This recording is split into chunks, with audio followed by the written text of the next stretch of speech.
obviously want to win this tournament, and we have had a lot of time to practice, and we have a lot of talented players we brought to this tournament.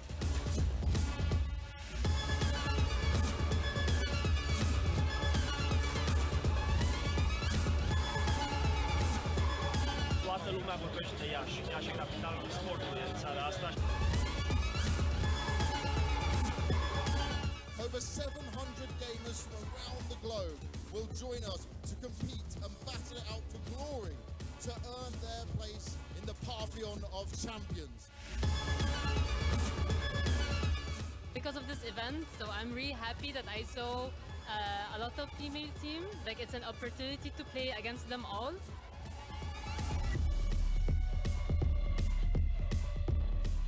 We've been looking at the other teams so far, and we've been scouting them, like what they play and how they feel like. Cel mai bun eveniment de până acum la care am fost eu în țara la noi. Beautiful country, beautiful people, amazing food. Good luck to everyone. Let's enjoy together these days of sharing memories.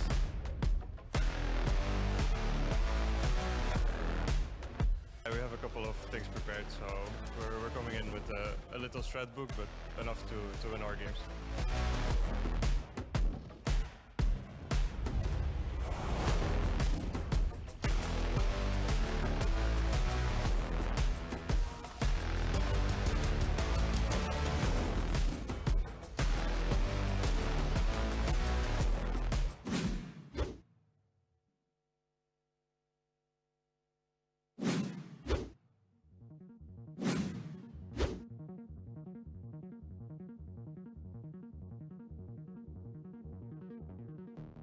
The top 3 players will make it out there, right? So basically 2 people will make it out on the lower side and 1 person gets advanced. So whoever's the main winner, they're ahead of everybody.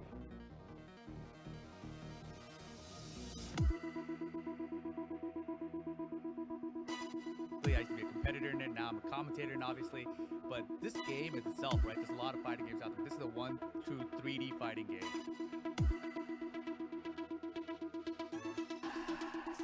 Having so many countries in this city is something very special, and it's an honor to be here and play against them.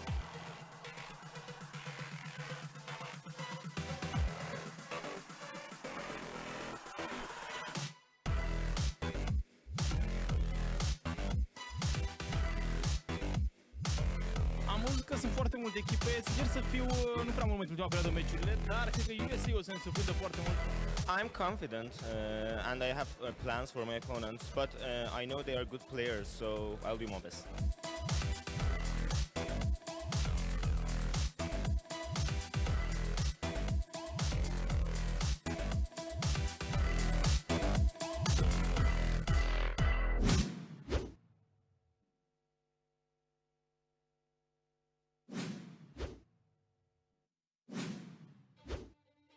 Esports is a free community. It's a dynamic, fun environment for people to enjoy themselves and have a good time. Este o experiență foarte importantă pentru mine și țin mult la cosplay. In the International Esports Federation, you have 140 countries here present, 140 people that represent their country. It's good to see how involved people are here. I consider that without loss you cannot become a better player.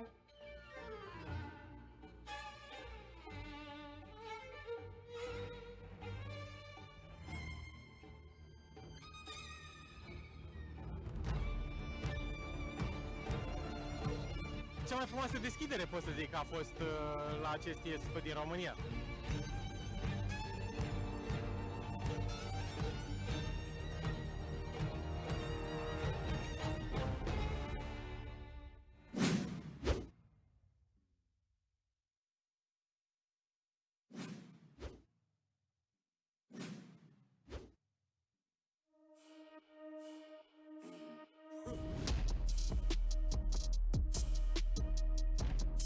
So what we know is that video game players, professional esport athletes, are cognitive performers. They're performing not only with the mechanics of the micromechanics of their finger movements, but also with their brains.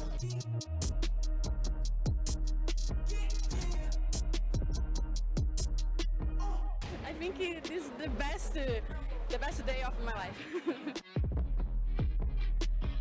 If you take the positives from your loss, that can build you into a better player and make sure that you can keep improving and progressing and doing your best.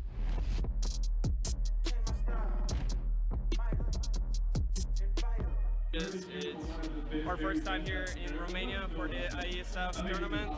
Everyone is enjoying a lot. I hope we can have a good result.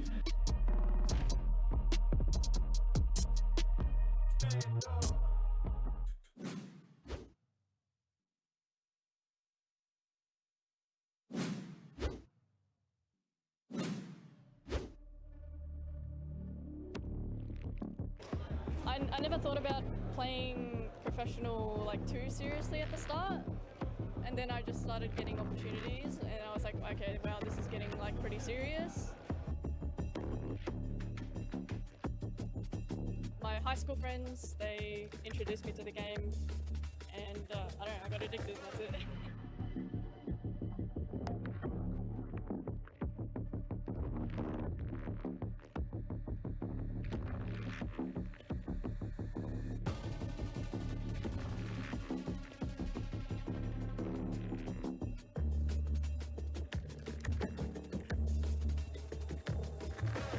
The main thing about this event is sort of the atmosphere. It's just everybody's here, everybody's competitive, but everybody's really nice and really enjoying sort of this spirit and everything.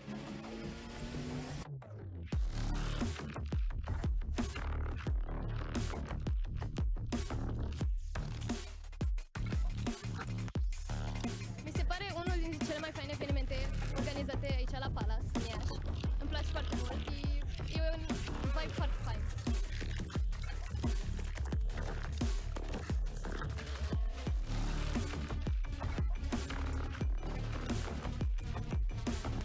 Pentru orașul Iași este un eveniment extraordinar, dat fiind faptul că este un eveniment internațional.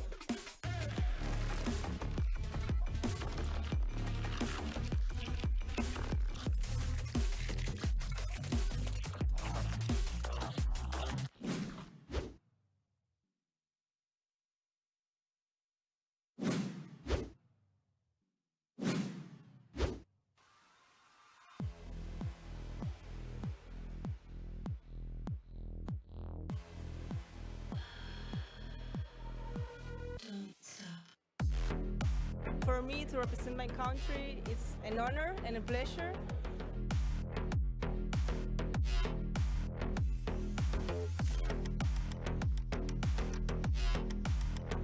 We don't feel any pressure. We are doing this with pleasure, and we are very happy to be representing Argentina and trying to show the world what we can do.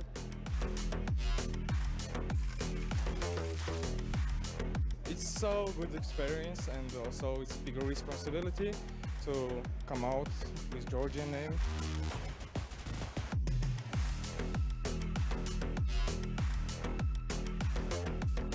Chiar mă bucur că am venit și eu am special am venit pentru România. I don't think much about losing. I'm more prepared about next match than the past matches.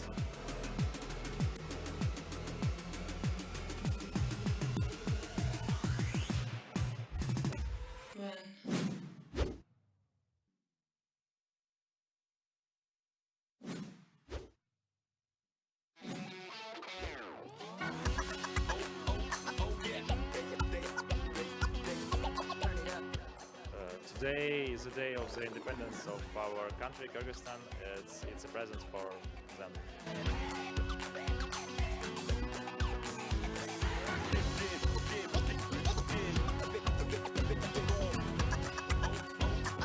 I don't think we really have any expectations. We're just kind of playing and having fun and taking it round by round. I'd say we're very confident. We all know that we're really good players, and even though we might not play together in a team, we know that like we're badasses. So.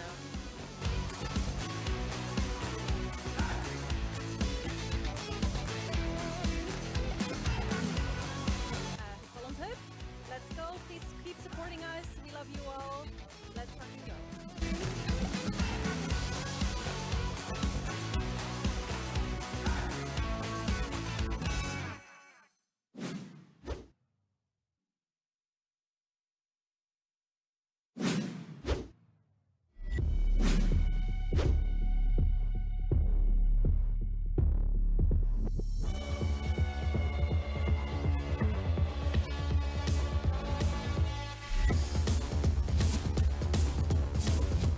definitely want to win this tournament, and we have had a lot of time to practice. We have a lot of talented players that we brought to this tournament.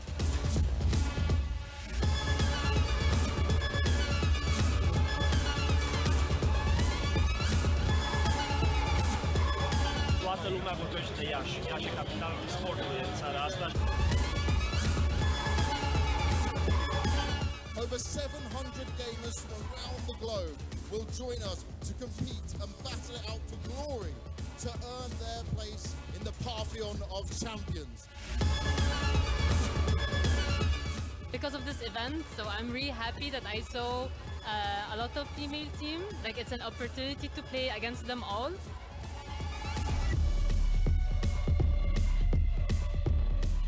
We've been looking at the other teams so far, and we've been scouting them, like what they play and how they feel like. Cel mai bun eveniment de până acum la care am fost eu în țara la noi.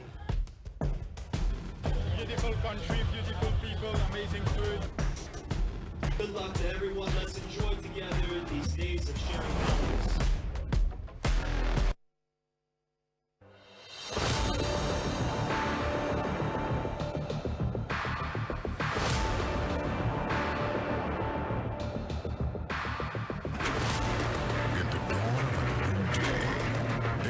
Great power in the air. Can you feel it?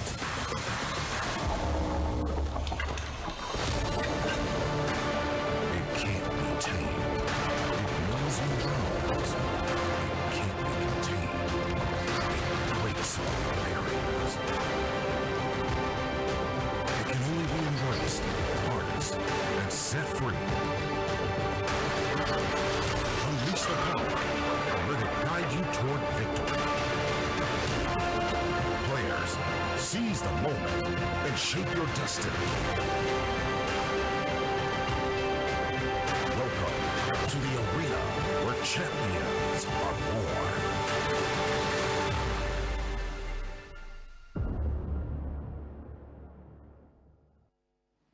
It's Championship Sunday here for the Iesf World Esports Championship. And we got some great Counter-Strike action coming your way.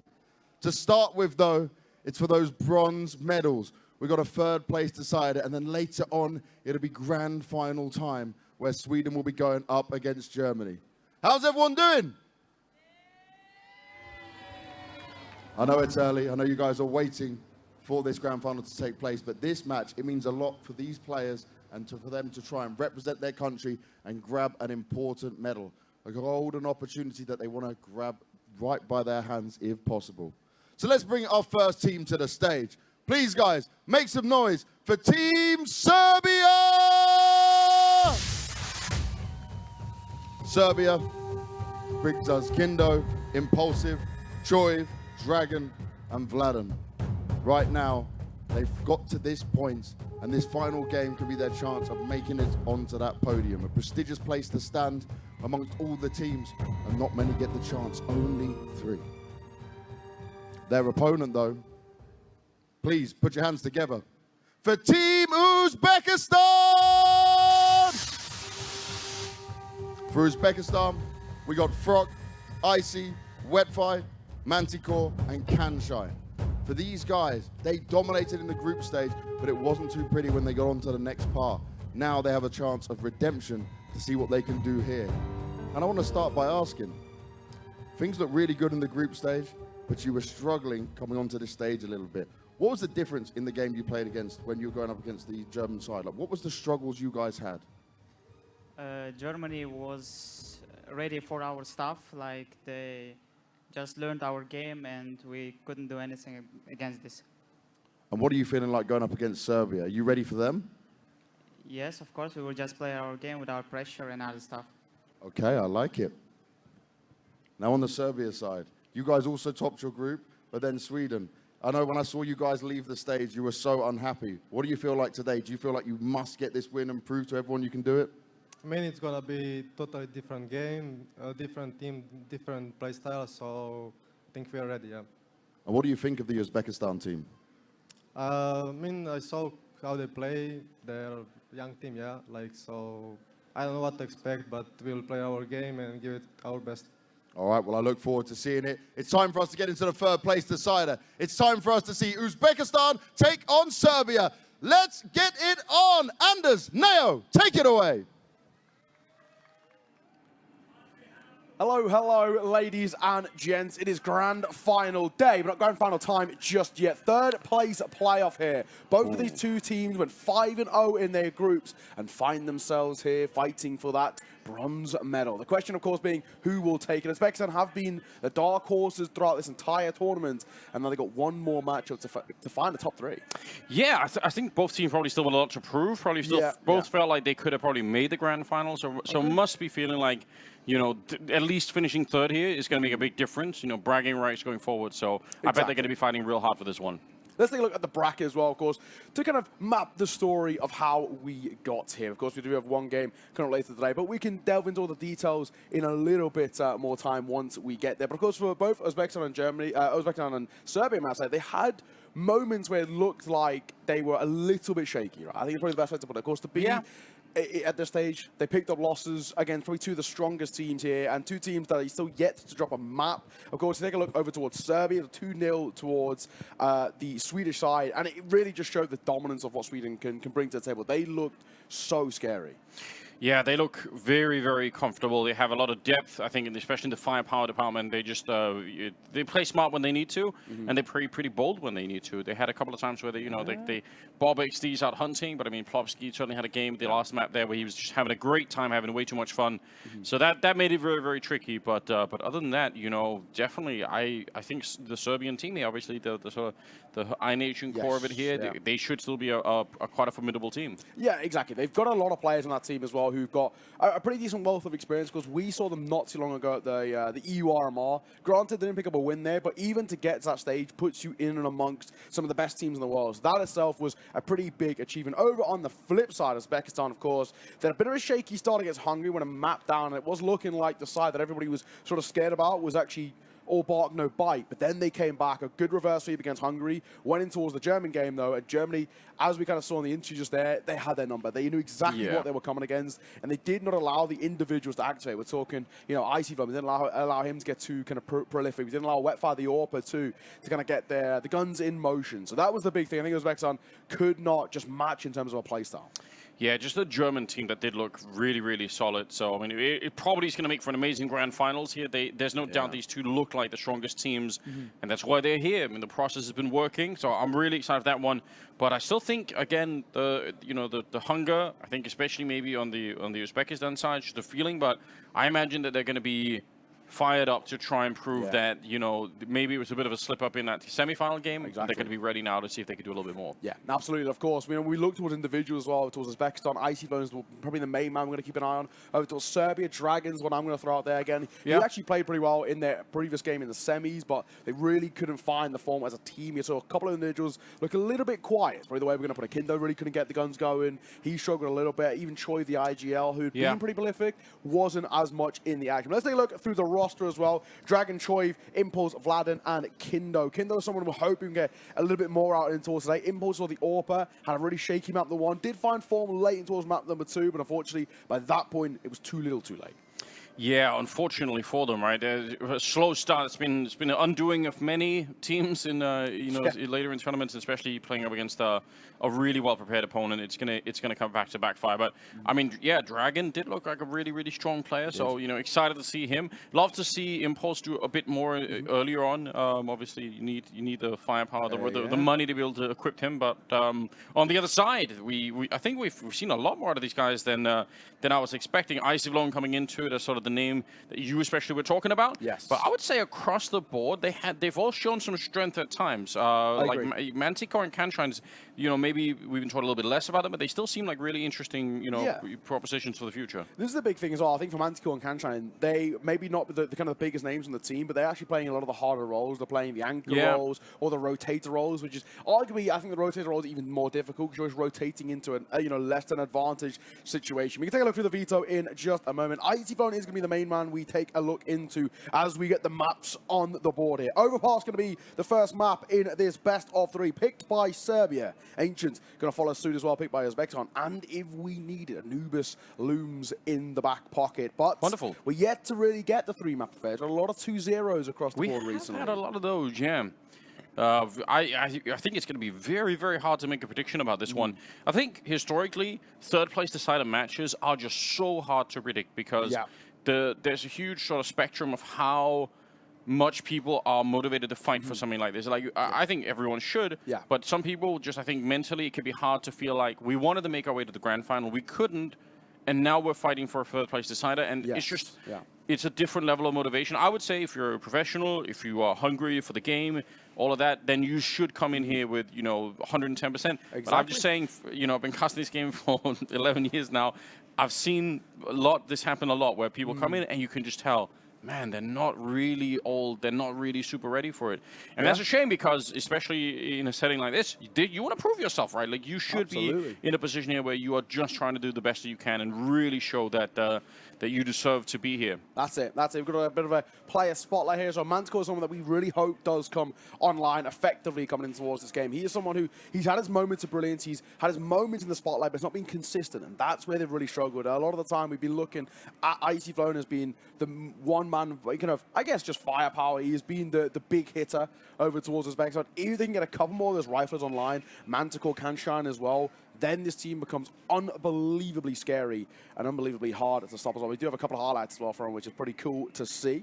With the old Deagle. This one was pretty damn good as well. Spamming through that smoke, finding the 3. It's insane. The retake goes, not bad.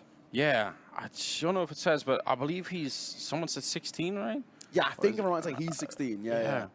Which is insane. Wild. Yeah, so this is something that really we're thinking about, right? Getting the kind of experience that he's getting here is so hard. It's one thing to be a really good player online, playing an FPL or something like that, and sort of proving yourself. But having early in your career the experience of what it's like, I think that's invaluable, right? There's going to be a lot of players where you could look at their stats and you have no idea if they're actually going to be tested and they're going to stand up to it. But we're going to be another test coming up from Manticore and the rest of them. We're heading into the game. Third place decider. It's Uzbekistan and Serbia live here from Iași in Romania. It's been a wonderful time here. The crowd's always been amazing. The weather's been great. Had a little bit of thunder every once in a while, but it went away pretty quickly. Yeah, I was going to say, I did actually get a thunder warning this morning. I was like, oh no, look out the window. More of it? Not a cloud in the sky. No, so I'm being lied to. I'm being lied to. Right now, Serbia, of course, starting on that T side. Iasi Flown playing deep over towards Monster. Will be tested momentarily. It looks like a pop in towards that B side is going to happen in just a mere moment. Can shine for the first as he falls back. It's Kindo first to fall. And Iasi Flown wants a piece of the action, which he'll get at the cost of his life. Ooh, more coming in. It's actually a team kill. Frog gets one more, and he's going to get the headshot as well on Choi with just impulse left. Shut down. It's Frog, the in-game leader, coming in with 3 kills. All of them headshots at the end to bring a halt to the attack. But man, that attack, the fact that they even brought it back halfway, is a bit crazy because right from the outset, this is an awful start, right? It is. You are hoping for the element of surprise. You're hoping to set up the flashbang to go through, and instead you take a bullet to the face, and that's how you kind of announce your attack. Not great. I think when you're Kindo as well, the whole point is it's meant to be, one pop as a team. The fact that he's peeking out really does actually cost them a lot of information. It gives them time to rotate over. Kindo's got to tuck his head for a little bit longer there. Will be a low buy. Coming out for the T side. Really not investing too much into this, which I like to see. You don't really need to. It's not going to bring all too much to the table. So Dragon's got a Deagle. PG-50 for Impulse. And that is about it. I don't really think Impulse will get an AWP in towards the next round unless he gets a knife. Yeah, so pretty unlikely. Exactly. So this will be a bit of a throwaway round here. Uzbekistan, the hope is that they clean it up. Iasi Flown's looking a little bit different here, as we said. Oh! Nice jump from Choi. That's not necessarily easy always to make that jump up on the flower bed. Going to eventually get the kill with the Glock and pick up the FAMAS, although Wetfire's thinking about hunting for it. Nice if he can get a kill with the MP9 here. Again, that's going to add to his money and his ability to pick up the AWP a little bit later on. Dragon cruising out there looking for the Deagle shot, but Wetfire. Oh, there we go. That's such a satisfying. It's still the most satisfying thing in Counter-Strike. It has to be, right? It is not bad. Not a bad shot at all. Dragon looking for any more consolations. We absolutely take it. Question, of course, being, can he get anything? Yeah, I mean, one more kill here is going to make a big difference. Oh, there we go, Dragon. Do it again. He's had the chance there, but will get sprayed down eventually. But that's a lot of armor and a lot of rifles or submachine guns disappeared from the round. And the CTs will have to pay for it. So, 2-0 start. Serbia, of course, now in towards a full buy of their own. It has a bit of a dampener on towards the economy for Uzbekistan. That was actually more costly than they would have hoped for. Losing 3 casualties the way they did is going to make things a little bit more awkward. We'll see. We'll see. We've got a AWP in the hands of Wetfire, but it's a glass cannon or MP9 from Anticore, and rifles across the board. It's AK's in the spot apart from Choi in towards just a Galil.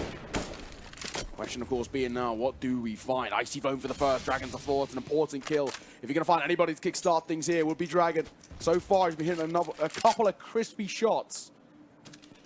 The man advantage starts very well for that CT side. If they can win this round, they're in such a good position all of a sudden. 4 versus 5 here. Kind of limited on grenades on the CT side especially. And even in spite of the fact of being a man up, they still have the 4-man stack down to the B bomb side. They are pushing out though. This is really cool. This is something that both Sweden and Germany were doing a little bit. Yeah. Which is this idea, when you get the stack and you don't feel anything, you actually sort of almost turn it into a little bit of an offensive maneuver and you're moving forward. So they're going to be really close for the rotate. Now they're rotating Icy Blown back to the A-bomb side as well. So overall, I think Uzbekistan very proactive in this round. Instead of giving themselves a great chance, apart from getting the opening kill, it's very, very hard, I think, for the Serbian squad to get back into this round the way that this is set up. Yeah, absolutely. As long as they don't overextend, they should be fine. Kanchan and Frog, one apiece. Easy as you like it. And Choiv and Radan left in a near impossible situation. Some teams would even save here, but it looks like that's not the call. Vladan going to lead the charge, looking out towards Monsters. MP9 on the other side, flashing by catch him, but the MP9 will. That's it, Choiv's got a Galil. No hope, no chance, a near flawless round on the card here. The idea for Choi. He does get 2. It makes something of the round, but it's a very easy cleanup. All things considered, Uzbekistan 3-0 starts, massively important. Yeah, they'll take it. Losing 2 players at the end is not a big deal, especially because they also deny the bomb hunt completely, right? So they know that the Serbian side are going to be struggling a little bit in the next round, and they are going to be, should be getting a good chance here to build a little bit of an economy for themselves. AK on Choiv already. Are they going to continue on, or is it just going to be the one hero AK? Okay, I appreciate that. I think it's, yeah, it's straining the economy a little bit on the T side, but it's also giving you an opportunity. So I don't necessarily hate this. We've been seeing it more and more from different teams trying to experiment with this stuff. Of course, the Uzbekistan guys all play under the same organization. Trash Content is what they're called. Pretty new. They don't really get to play that many tournaments. I think it's very difficult to get officials when you're from that region, just because you just it's such a ping disadvantage anywhere out that far east, right? It's always going to make things a lot more difficult playing, I guess, guys in like the UK or France, for example. Yeah. It makes life so much more difficult. They're doing very, very well on the big stage. It's hard to find comfort in it. Looks like a pop towards A for Serbia could be on the cards here. Right now, waiting for their opportunity. All the reliance on Choi and that hero AK. Yeah, 1 rifle smoke setup here. Out on long, we'll see. Ooh, Wetfire put under some pressure. Impulse gonna find the headshot against him. This is a bit devastating. Choi with a shot. AK comes through. Icy Blown gets blown up, and just like that, the Serbians are planted the bomb on the A-bomb site, and it's a 5 versus 3. That one missed shot with the AWP and then just tagged up out on long with the Deagle. That's probably the main problem that they had in this round. Nice attempt, but Vladan on the other side is going to take down Kanshine.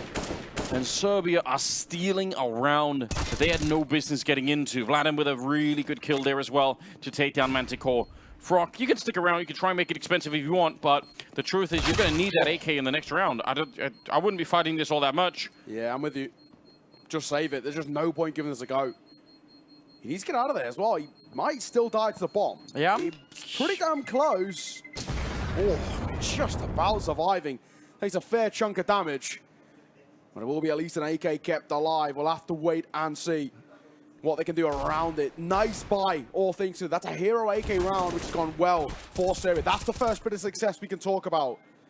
Question, of course, being now, how can they capitalize upon that? That's a massive swing in terms of momentum to be taking. And of course, you look over towards our CT side. They don't really have a lot to work with. Triple D set up around the AK. Essentially the exact same buy that Serbia just brought in towards the round prior. And UZBEKISTAN hoping and looking to answer back. That's... What a way to change the course of half here. This would have been easily a 4-0, and then... Even then, Serbia, the next buy after that would have still been kind of weird, because at least one of them would have been on a pistol. But they upset the rhythm of the game instead, and now they are in a pretty good position right now. Single AK there on Frog. Did he manage to save?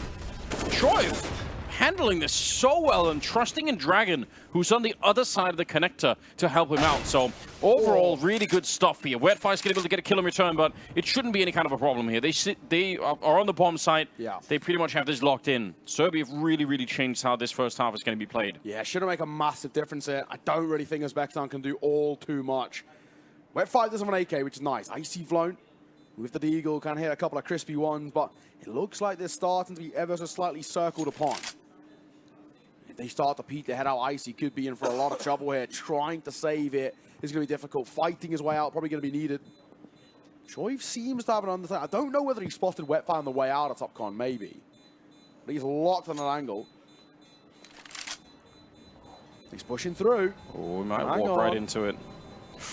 Being spotted, surely get the freebie here. Back turn. Oh, not often you get to say that. Flops his lines. Icy Flown has been so crisp throughout the tournament up until that point. At the moment as well, he is the joint, actually, highest rated player on the team. He's actually got the exact same rating as Wetfire, the AWPer, Wetv, the AWPer. Both sitting on a 1.26 so far. Nuts how well both of them have been playing. That's really interesting. Hopefully that's something that's going to be getting back into it. Seems like we missed a couple of shots here already at the start of the map. It's early days. You don't want to get too stressed about it. Exactly. But still, a 3-2 scoreline as we head into the 6th round. And Serbia well on their way. Oh, that's what we needed from Icy Blown. Just a straight-up battle. I have no idea how you live through that one. He's so deep in that peak. He's facing both of them, and still they managed to die. He's left on 6 health, but it doesn't really matter. That's just crazy engagement. We were having a couple of reservations, maybe, about him. He picked his moment. My God, that was crisp. Love to see it. Icy going for a double. Wall towards long here. Vladan will find the trade, but he was low on HP. So he actually dying for the cause is not the worst thing in the world here. No, and getting some interesting information as well. I wonder if they're going to check for Wetfire. They probably will check it, but are they going to flash the corner is probably the real question. Wetfire, oh, the timing is against him. He's going to hate himself for that later on. Vladan will take him down. And now it's right back into a 3 versus 3. The cards there. Serbians hard to get rid of in this round. Trey's now benefit the T side as well. This makes this a very interesting situation. Looking back over towards A. Manticore rotating over 2. What happens going forward? Molotov's going to come forward as well. Manticore still over towards Frog. Surely expected. And it is. Vladan will find him. Can shine for one with a quick trade from Impulse. Leaves it now into a nigh on impossible. 1 versus 2, you'd think, with just an MP9. But he might deny the bomb. He will deny the bomb. 29 seconds on the clock. And a 1 versus 1. MP9 versus all. A missed shot will cost him his life. And Frog has pulled off a monstrous clutch. Oh, the timing. There's so many things that go back and forth in this round. The fact that that Wetfire managed to turn around out there towards the restrooms and got himself killed, and obviously the 1 versus 2 at the end here, the timing to try and stop, or did stop the bomb from going down. That is hard to deal with. That's a bit of a morale breaker as well towards Serbia. It's a kind of another round in which they've actually clawed it back to being very doable and then extremely doable for them. And they fluffed their lines at the last minute. Realistically, we're seeing this happen probably a little bit more rarely these days, but where the bomb's going down and someone's going to hold that plant, you've got to protect them. And surely there had to have been at least some expectation that maybe the second guy might be close. If Kanshine's posted up over towards Truck, then surely someone else is here in support of him. They had no real idea where kind of where Frock was, but I mean, you would think maybe a front bathrooms push. If one was playing out towards long, we see that quite often, a 1-2 punch for long bathroom, short bathrooms. It's just it's very hard to know. I guess they had the time technically to try and fake it out, but that also comes with other risks. It's very hard in the middle of the round, I think, to figure out how do you play that one optimally, like what is really the best choice. But they definitely are going to regret that one Momentary pause here, sort out some tech stuff, and then we should get back into the game. But at that range as well, you always kind of benefit. You always favor the MP9, just Yeah. because one missed shot and you're done, which is exactly what we saw for Impulse there. Yeah, Small MP9's mistakes. wild. That medium to short range. That's where it does most of its work. Exactly. So, hopefully back underway in just a moment. Right now, Uzbekistan looking really, really solid. They're building up good little repertoire on this CT side, which is important, of course. This, once again, statistically is the most CT-sided map in the pool as of right now. Post-Cologne, post-Major, all the rest is one in terms of, at least the top level is the most CT-sided. So it's something in which you kind of look at this and say, I feel like Uzbekistan need minimum 9 on a CT side. That's how one-sided it kind of feels at the moment. If they can get 9 or push towards 10, they're in a really good spot. They were cruising their way there until they kind of let Serbia back in a little bit earlier, or Serbia forced their way back into the half. Yeah. With just the 1 AK in one of the previous rounds. But this one is interesting, right? It throws it back open again.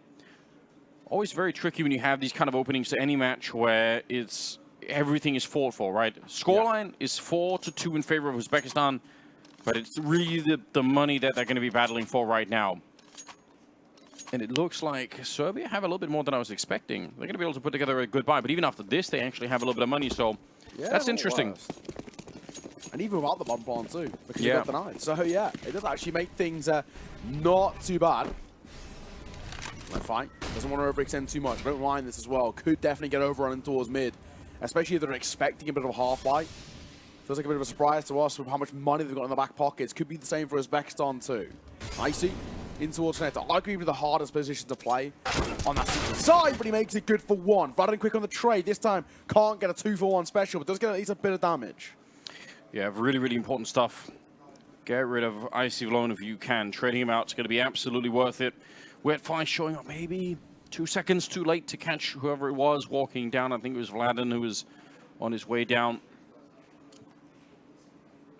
And they're going to be sneaking all the way back, leaving Vladen here.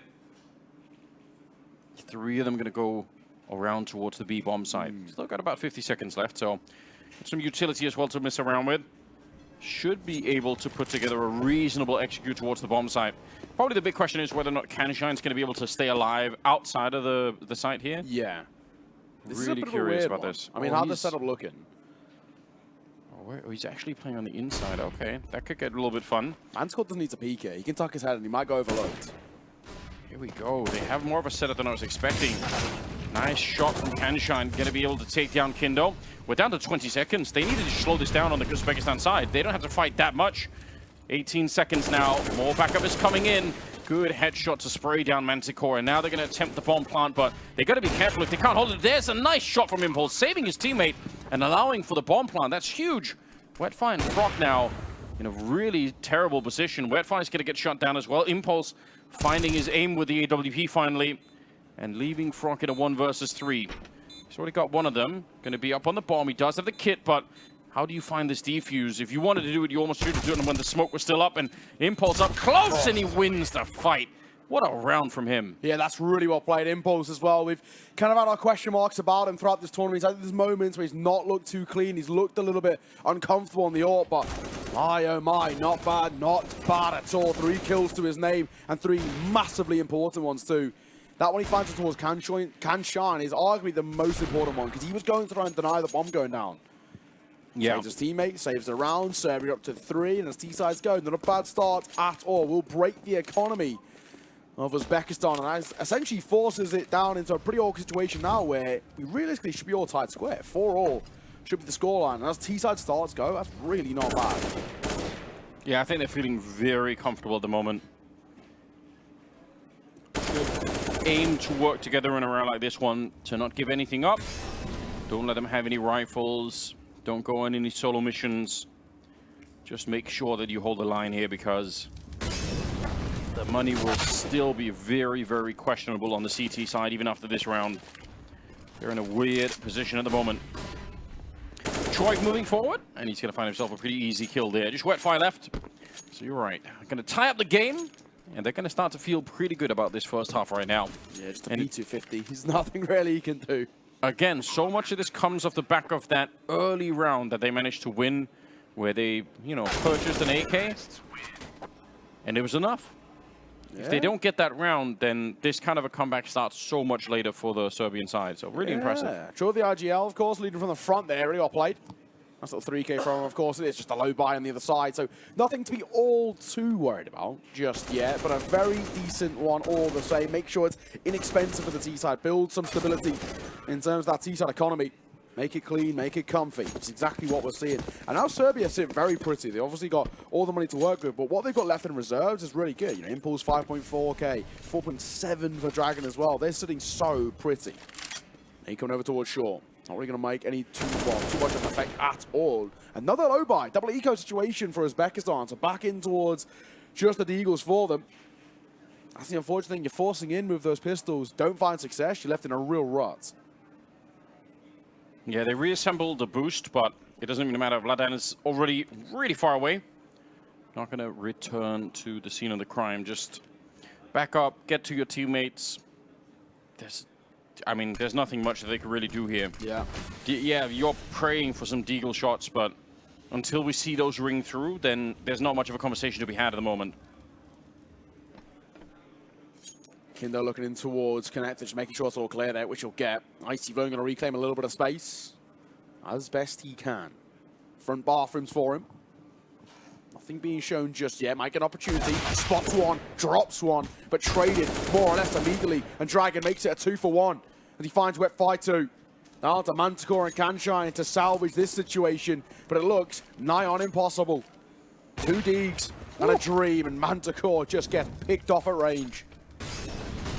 I'm noticing it's still a bad start for Kindo here. He's 0-6 at the moment, but I guess it has just less of an impact when you're winning the rounds. Exactly. So I guess maybe individually he won't feel too pressured now. But we've seen him this happened to him before, right? Where it was just very hard for him to get into the game. There we go. There's the first kill. Sometimes the first is the hardest. So exactly. Get on the board, get to feel a little bit better. It sucks to see someone struggle to find some of those openings, and it can really weigh on you mentally, especially if it's happened in the previous game. So yeah, get flexed. I don't even care if it's against pistols. Like, people obviously will rate eco kills less, and that's fine. But I think from a mental perspective, it just feels pretty good anyway. I personally love eco kills. My favorite, yeah. But yeah, saying that, to be honest, like, I feel like every time I take a wide swing with an SMG and there's like a whole host of people with no armor, it never works out how I want. Like, it's always like, oh, I got like 1.5. Double things for like 2 different pistols. Yeah. I'm like, oh great, and no impact here. I might tend to nothing. It is one of those situations, yeah, like you said, that first kill might spur a little bit of confidence. You'd hope for Kindo. He has, honestly, for the last kind of 3 games of playoffs, actually looked just really rough. He struggled quite a lot.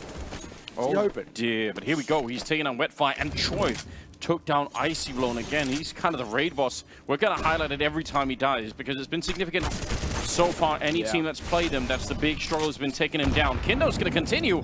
We just mentioned he was 0-6 about a round ago. Now he's up to 3. It's a great individual markup here, but a huge problem for Uzbekistan. They're about to be 2 rounds down, but much, much worse than that. Their economy is going to get completely exploded here. Yeah. Once again, they've been struggling all the way through. I mean, if you go back and you do the review or the analysis of this game, you're going to be looking at that 1 AK round and say, that's when they opened the door to Serbia. And it turned out to be disastrous for them.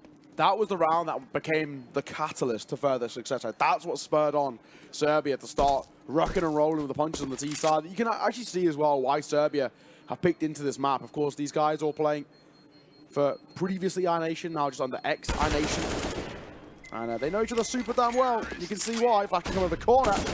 Oh, Kanshine's in trouble. Will Kanshine stay alive? Oh my god, he did. He found a pillar. He was actually annoyed with himself that he didn't find the kill there. Just because... I mean, it could have been another one. It would have really dampened the mood once further over towards Uzbekistan. They are really actually looking quite uncomfortable now. What started so well for them and started pretty strong, they're starting to struggle a bit. They're not finding the kills. The individuals aren't stepping up as a team. There's a lot of gaps that are starting to be exploited by Serbia. You can see them finding these gaps in behind or getting control of a super important parts of the map. I mean, we're talking about Connector over towards the middle of the map, right? It allows just very quick rotations. That's the biggest issue with... that kind of CT side. If you lose connector control, it allows your opposition to rotate super quickly compared to normal, going all the way back through spawn all the way around. Yeah. And that's what we're seeing. Iesf, of course, playing the most important position. But again, when he gets picked off by individuals like Choiv, he is going to make things all the more uncomfortable. IGL doing really well, 12-5. The leader over towards Serbia. Not bad for him. Not bad at all. Off that attack pause as well. 6-4, we find ourselves, and Uzbekistan back to no money. Yeah, they're looking very, very flat at the moment. No question about it. Frog and Icy Blown, 8 kills each. It's not so bad. But it's the fact that they can't put together the economy. And it could just be that maybe they're a little bit less well practiced on this map.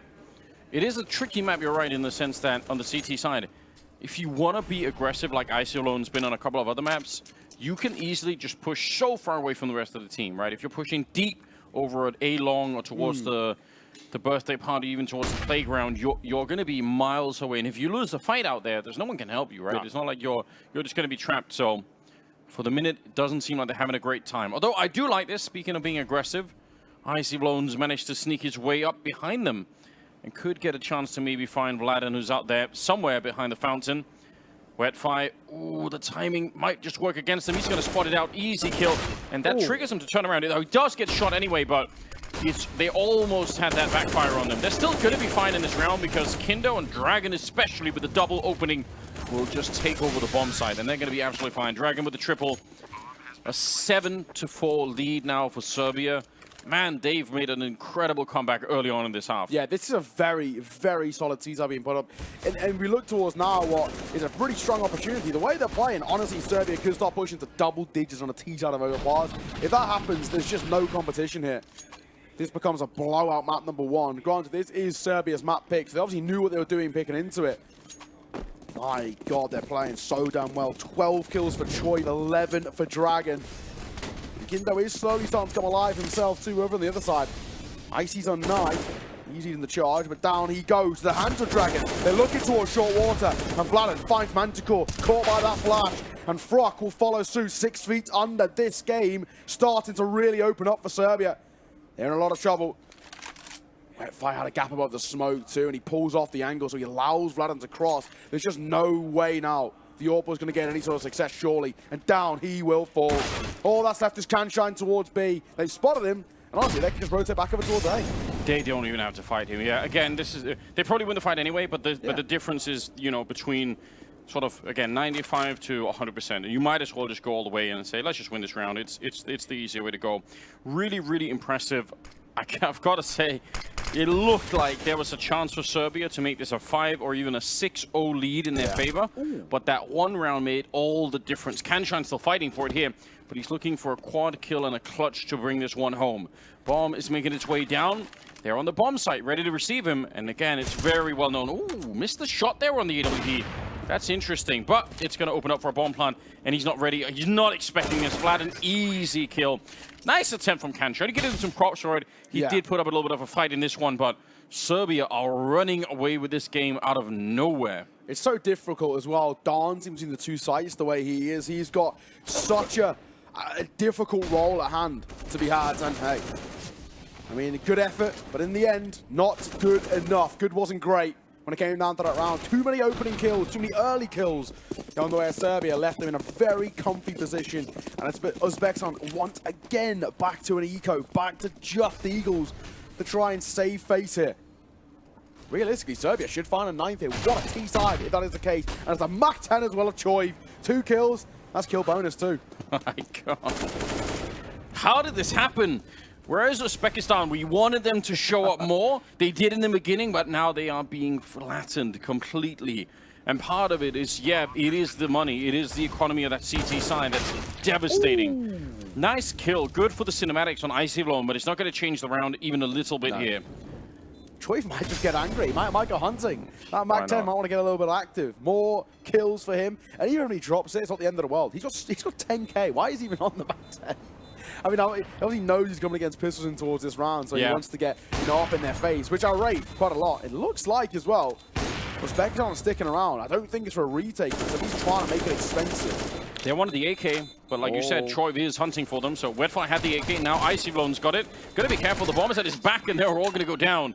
Nothing is saved. Troy will get the quad kill at the end with the Mach 10. And Serbia will, in fact, take the round. They keep it going. Yeah, Troy dies to the bomb, but he doesn't really care, right? No, not at all. Those kills on the way out, sorry, but no AK save too. We're going into last rounds. Like, Serbia are never going to run out of money at this point, so they're not interested in any of that. They're going to be absolutely fine. Look at it, 13,000 on Kindo, 15,000 on Impulse. They're not in any kind of trouble here. Round number 14 is coming your way, and it is Uzbekistan on the back foot, looking to try and see if they can resurrect themselves at the end of it. They need at least 6 rounds here, I think. 9-6 is still not great, but if they get stuck on less than this, then they're just in so much trouble. Big nade, Frog gonna eat it, but Iasi blowed. He's a bit to let himself on the trade. Dragon all fine it, spam down just a tad.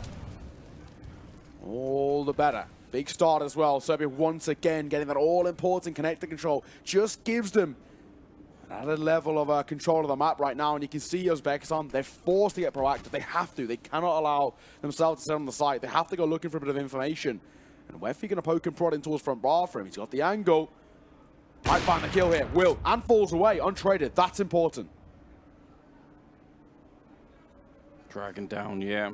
It's been a big problem for them so far. He's 15 kills. Troy was at 16. So taking one of them down definitely is going to feel good. And now they can even up the defense. 2 on A, 2 on B. You're probably going to be in a decent position here. Just don't jump behind that default box if you're coming into it. But it doesn't seem like anyone will. Frock is there. Wetfire is there with the A-bomb side. Oh, and Manticore down on the other side. Really nice shot to take down Vladen. Kindo and Impulse might have run into a bit of a brick wall in this round. There is even a bit of forward movement coming in from Frock, so he's going to be able to flank them. Good flashbang. That's how he started, Kindo! What a headshot. What a transfer to take down Kanshine. Puts all the pressure in the world on Wetfire. You don't want to give up this round. If you peek too much, you might just die. The bomb planted. Kindo shot in the back, and it's on Impulse. 1 versus 2. Let's see what he could do. He spotted one. Doesn't quite get the shot on over. Knows where the second one is, but still can't get it. Good round here from Uzbekistan. It's about time as well. Yeah, not bad. Not bad at all. Penultimate round of the half. They're going to find at least something on the board. Trying as best as they can to deny Serbia getting double digits at the turn of the half. If that happens, this is game, set, and match. In overpass at the very least. But right now, there still is not a lot that we can look over towards Uzbekistan's first half and be too happy about. They have these moments here and there. There's just no consistency. That's the big problem they're having. That was better though, especially when it went down to a 4 versus 4. Generally, trades would benefit that C side, but Wetfire goes a little bit more aggro, gets to try, an opening kill of his own, brings it to numbers in their advantage, and then unfortunately Impulse wasn't set up enough over towards Monster. He was rotating all the way around for the best angle. He gets caught in timing, and Kindo can be caught by the AWP. Wetfire, nice shot. Through the smoke as well, it seemed. Has he not seen the shoulder? I swear it's got to be possible. Vladen will take down Manticore. It looked like he must have seen a pixel or two, but maybe just didn't register at all. My God, that's a scary way to go down. That's got to seem like a magic trick to Manticore. He's peeking that over and over again, and suddenly someone's just there, and he's like, well, I was just looking. Manticore's had a rough time of it. He's got 3 kills. Not exactly where you want to be at this point in time, but it's back into a 4 versus 4. You're back in towards mid as well. Looks like a group here. Over towards shore, it seems to be the angle. The big question towards being, what can Dragon do? Find a kill's the answer. Iasi will fall. Left eye peek, but Dragon winning it nonetheless. Now numbers favour that T-side. They look over towards A. Wetfy called upon once again. Right angle, right time, right kill. Dragon to fall. Looks for more as well. And he spot the barrel, spot the kill. This is brilliant. Wetfy's going huge once more. 4 on the cards here, and ace is what he looks towards as Vladen to try and deny. 35 seconds, he's spotted from behind, and Frock will steal it away. Salvaging a pretty tough situation, Uzbekistan. Yeah. They get 6. It's not the end of the world, but it's not great. I mean, it's going to give them a little boost at the end. My God, what a round from Wetfire picking up all those kills. That's really, really sick. Impulse definitely had a good impact, I would say, with the AWP overall. Not too bad, but I still think 9 rounds. Again, it's got to be enough, surely. It's also in the shadow of just the feeling of how close they got to having a way better first half. Yeah. But that one early round with the AK and the Deagles just changed so much here. Credit to Serbia. We've got to give it to them. Also individually, again, Kinder was 0-6. He finishes the half 7-9. So he massively made up for it. You know, he went 7-2 at the end of it. Definitely a huge turnaround for him individually. That's good to see. Second half is coming up, and now it's Uzbekistan on the T side, Serbia on the CT side, and a must-win pistol round here, surely, on the Uzbekistan side. They have to do this. Yeah, monster stack as well. Exactly the same thing that Serbia did on their T side. In they come. Vladen spots out one. Now he's beckoning over the rotation. Needs support as Iasi leads the charge. The great flash as well. With Frock falling, it leaves him now a little bit uncomfortable. 3 in towards short water, but the smoke out, the bomb will go down. That's fine. Let him have the bomb plant. It's better. Just aim for that 4 versus 5 retake. Oh, there we go. Troiv. Good shot onto Iasi alone, and he's going to continue. Finds a second headshot, leaves Wet on his own, and he's hunted down. It's Kindo and Troiv on the retake. Impulse, I think, got the first kill. That was all the way on the other side of the map. And Serbia will continue their presence here on the map. 10-6 now. Very likely to have a good start in the second half. Yeah, that's it. I think, honestly, you start to now feel that maybe things are getting locked in place. 10 rounds already. And a pistol, I mean, the bomb plant's great. There's money to work with, theoretically speaking. Troiv hyping up the boys over there. Will we see a buy? The answer is yes. Triple Galil. Yeah. Hit that a quad, in fact. Frock just into the deagle for him. Prioritizing bit of util. Yeah, this is something that we talked about earlier, right? That you know, this side of the world does seem to tend more towards some of these 4-subs, which is not a bad, necessarily big deal, but it is just a different philosophy. I think what's cool about it is it probably does mean that if you get the round like this, you're going to build a lot more momentum earlier.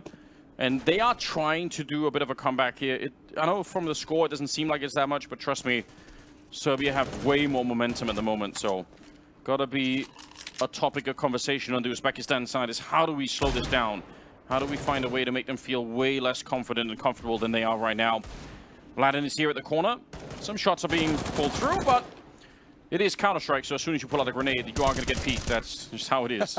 It's just the timing of the gods here. It's ridiculous. Okay, they're going to find Iasi out towards long, important. Impulse. Scout in hand, dance between the angles, but Wefy will make something of it. Manticore falls, Choi tucked in towards Transformer. And he should be fine, surely, for another. Oh so I say, that was quick. Now 2 versus 2 ensues, 40 seconds on the clock. Anders, this is on. Yes, it is. Wetfy really doing a lot of work in some of these rounds. They're not quite sure because of the delay, because there's no instant bomb plant. They had a rotation going to the A bomb side, and now it's gone back. So now they're split. One on the A side, one on the B side. The bomb is going to be planted here. Dragon thinking about it, wants to take a look, wants to find out any bit of information right now. They do have a flash and a smoke, so they could set up a little bit of something. No kit currently picked up either, so got to be quick with it if you want to make your way through and go for the 10-second defuse here. Flash around the corner. MP9's not going to do anything from us. That's a nice jiggle coming out of Vladen on the other side. Canshine, he's tagged up a tiny bit. Oh, he's almost dead. Running for him now, and he's going to find the shot. Well played on Vladen. Survives on 8 health and gets the triple kill. That's huge as well. 10-second defuse with 12 seconds left on the clock. That was so damn close. But what a clutch to step up to. Massive. That shot towards the short player by Plampa is so crisp with the FAMAS. I can tell you for free, my FAMAS does not be doing that in-game. That is so damn talented. What a clutch. What a 1v2. And what a heartbreaking moment again for Uzbekistan. Just when it looks like they're about to find a round. Just when it looks like they're about to finally find some success in such an important swing opportunity. It goes against them. Of course, the bomb plant does give them some funds to work with, but this time they opt against the buy. 2.9k loss bonus for them too. So realistically, 12-6 should be where we find ourselves. And Uzbekistan then locked into max loss bonus. I think go quick towards B. Oh, nicely done. This is pretty cool. If they find one more kill, Vladen, if they take him down quick, they could do something, but he makes it expensive. Huge difference for Vladen in that moment between getting one kill and traded or getting the double. The double sets his team up so nicely. Maybe not even for a retake here. They got to pick up the bomb. All right, there we go. Iasi alone. I bet he wishes he had anything but the MP9 back here. A Deagle would be such a more fun weapon to play with from behind those boxes. The FAMAS on Frog, though, is interesting. Iasi alone. This is smart. He wanted to move up to get closer with the MP9. Yeah. It's actually a really smart move. It doesn't work out, but shows that he has, again, a good understanding of the game, which I'm not surprised by. But it's still going to be 12-6. Yeah, it was well played as well in terms of what Frock was doing. Frock was actually baiting the attention of the Heaven play. He was never taking the peak. He was never trying to take a fight there. All he was trying to do was just keep his attention drawn, allow for Iasi to get close and personal. But unfortunately, when it comes down to it, Choiv too crispy. He's been hitting some nice shots, Choiv, which is, again, another thing that you maybe don't look towards too much of it towards Serbia, just because generally, as an IGL, you don't take too many of those preferential roles. You're not taking the hero roles. It's probably someone like Dragon, who does a lot of that. But Choiv's doing good. 20 kills he's got already. So not a bad performance from him. Not too far behind, too, for Dragon and Vladimir on 17 and 16, respectively. 6-round gap here. Man, how do you recover that? T side of overpass as well. Dragon's pushing forward. Those early shots were a bit of a distraction. That's some cheeky stuff. Normally you're trying to hide any noise, really. Yeah. But I think he was sort of shooting that, pretending that he was going to fall back. Yeah. And then instead he's pushing forward. Frog, unfortunately, getting caught on that side. 5 versus 4 here. Yeah, classic case we see quite a lot, especially in towards short waters. You know, a couple of pop shots and a pop flash will come through. Yeah. So he's kind of baiting him out. You can see Frog is innately wanting to turn a little bit. Nice little goofy angle there from Vlad and Iasi. Doesn't even think to clear it. 3 that remain for Uzbekistan. Fighting from behind. An impulse. Surely Shadow's going to be spotted momentarily. Manticore ready and waiting. No flash as well. Kanchan opting against using it. He has one in his back pocket. Not going to be used there. Peaked, dead, bomb spotted, round surely to follow soon as well, as Impulse makes it a 2-for-1 special. All down to 1 man, and Wetfire has nothing left in the locker. It's a flawless round for Serbia, and the full buy of Uzbekistan in tatters. Man, they're coming into this with a different level of focus. Yeah. That's really, really cool to see. It's what you want to see out of a team like the Serbian squad. Again, known in the space, known in that tier 2 region, even qualifying for the RMR. That's it. There's something here definitely, and this is nice to see. Personally, I'm really excited to see Impulse with the AWP. You know, we talked about him earlier, but we didn't really get to see him in that semi-final game do as good as we would have wanted.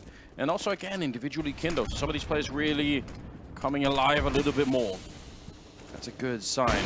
Shot. Nice opening. Going to continue with Kindo. The 2 players we were just highlighting. Taking down Wetfire and Icy blown. Flash out around the corner. Kindo wanted to take the fight, but maybe a little bit too early. Still, Impulse could get the kill back right now.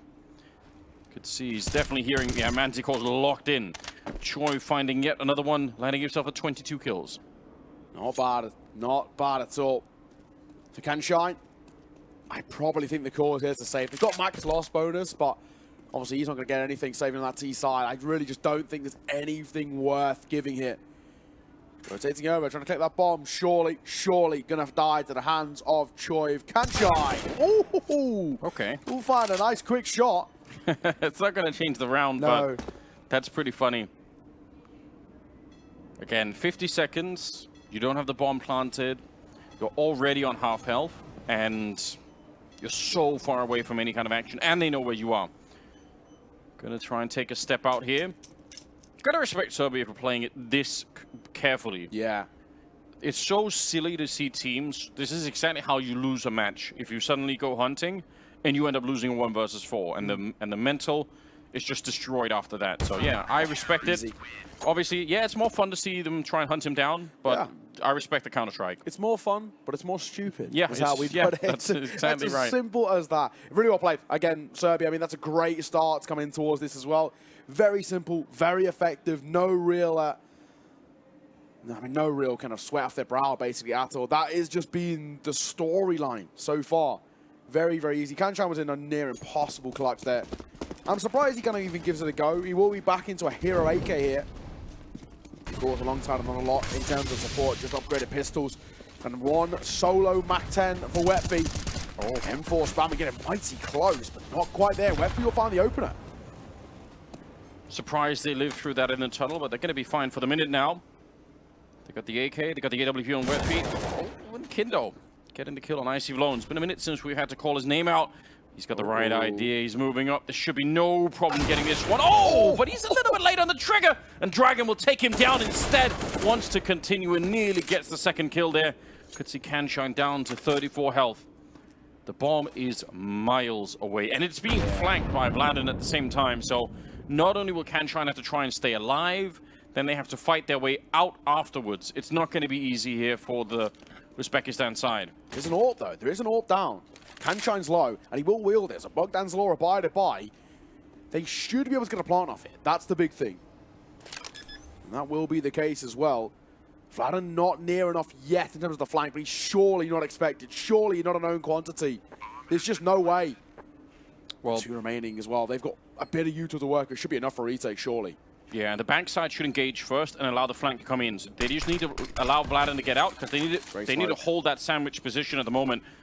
Yeah, so double up. I love this right now from the Serbian side. You just need to cause a moment's distraction, and Vladen's going to be able to come in from behind. There's Kindo. More than a distraction. He gets the straight kill, and now they're hunting him down.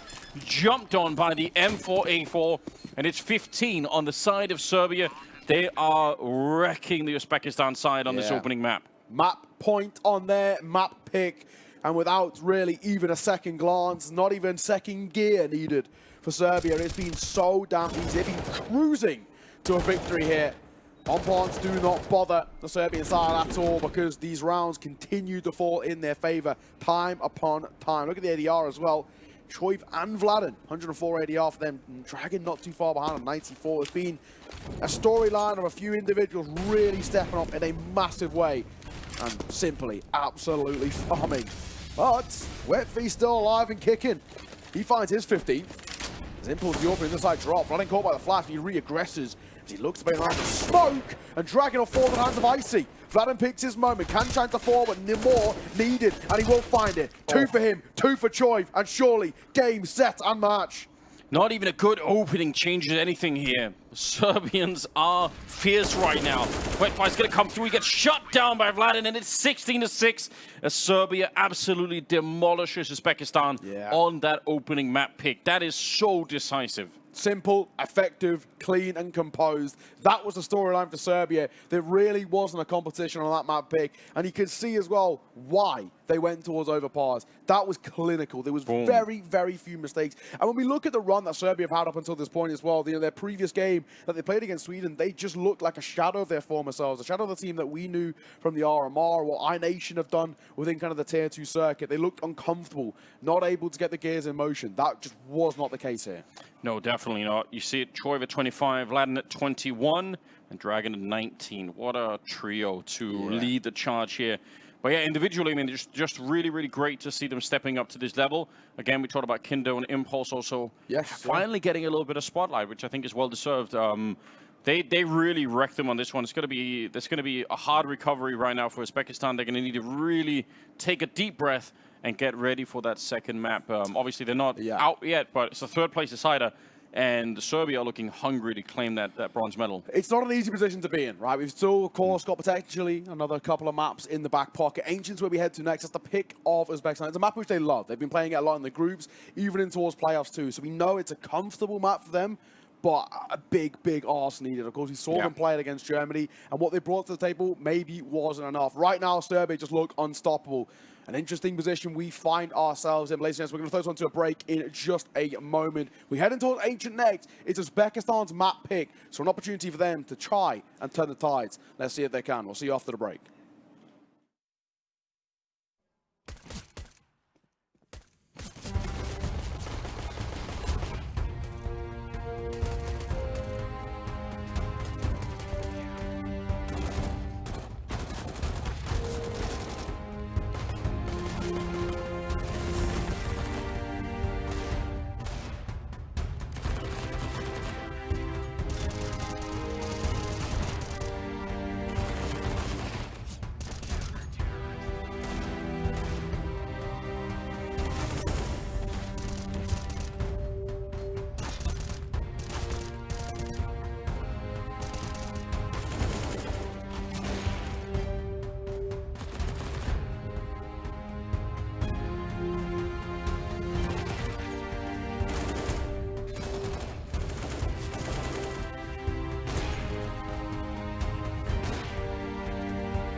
definitely want to win this tournament, and we have had a lot of time to practice, and we have a lot of talented players we brought to this tournament.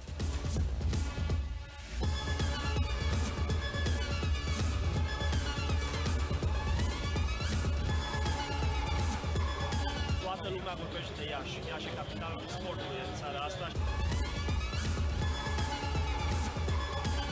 Over 700 gamers from around the globe will join us to compete and battle it out for glory to earn their place in the Pantheon of Champions. Because of this event, so I'm really happy that I saw a lot of female teams. Like, it's an opportunity to play against them all.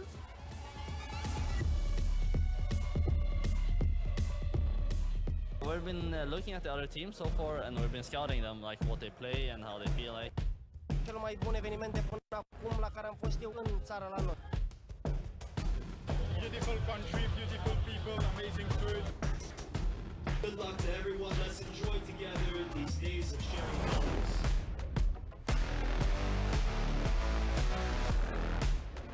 We have a couple of things prepared, so we're coming in with a little strat book, but enough to win our games.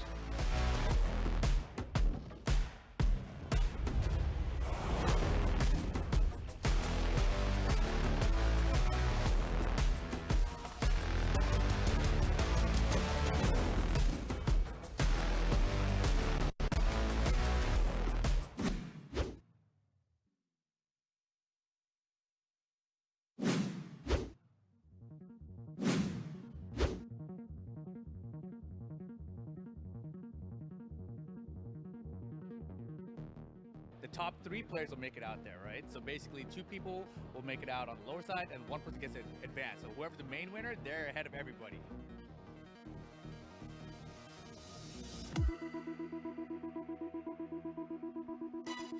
I used to be a competitor in it, now I'm a commentator in it, obviously. But this game is itself, right? There's a lot of fighting games out there. This is a one true 3D fighting game.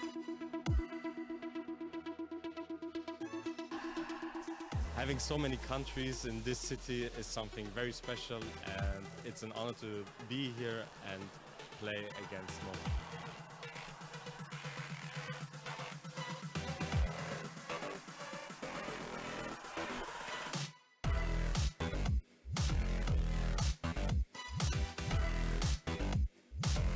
Am văzut că sunt foarte multe echipe, sper să fiu nu prea mult în ultima perioadă meciurile, dar cred că USI o să ne surprindă foarte mult. I'm confident and I have plans for my opponents, but I know they are good players, so I'll do my best.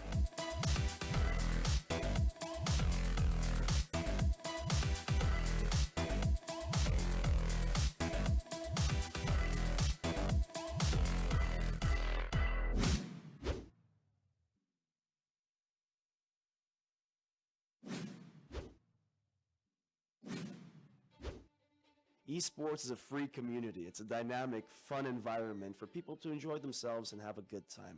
Este o experiență foarte importantă pentru mine și țin mult la cosplay. In the International Esports Federation, you have 140 countries here present, 140 people that represent their country. It's good to see how involved people are here. I consider that without loss you cannot become a better player.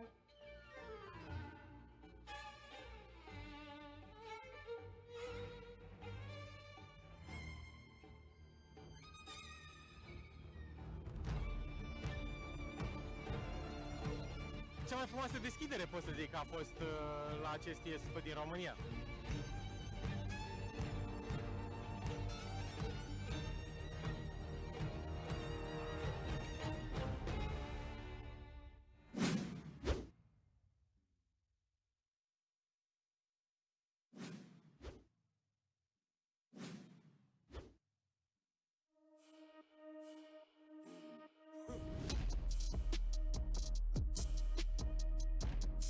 So what we know is that video game players, professional esport athletes, are cognitive performers.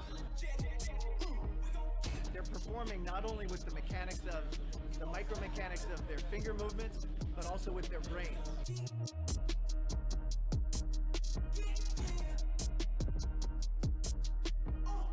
think it is the best day of my life.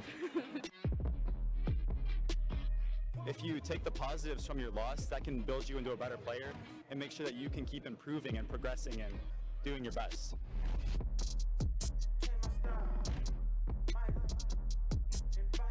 It's our first time here in Romania for the Iesf tournament. Everyone is enjoying a lot. I hope we can have a good result.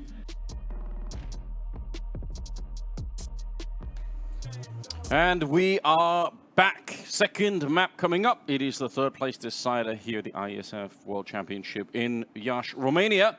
2023, just to get it all nicely lined up.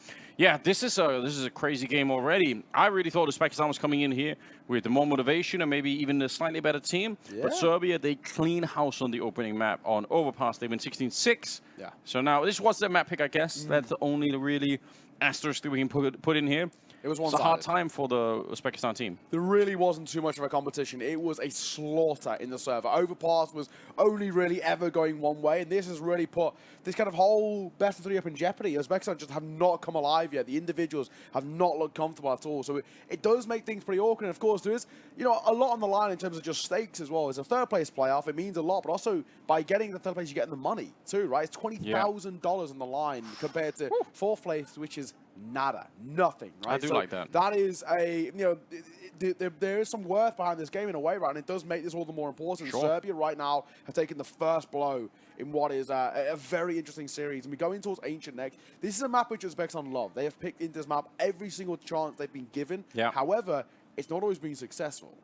No, that's a good point. I mean, and it's also a map that, not a lot has to go wrong, especially if you're going to be coming a little bit cold. And you know that Serbia's warmed up.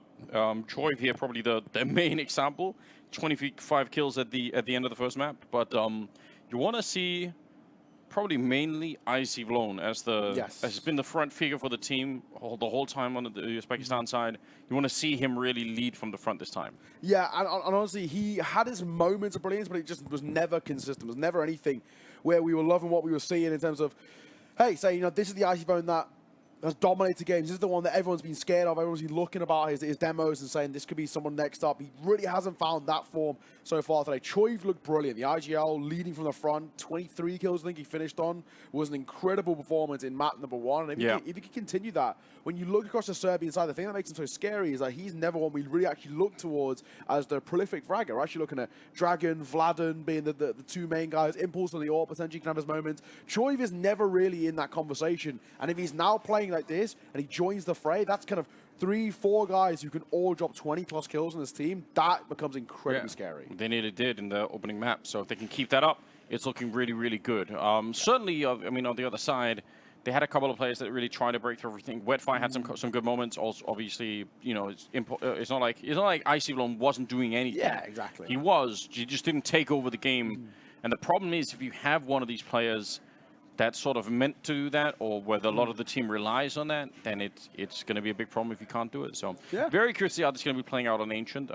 Definitely a map that a lot of teams love to play now. It's become really popular. Yeah, as you said as well. I mean, we saw the Serbian guys come into the tent here as well. They had a kind of little conversation. They looked happy. They looked comfy. They looked in a very comfortable mode, and you can exactly see why. I think when you directly compare it to what we've seen in terms of their bracket run, getting through to kind of where we are now, the Sweden game, it's a very difficult team to come against. That was their first time on the stage as well. That makes things all the more tough. But ladies and gentlemen, we're about to get underway in towards our map number 2. Ancient is where we head. Uzbekistan will start on that T side. Serbia start on the CT side here. Looking for a 2-0, looking to clean up, map the series, and lock in that bronze medal. Let's see whether that's the case. Oh, this pistol round again could be real important. Dragon, that's a nice shot. That's how we get started. Kindo could be run down, but the dualies, 3 kills on him. He's taken on the entire team, and he wants more. 1 bullet left at the end as he gets the quad kill and destroys Uzbekistan at the start of the round. That's brutal. That is brutal. Kindo has been somebody that we've had our reservations about. We've been having a couple of question marks. He was 0-6 to start off on map number 1, and now he starts 4-0. Brilliant from Kindo, the youngster on this team, the new addition, who has really struggled throughout this tournament, has picked this moment to come alive. That now leaves Serbia 3 for 3 on pistols so far in this series. They're unstoppable. Doesn't matter if it's CT on the T side. They're looking so damn comfy. No bomb plant too as well. It just means no real true money to work with for UZBEKISTAN. They've got the Eagles, but it's actually at quite the cost. And Vlad and the MP9 will find the first blow. Creates an insane foundation for winning a best of 3 when you can win all the pistol rounds. Just keep it going. Joyv has found plenty in this one. Double kill with the MP9. You'll take it. And Kanshine back here. He did bomb tuck way in the corner just in case to get the opening. Maybe he can sneak onto a bomb site. But now it's just going to be about finding another couple of deagle kills if you can to change it and make it expensive. At least make them pay on that CT side. Not going to be possible either. Man, this is starting to look like such an incredibly good start. And again, because they never even really got fully confident, fully warmed up on the opening map. Yeah, that's something that UZBEKISTAN will have to try and do now on this one, but they're falling behind right from the get-go. Yeah, absolutely as well. We'll have to wait and see where things pan out overall. I mean, Kindo already a lot better for him. Looking in control. The individual who stepped up, Matty 5-0, he only finds himself. Damn sick. That was a bit of a nothing round, realistically, for UZBEKISTAN. Into a buy for them. They have a lot of Uto. Not a lot of trimmings around it. Kindo will find one more. The nade of Joyv confirming a kill too. Not a great start in your first full buy.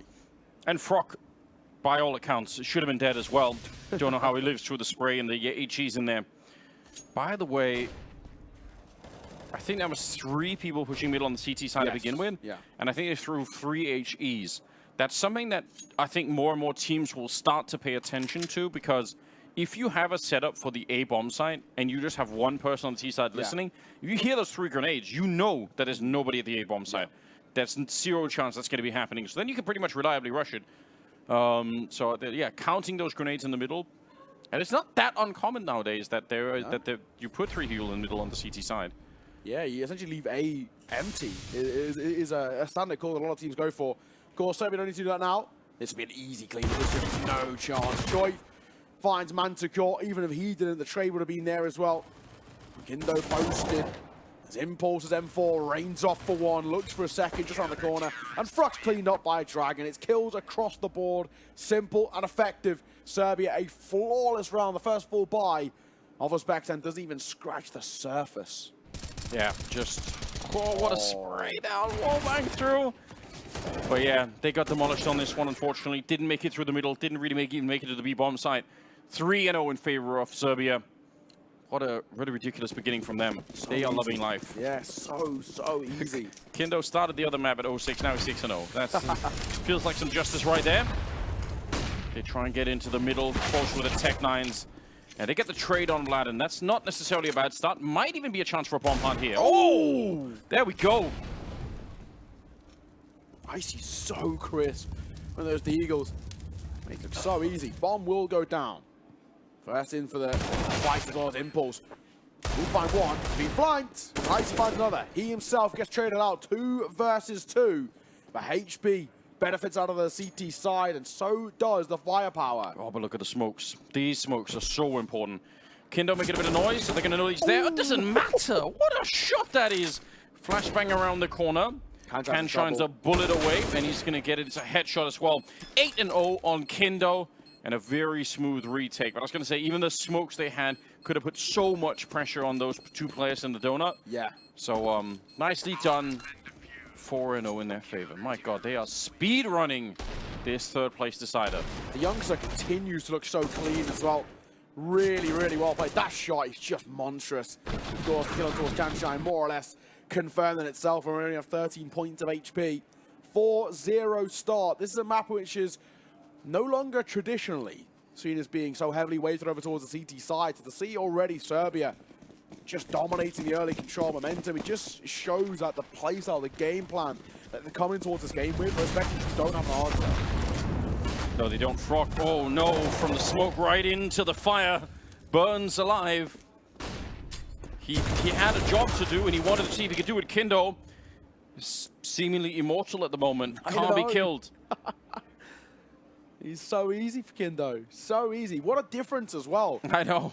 The confidence of this youngster coming in towards this map compared to what we've seen in all tournament. You know, complete parallels. It's a new person indeed. This is tough. I mean, what a Manticore and whatever you do here. I have no idea. They had the setup initially for the rest of the squad. I think depending on how well Frog does in the middle, they want to probably try and see if they can split onto that B bomb side early. But he dies, and they lose 2 people outside of the B bomb side. So the plan is just dead already. They might just save for the next minute. How's your football going? How's my football going? Yeah, I think Liverpool's playing, aren't they? Oh, yeah, they are playing. Well, I did a little tweet just before we went live saying I got the goal notification before I got the kickoff notification. So that is a good start. We are 1-0 up, 1-0 up. So, I mean, we've got 40 seconds to kill here. So, ladies and gents. I love the nervousness in your voice. Like, we still are. Let's check. Yeah, no, that is the life of a football fan. It's just, you don't want to curse it, but... Great. For those who are football fans watching at home, or maybe here in sunny Yash, Liverpool are 1-0 up against Aston Villa. So. Probably quite a few people who, I feel like everyone that I know, is sort of into both, right? So people are checking out, We're speaking to Regali as well. Obviously, he's from Yash. This is his hometown, and he was saying he grew up playing football on the grass out in front of the Palace as a kid. So he said for him it was kind of an awesome experience to see an event here as well. Something which he never really thought, could be a thing. And he was saying it was super cool. Of course, I brought him on to coach over towards Banks' team. Yes. He was just in the crowd, and I was like, dude, why not? Like, come join. And apparently he did quite a good job. He was keeping track of economy and all the rest, something I definitely did not do for you guys. We weren't worried about economy on our team, not going to lie. It wasn't an issue. Because what's the plans every round? Force buy. Go for it. Buy whatever you want. Do whatever you want. This is really getting out of control. At the moment, very, very hard for the Uzbekistan team to get their foot on the ground. Even getting the basic control, right? Outside of B and middle, if you can't control those 2 positions on the T side, then a lot of the strat book is, a couple of pages away. You're like, you need to go through like the flow chart of like, first we do this, then we do this, and then we get the bomb side. But you get stuck even at the first inning here. It's a big issue. 5-0, and number 6 round is coming up right here. They do have a case of the AWP on wet feet, but what's the plan? Flashes, a lot of them. 4 flashbangs over the wall in the middle to try and see if they can make their way around. Putting a lot of speed behind it. Impulse, run down. Unfortunately, relocating himself on the other side of the donut there. And this is going to open up the bomb site. Vladimir would have to get at least a double to make this one work. They're pushing up behind him as well. Oh, he's got some teammates coming in. Vlad, there's the one! But no second kill in the round for him. And I think Serbia, in spite of all the success... Oh, this is so crazy. I would have said save. This is a 2-on-4. I don't think it's worth it. They have so much money, but I still don't think it's worth it. I'm kind of with you. What is the point? There's no chance. Kindo, he may feel and look like he's unkillable. I'm sure I'm telling you, in the 1 versus 3, this is nigh on impossible. Not going to give this a go. So finally, we see some success come through for the Uzbekistan side. And honestly, it comes to the back of one thing, I think, for me, which has been the big difference between Serbia and Uzbekistan, is that just the raw fundamentals are way cleaner for the Serbian side. We're looking at kind of your 50-50 duels. More often than not, they're going the way of the Serbian side. We're looking at kind of just your flash and supporting utility that have been coming through. Again, Serbia just look 10 times of that. So, overall, first round on the board, finally, for Uzbekistan, but they're hoping it's first of many. They can't allow it to be just a flash in the pan moment. No, and it has to be, they really have to start rolling their way a little bit more. I think in total right now, on the Uzbekistan side, they have 11 kills across the 5 players, and Kindo alone has 9, right? So just in terms of kills alone, they are lacking something there. Now, it can be turned around. It's just that because they got crushed on the opening map, and now they've come in here and they start losing 5 rounds, it makes it feel like it's a little bit hopeless, but overall, if it was just a blank slate and you just look at a 5-1 scoreline, it's not so bad. You can make that work. Yeah, exactly that. That time, a couple of rookie mistakes, I think, cost Serbia. Missed shot with the AWP as well. Impulse, maybe on scoping and repositioning quicker would have been probably the better idea, but that's all with the benefit of hindsight. Kindo spamming through, finds Iasi, and he finds another! Kindo's the king of wallbangs. That's like his 4th wallbang in the last 3 rounds. What's the matter with him? The fact that he turned around. Oh, no. And Insta, check him PC. I mean, there's Adam standing right behind him, so we do know for a fact. Nothing. Wow. Kindo, he's a man possessed right now, a completely different player than what we've seen all tournament. If we had this Kindo throughout the earlier stages, who knows? We could have even seen Serbia pushing towards the grand final. Yeah, who knows? That could have definitely been a difference. But it's cool to see now. I mean, like, as a young player, finding his groove, getting that experience on the stage. It would have sucked for him to leave and be like, man, maybe I was the anchor the whole way through. Yeah. Don't want to be thinking like that. And now he's getting a chance to prove what he can do, which I think is nice. Impulse here, good position. 1 kill will do it. They pretty much cement the round. If he gets traded though, or if he goes down right away, it could get a bit interesting. Molotov putting pressure on. He's escaping. It's still a pretty good move. Just don't die. Moving forward there, Dragon. Nearly the double kill. How are none of them dead? 24 seconds. Choi just stomping through, making a lot of noise, and they get every single kill. I don't know why nobody was looking. They must have heard the footsteps. Yeah, there's just no respect shown there from Choi. Yeah, you love to see it, honestly. That's a really well-played retake once again. They allow the bomb to go down, but there's just absolutely no chance at a post-spawn setup. Kindo, it's ridiculous. The fact that he 180 basically immediately finds another 2. Oh, if you're Frog, you're so pissed off of your Frog, right? You've done nothing wrong there. And Frog's made no noise jumping up too. At least on the other side, you do see them kind of stomp their way through up towards Jaguar. No noise has been made. And Frog goes down. You would be annoyed. Absolutely. 11-0. Kindo still just keeping it going. Neo from the Matrix, dodging bullets. This guy cannot die right now. That's, I mean, play for the stats at this time, you know. Sacrifice the teammates, try and break the records. I don't know what they are, but they're quite far away still for a first half. People have gone, you know, I think up to 15, 16, 17-0, so gotta keep it going. Do it, Kinder. Throw the game. Yeah, 100%. Sacrifice everything for it. At this point, why not? Joyve trying to imitate Kindo with the spams. Left it, speaking of, he himself through the smoke. No way! No way! Wetfy tagged down, unconfirmed damage, but Impulse will confirm a kill towards Frog. Yeah, absolutely insane. Kindo finding a headshot there on Iasi Blown. Walking in, he can't be killed. He gets another 2. Finally, Impulse is down, but might be too late here. Canshine also going to get shot down. A Manticore looking for anyone out here. Might find Choi. Yeah, that's a free kill. And now it's still a 1 versus 3. He knows that Kindo's around this space somewhere. Doesn't necessarily know exactly where. And he's going to get almost caught. Lucky to be alive behind the spray. Pistols out, and finally Kindo falls. 13-1. I'll tell you what. I actually will take it as a really good sign. You see him in the beginning of the round pushing down towards the bottom of ramp.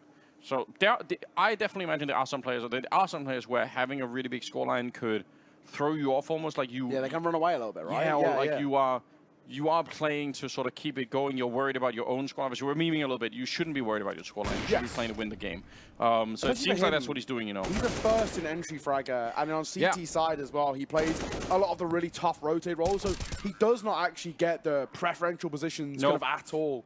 So for Kindo, I think that is actually really good to see that in that situation, he's like, right, I'm 13-0 right now, and I could either just tuck my head, win the 1v3, but actually allow the bombs to go down, or I can pull my pistol out, deny a bomb going down, and win the round regardless, because there's no way Kanchan's winning that with, what, 12 points of HP or whatever he was on. So it is actually really well played. And denying the bomb going down, while it may seem like a small thing, that extra $800 in your pocket, it means so much to Uzbekistan. That means if you look towards individuals like Wetfy or Iasi or Manticore, even Kanchan, a bit more utility, a couple of flashes, one more smoke, something along those lines. Small but effective things, which they're struggling with. They've got the rifles, but the trimmings around it are so thin, so scarce.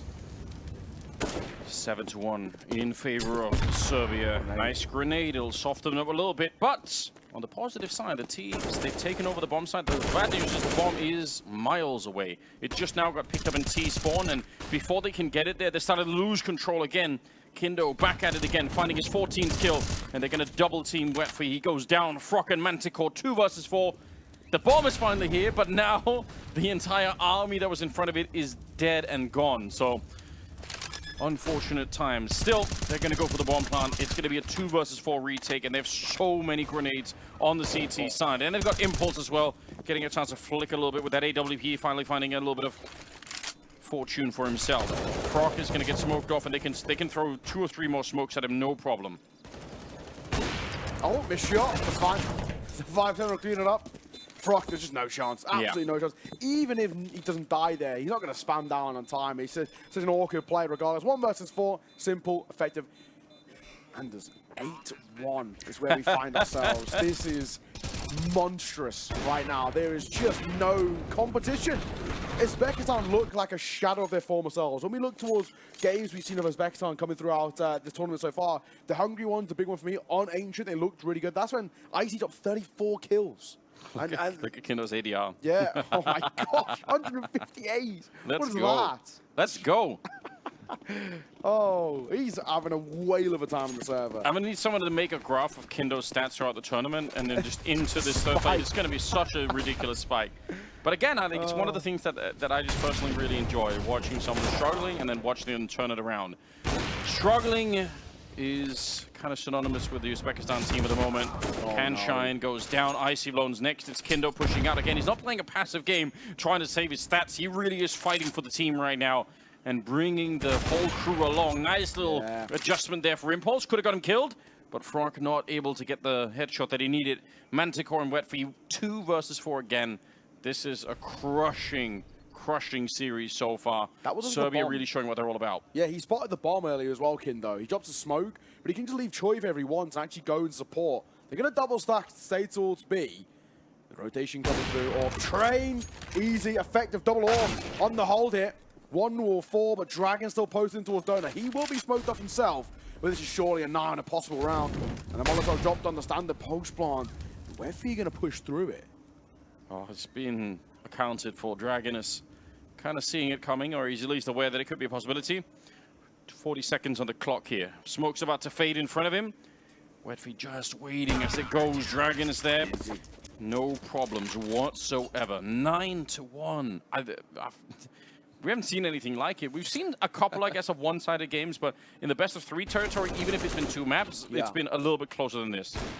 I do like as well how they're more than happy, especially when things have been going so well with the rifles. It's been so easy. There's been no kind of a real competition. They're even happy to bring out into a double orb. It's maybe even a gamble that isn't necessary, but it shows they're so confident. Dragon is not someone who traditionally picks up the AWP, but he's like, why not? I'm doing so well at the moment. He's being, oh my god, picked off by Icy. But it's his 1 kill for the round. He's immediately traded an Impulse to add to the tally too. Nice little double to come forward. That's 10 looming for Serbia right now. And this low buy of Uzbekistan should not really face too much of an issue. Again, it's hard to really imagine the scale of the comeback here. If the Uzbekistan side want to make this a map, then they probably need to find a way to win all the remaining rounds. Yeah. And again, just in terms of the sort of the mental state of it, when you're this far behind, you get beat up this badly, it could be very hard to find the right war speech to bring the team back, right? Everything is going to sound a little bit hollow. Smoke CT. I usually myself try for sarcasm in these moments, you know? Yeah. I'm the jokes of the group, you know. I'm not really bringing the frags. I'm not bringing the kills, but I'll bring the humor. I'll lighten the mood a little bit. Yeah, just I think sarcasm and reverse psychology, you know? Yeah. So I try and tell my team every time we're in like a 3 versus 1 and like we're the 3. Yeah. I always say like find a way to lose it. Like I know I've seen you guys screw this up before. Just, you know, try and fight him one at a time. That's what I always say. I was like, hey guys, let's throw this. Let's give them 1v1s. Let's throw it. Oh, here we go. There we go. No, it doesn't matter. They had a couple of good kills there, but it's going to be quickly right back. Yeah. Hey guys, let's give them 1v1. Let's give them a chance. Yeah. Let's why not? Because this makes everyone laugh a little bit too, you know. Exactly. And everyone feels a lot dumber when you lose those rounds, which is also funny. So let's get a bit of a crowd here as well, here in Iasi. Actually, a much more mellow temperature as well. We've already kind of spoken about how we've had some of the extreme heats. We had 38-39 last week right at the start of the tournament. Now, that's a mellow 23-24, which is pretty nice here in Iasi as well. So you can even sit in the sun and only get kind of a light burn, a little bit of a crispy tan, let's say. Where in 38-39, I am red as a tomato in that kind of weather. Yeah, we're dying. The Islanders aren't ready for it. Oh, Dragon. Frog, he's been trying.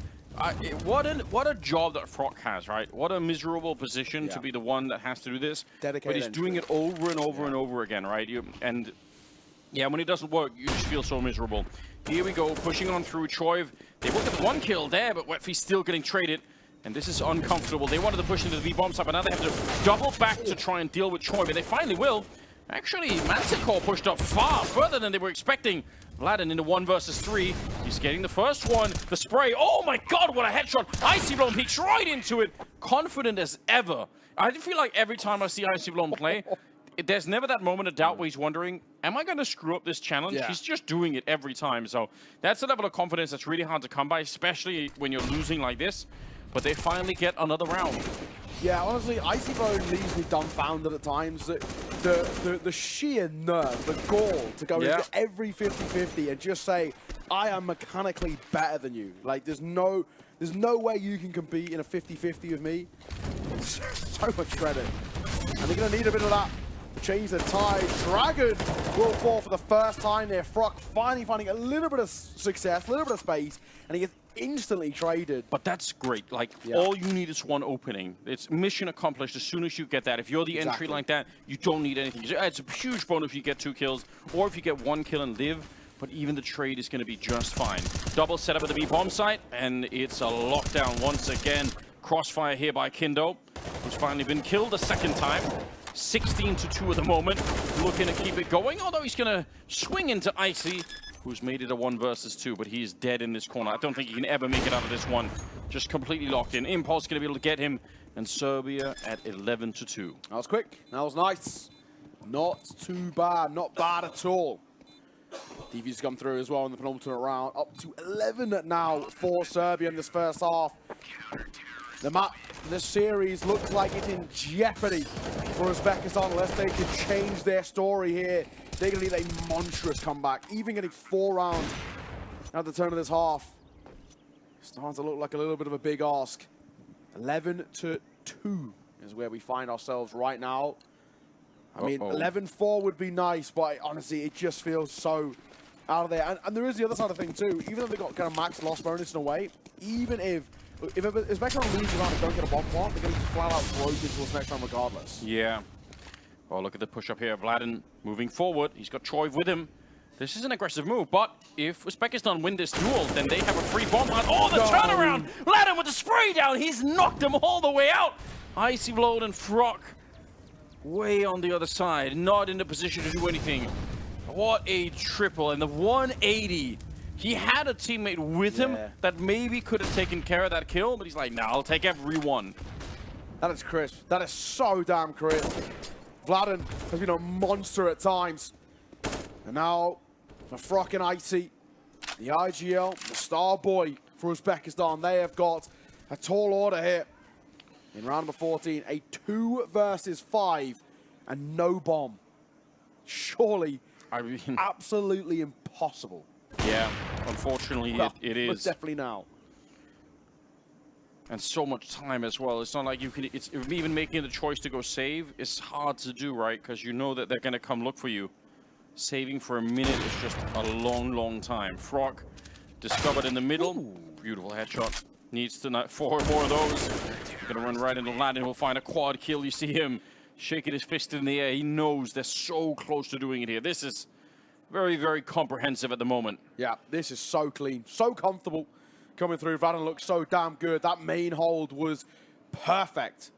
There's just nothing Uzbekistan could do here. 12-2. It's a scoreline we're at. And when you think, you've got to look kind of across the series as well. 3 for 3 on pistol round Serbia. So you'd expect, you know, if you're going to make if you're a gambling man, that they go 4 for 4, right? I mean, that already feels like job done. Yeah. I see. Oh, no. Choi for a double. What a 1-2 punch. What a setup. Kindo with the HEs. Choi with the flames. An opening double, and they don't need to see anyone. I feel like that's how you write it down on a piece of paper when you're making that strategy, and it never really works out that way. It's always like you get a little bit of damage to the Molotov, and maybe the HE does a little bit, but this was a full-on shutdown. They just get stuck inside the Molotov, and they both burn alive. What a devastating way to start the 15th round.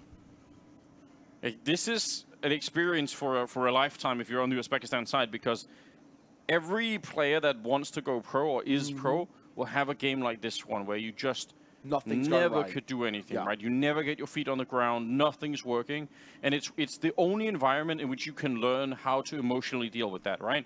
You can theory craft all you want outside of it, but until you've been here, you won't know what it feels like to have this kind of desperation. And yeah, this is, you need to find yourself inside of it. You need to find a way to dig your way out. It's super hard to do. Nice shutdown. Dragon will find the last two. 13-2 in the first half in favor of Serbia. They are 3 rounds away from bronze medals. Yeah, wonderful, wonderful work. And I think you're spot on, right? I think probably the one I look towards as someone who I'm really interested to see where they develop from here is Frock. I mean, Frock, of course, the IGL of this team, but also probably got the worst role in terms of what he's doing. He was round upon round going in towards mid and actually just dying for the cause. But it is such an important thing to try and contest mid. You can't allow the Serbian side to get mid on that CT side every single round. So he's got the toughest task here because not only has he struggled himself in terms of the fragging department, but he's also got to rally the troops, right? He's got to try and get them alive. Yeah. It's not done yet. There is still a chance. However slim, he'll absolutely take it. Frog tapping his way down mid, not going to find too much. Mid control taken by Serbia here. One smoke deep in towards red. Will give them the opportunity. They're going to wrap on towards A. Yeah, and like you pointed out, they've won 3 out of 4 pistol rounds so far on the Serbian side. If they win this one, I doubt there's much of a shot left. Frock at least getting the early information, but it's going to be a very fast bomb plant. Nobody at Donut either for the CTs. This is very risky. They have a smoke and a kit on Manticore. It's really worth keeping an eye on. Good shots coming through. Troy, though, will answer back, and Kindo with a headshot. Frock is low on health already, and this is a hard 2v2 now. Yes, they can put up the smoke on the bomb, but can they actually find the defuse inside? He's going straight for it, trying to see it. 2 seconds left. They're hunting. Nice shot. Stabbing him in the back. And that's how they get to 14. My God. Was that Kindo again? Yeah. Kindo is loving life in the server. He has had everything go his way. What a half he's putting up here in that first. And he continues on towards the T side. Kindo so well played. Like 19 and 3 he finds himself on. And how long's left on that bomb? 0.55 seconds on the bomb. Just couldn't get worse for Uzbekistan. Really couldn't. They just must feel cursed at this point in time, you know. These are the games you learn from, though. When it comes down to it, yeah, it is. You don't learn from winning and destroying opponents. You learn from losing and saying, what do we do wrong? How were they so much better? Yeah. Going back and looking at a demo like this is what's going to elevate Uzbekistan to next year or when they play in their officials under their org trash can tents. That's what's going to make this side a better team. 100%. Hard lesson being learned right now. Kanshine goes down. Serbia speed running this game. 16-6 on the opening map. We're looking at a 15-2 scoreline here as they will open up the bomb site. Manticore in the middle, going to be found. Wow, this is so devastating. This is just a massacre. There just isn't a competition. Considering as well that for Uzbekistan, this has been their go-to map. This has been the map in which, throughout the groups and as much as they could in towards playoffs, they tried to pick into this, and they played quite well. Serbia, it's very clear that they've absolutely done their research. They have been so damn good. Serbia knew exactly what they were up against here as well. We kind of said, when I spoke to QB from Germany, he was saying that individually there's a lot of mechanical prowess over there, but as a team we think we have the number, and Serbia have come in with the same level of confidence. And of course, when you got individuals like Kindo going 21-4, what can you do? Not a lot, it turns out. Nobody's even... Iceland's top fragging on the Uzbekistan side with 9 kills at the moment. So just in terms of the output, they've just had no chance to get anything really going. They got some M4s in this round, but the task ahead of them is to win the next 13 rounds, making no mistakes, just to get it in overtime. Troy opening up the B bomb side, but the truth is it's on the A side of the map that the bomb is going to be planted. 4 versus 3, and in the middle, Kindo opening up on Wetfire just to make the retake even harder. A little bit of an attempt there, but Manticore gets shut down. And it is lights out for Uzbekistan here, pushing through the smoke. Vladen is ready, and it's Serbia! Bronze medals around their necks at any moment. They take down Uzbekistan on 2 maps, only dropping, what, 8 rounds or something like that? Unbelievable. Is a massacre. Credit as well to Serbia. $20,000 in the pocket too is just a cherry on top. 3rd place overall. What a performance from Serbia. What a showing in map number 2 there from young Kindo. 22-4 with 4 assists on top of it as well. Yeah. It is just a mammoth showing from a guy who has struggled throughout this tournament. We've had a couple of question marks about him, And my God, as he shut us up there, what a performance. But do you know what? It's commiserations towards Uzbekistan. They were an unknown quantity coming in towards the tournament. A lot of people really didn't know what level we were going to get out of them. They go 5-0 through groups, and then they become the talk of the town. And honestly, I'm so impressed with them. There's a couple of individuals on this team who I'd be surprised if you don't see them step up into a good level. Iasi Clone, or Iasi Flome, I say, is someone who was so good throughout the entire tournament. Wetfee as well, the AWPer was incredible. But I think Frock as the IJO did a lot, man. The amount of times he does stuff for his team, he is someone who I'm really, really impressed with. But there's a lot of good talent on this team, and I don't think this is the last we're ever going to hear of them. No, I doubt that as well. But on the stage, it's going to be Serbia that are going to be celebrating this one. We are ready with Banks down for the interview. Well, Serbia grabbed themselves the 3rd place and the bronze medals, but that was a stylish way to do it, man. You dominated. It really felt though like when it came to Overpass, you guys just were never in chance of losing that map. Do you feel like banning that Mirage from them was the key? I mean, their permaban was Overpass. I wasn't expecting to play Overpass. They just banned Inferno, which is our best map. So I said, like, it doesn't matter if it's Overpass or Inferno, it's our 2 best maps. And in Ancient, we all watched like last night demos, and we realized how they play. It's like a lot of aim duels, and we got like maybe 10 kills with grenades, like HE Molo, and after that, like, they just didn't have any answer. So I think we just we adapted really well on the opponent. Like, it's not like the Swedish guys who are proactive on the map. These guys are more aim duels, and it's like easier for us. So an easier way to get the job done and predict what was happening, and you did it in style. Now, when it comes to this, though, taking home the bronze medals for Serbia, what does that make you feel like? What does that mean to you guys? I mean, last year in Romania, we got 3rd place too. Like, it was maybe European Championship, I'm not sure. We like wanted to step forward, but unfortunately Sweden was better. And I mean, it means a lot of us to us. Like, we didn't get, we're not going home with empty hands, yeah? So it feels really good. And what do you say to all the fans back home? Hvala svima na podršci, iako možda nismo uzeli prvo mesto, ali mislim da je 3. mesto sasvim zasluženo. Thank you very much, man. Congratulations on the 3rd place. Guys, give it up for Serbia! Now we will have a short break, but when we come back, we'll be looking into our grand final, Sweden taking on Germany, to see who takes the trophy home.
What makes us think that your company should invest in Yash?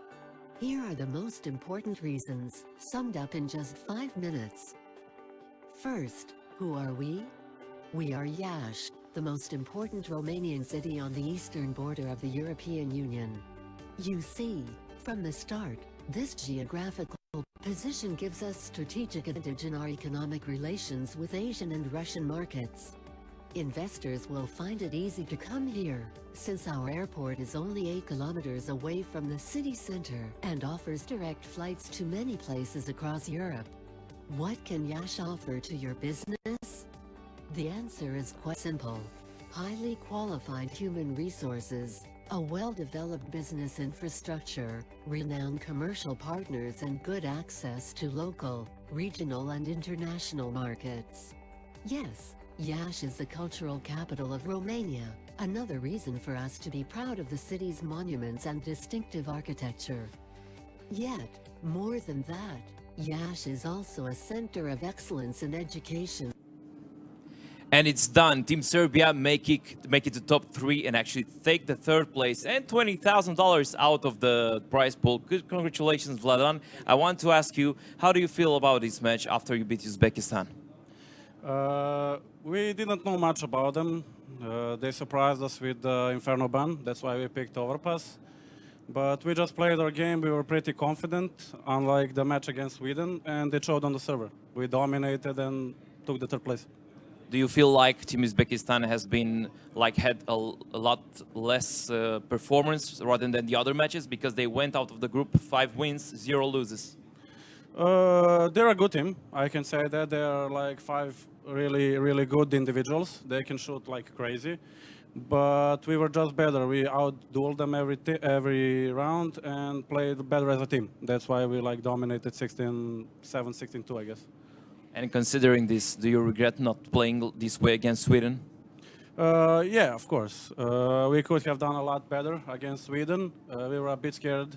I guess it was our first match on the stage with the crowd, and we just played like scared little chickens. And it showed. We lost, but we learned from that mistakes, and it showed here. Now I have to ask you, who's gonna win, Team Sweden or Germany? I think it's gonna be a close match, but I think Sweden take it home. Thank you very much, Vladan. That was all from the Vodafone Red Room. It's the grand final next, Team Germany against Team Sweden.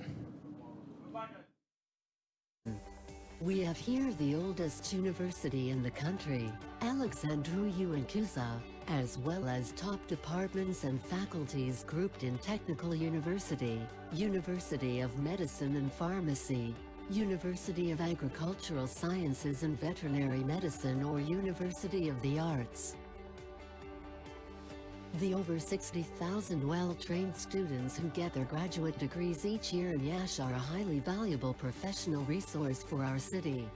Let's not forget that Iași is also a regional medical center for over 5 million Romanians living in this part of the country, to whom it provides care through 13 public hospitals and 16 private medical centers. The Iași Medical School is internationally renowned, and our hospitals benefit from the services of the best specialists in the field.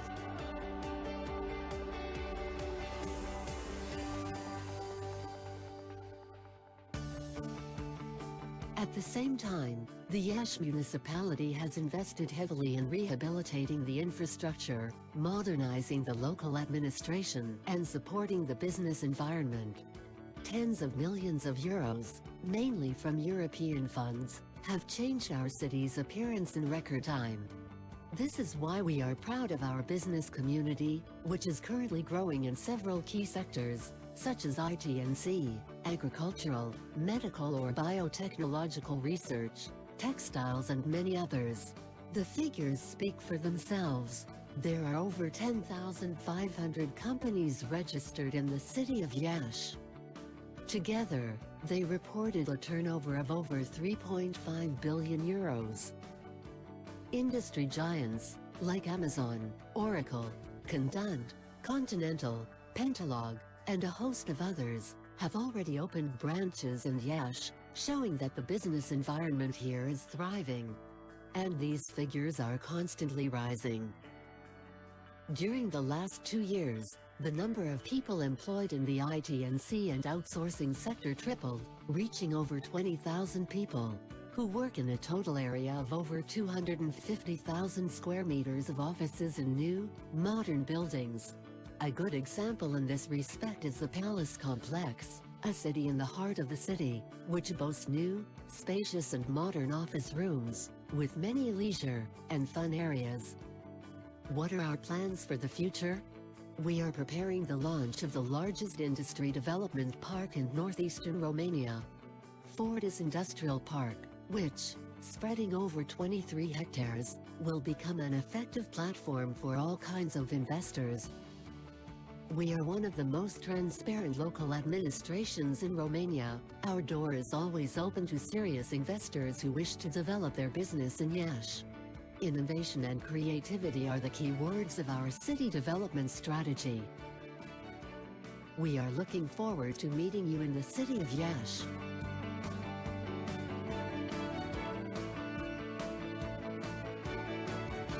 Come here and get to know us better.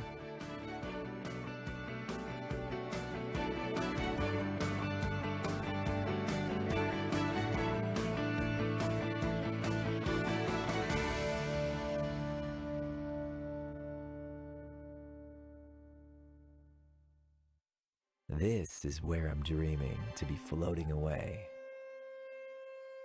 Beyond the mountains, the rivers,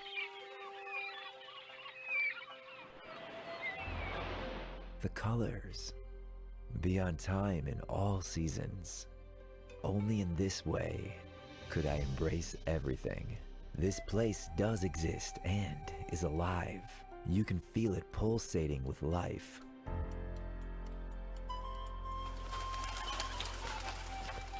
You would really like Romania and the Romanians. These streets, shrouded in history, have been an inspiration for many a story and a legend cozily narrated by the fireplace. This is the place where people are a story in themselves. A story to be told to everyone, whenever possible.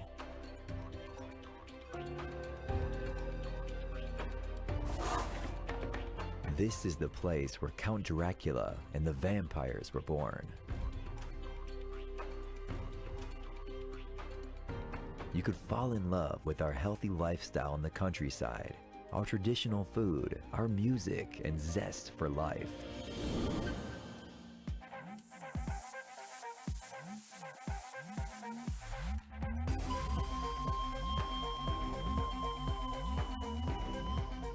Our towns are abuzz with life and colors, vibrant with people and light.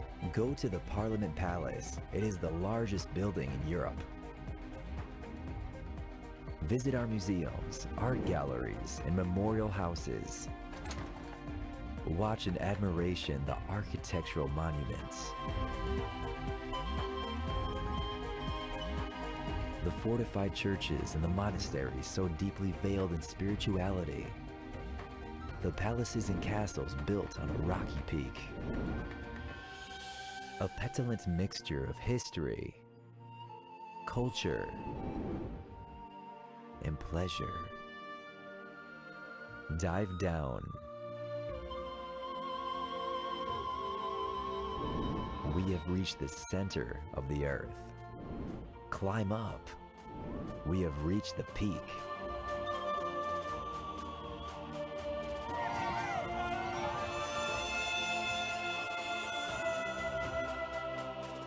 We will be smiling to you wherever you might meet us.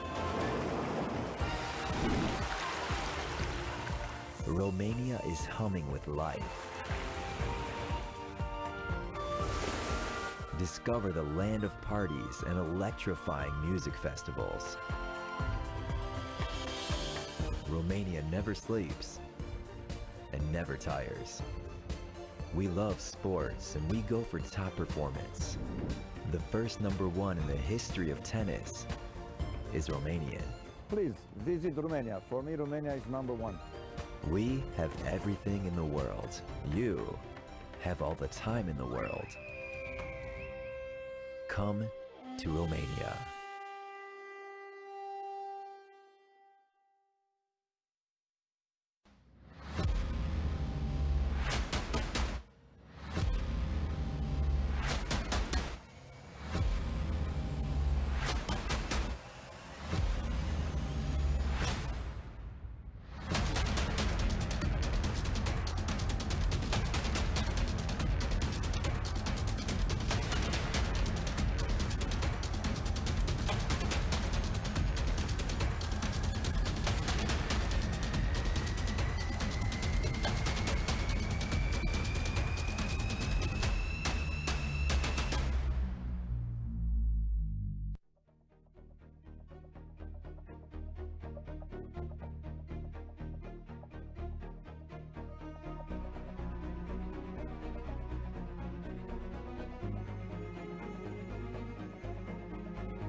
obviously want to win this tournament, and we have had a lot of time to practice, and we have a lot of talented players we brought to this tournament.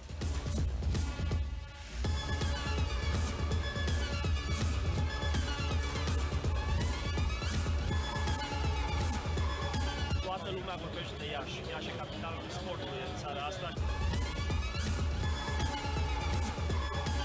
Over 700 gamers from around the globe will join us to compete and battle it out for glory to earn their place in the pantheon of champions. Because of this event, so I'm really happy that I saw a lot of female teams. Like, it's an opportunity to play against them all.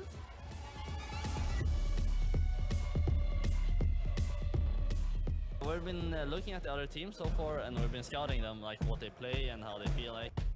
Cel mai bun eveniment de până acum la care am fost eu în țara la noi. Beautiful country, beautiful people, amazing food. Good luck to everyone. Let's enjoy together these days of sharing memories.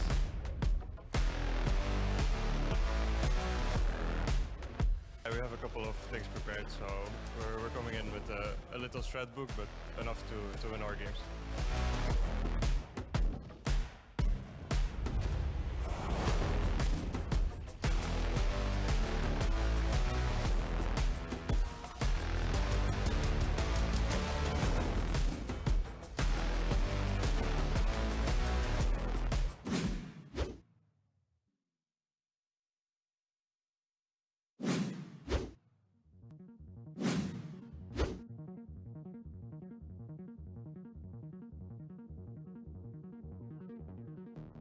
The top 3 players will make it out there, right? So basically 2 people will make it out on the lower side and 1 person gets advanced. So whoever's the main winner, they're ahead of everybody.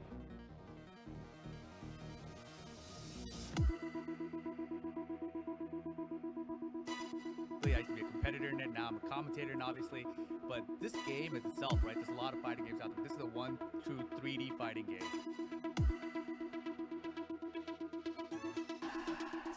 Having so many countries in this city is something very special, and it's an honor to be here and play against most.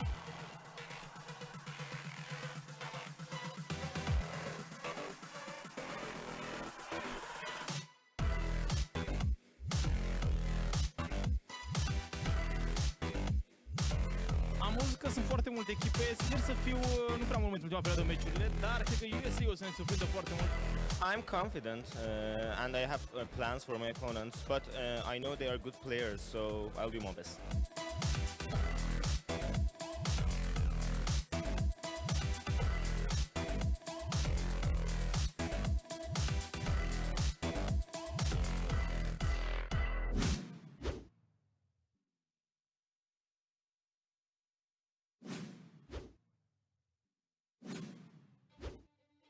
Esports is a free community. It's a dynamic, fun environment for people to enjoy themselves and have a good time. Este o experiență foarte importantă pentru mine și țin mult la cosplay. In the International Esports Federation, you have 140 countries here present, 140 people that represent their country. It's good to see how involved people are here. I consider that without loss you cannot become a better player.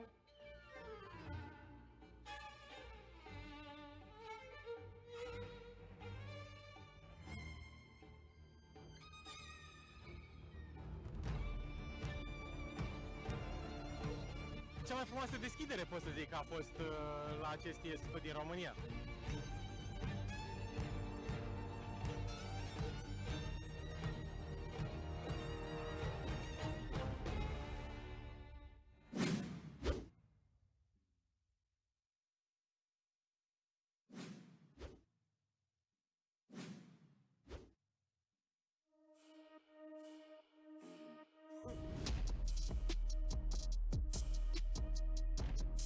So what we know is that video game players, professional esport athletes, are cognitive performers. They're performing not only with the mechanics of the micromechanics of their finger movements, but also with their brains.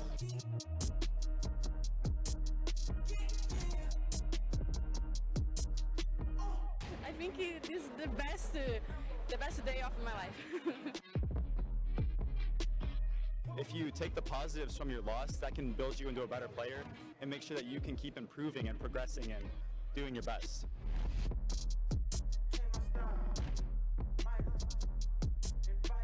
It's our first time here in Romania for the Iesf tournament. Everyone is enjoying a lot. I hope we can have a good result.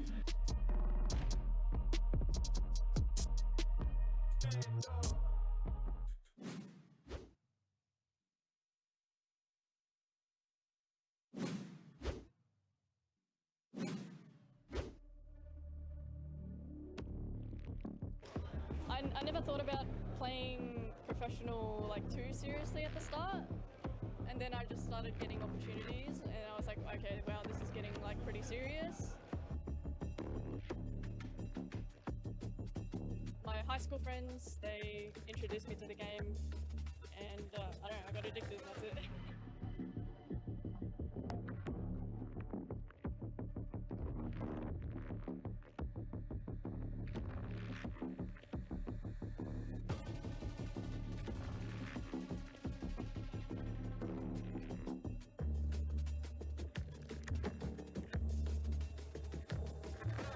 The main thing about this event is sort of the atmosphere. It's just everybody's here, everybody's competitive, but everybody's really nice and really enjoying sort of this spirit and everything.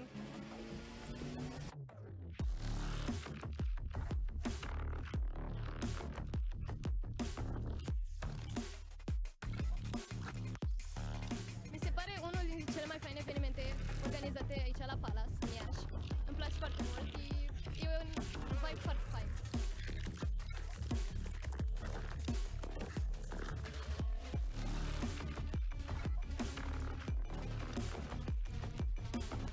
Pentru orașul Iași este un eveniment extraordinar, dat fiind faptul că este un eveniment internațional.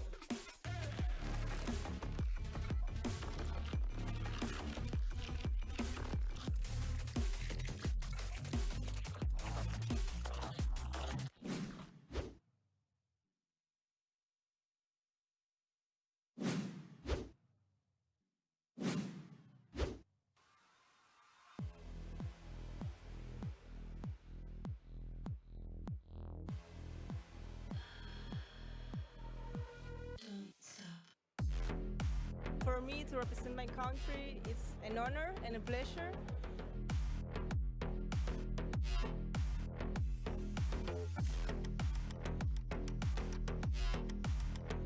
We don't feel any pressure. We are doing this with pleasure, and we are very happy to be representing Argentina and trying to show the world what we can do.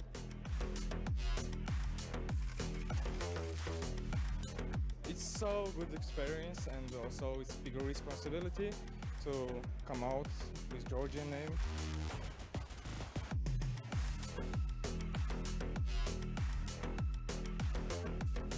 Chiar mă bucur că am venit și eu special am venit pentru România.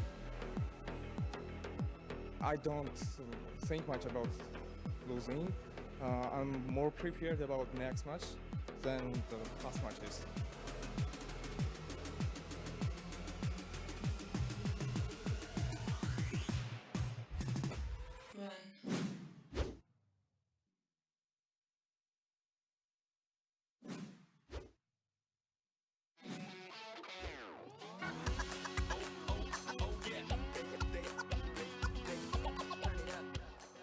Today is the day of the independence of our country, Kyrgyzstan. It's a present for them.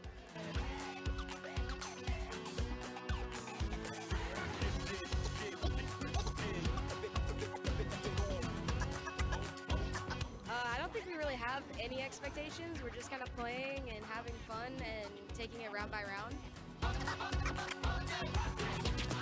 I'd say we're very confident. We all know that we're really good players, and even though we might not play together in a team, we know that we're badasses. So.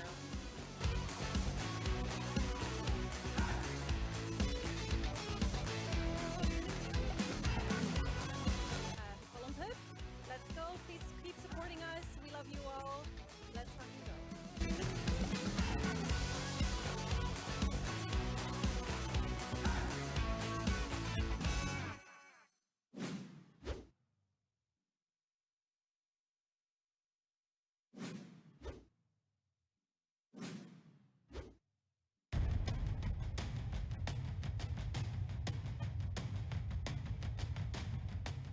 very happy about everything that I saw here. Like we have supporters everywhere. When I was riding with the boat, we have people who knew about esports.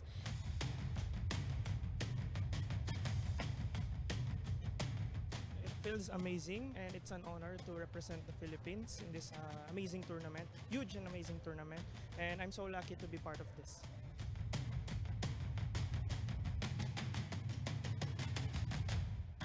Campionatul Mondial de Esports cred că este momentul cel mai important al acestui an și poate unul din momentele cele mai importante ale ultimilor 10 ani din Iași.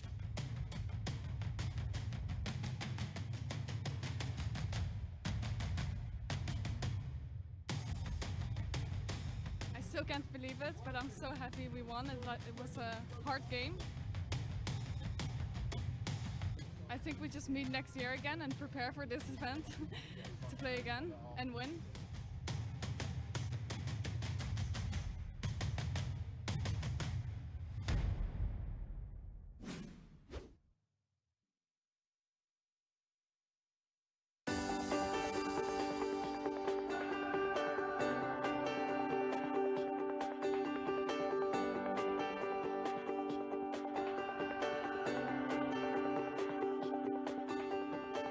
What makes us think that your company should invest in Iași?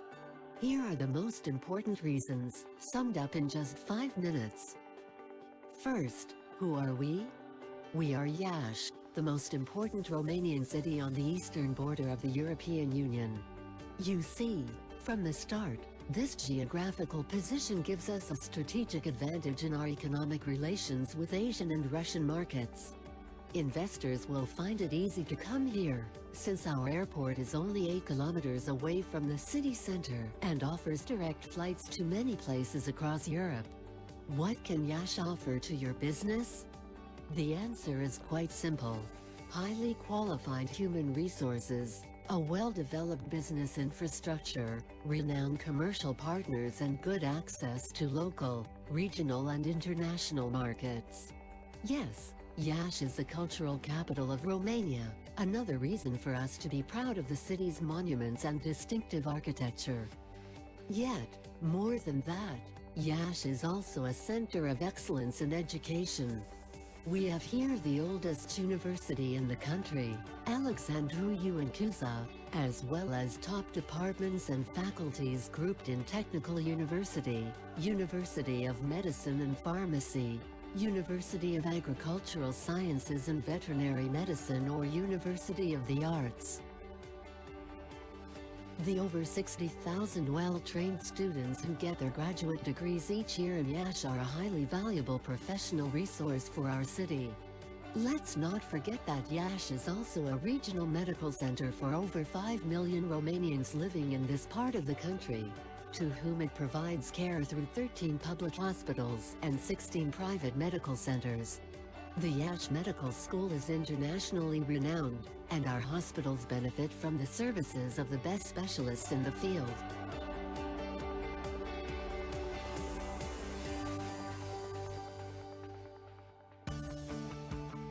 At the same time, the Iași municipality has invested heavily in rehabilitating the infrastructure, modernizing the local administration, and supporting the business environment. Tens of millions of euros, mainly from European funds, have changed our city's appearance in record time. This is why we are proud of our business community, which is currently growing in several key sectors, such as IT&C, agricultural, medical or biotechnological research, textiles and many others. The figures speak for themselves. There are over 10,500 companies registered in the city of Iași. Together, they reported a turnover of over 3.5 billion euros. Industry giants, like Amazon, Oracle, Condant, Continental, Pentalog, and a host of others, have already opened branches in Iași, showing that the business environment here is thriving. And these figures are constantly rising. During the last 2 years, the number of people employed in the IT&C and outsourcing sector tripled, reaching over 20,000 people, who work in a total area of over 250,000 square meters of offices in new, modern buildings.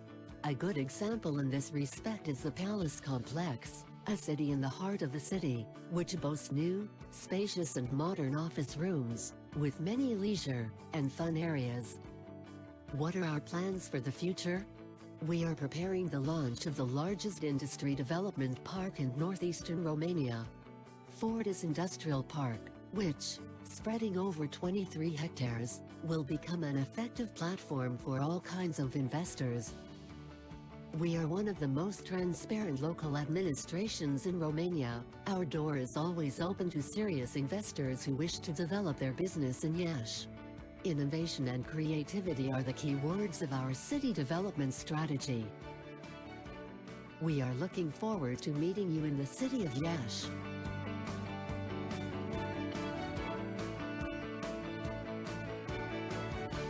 Come here and get to know us better.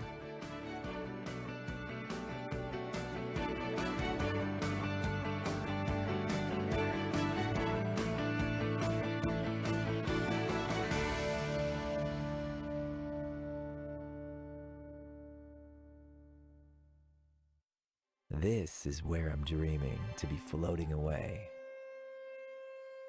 Beyond the mountains, the rivers,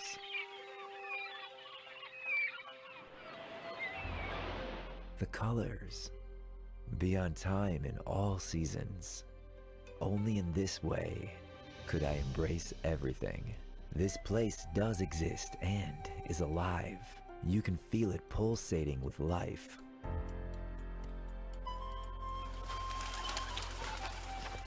You would really like Romania and the Romanians. These streets, shrouded in history, have been an inspiration for many a story and legend cozily narrated by the fireplace. This is the place where people are a story in themselves. A story to be told to everyone, whenever possible.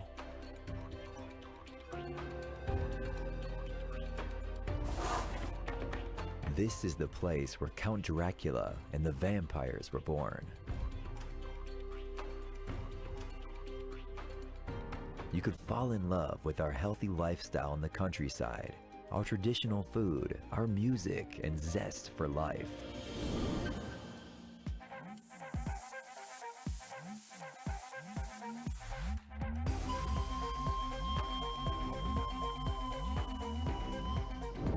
Towns are abuzz with life and colors, vibrant with people and light.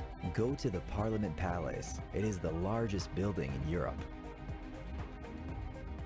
Visit our museums, art galleries, and memorial houses. Watch in admiration the architectural monuments. The fortified churches and the monasteries so deeply veiled in spirituality.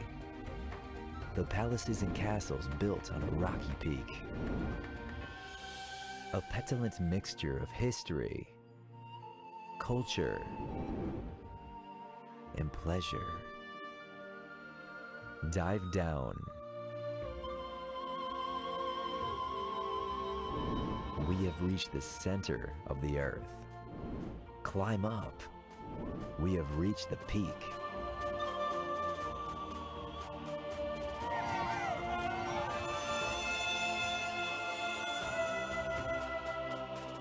We will be smiling to you wherever you might meet us. Romania is humming with life. Discover the land of parties and electrifying music festivals. Romania never sleeps and never tires. We love sports and we go for top performance. The first #1 in the history of tennis is Romanian. Please visit Romania. For me, Romania is #1. We have everything in the world. You have all the time in the world. Come to Romania.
obviously want to win this tournament, and we have had a lot of time to practice, and we have a lot of talented players we brought to this tournament.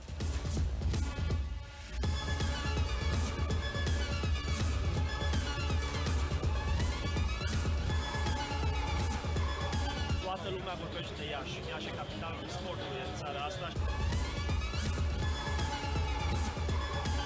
Over 700 gamers from around the globe will join us to compete and battle it out for glory to earn their place in the pantheon of champions.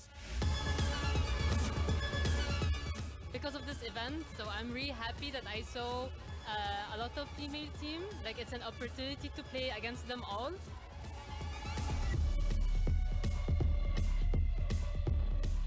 We've been looking at the other teams so far, and we've been scouting them, like what they play and how they feel like. Cel mai bun eveniment de până acum la care am fost eu în țara la noi. Beautiful country, beautiful people, amazing food. Good luck to everyone. Let's enjoy together these days of sharing memories.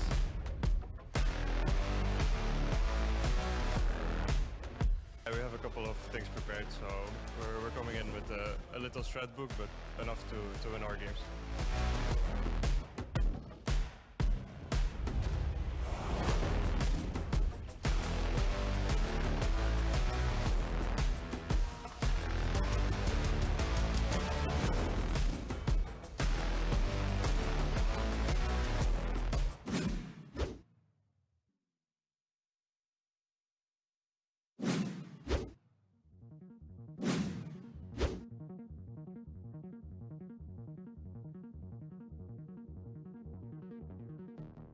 The top 3 players will make it out there, right? So basically 2 people will make it out on the lower side and 1 person gets advanced. So whoever's the main winner, they're ahead of everybody.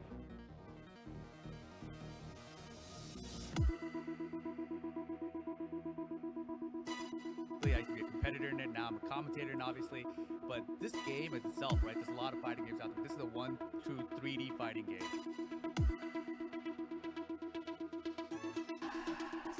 Having so many countries in this city is something very special, and it's an honor to be here and play against most.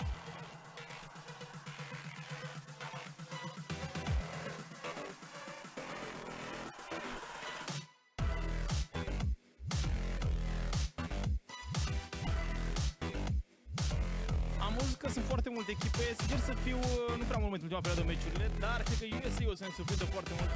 I'm confident and I have plans for my opponents, but I know they are good players, so I'll do my best.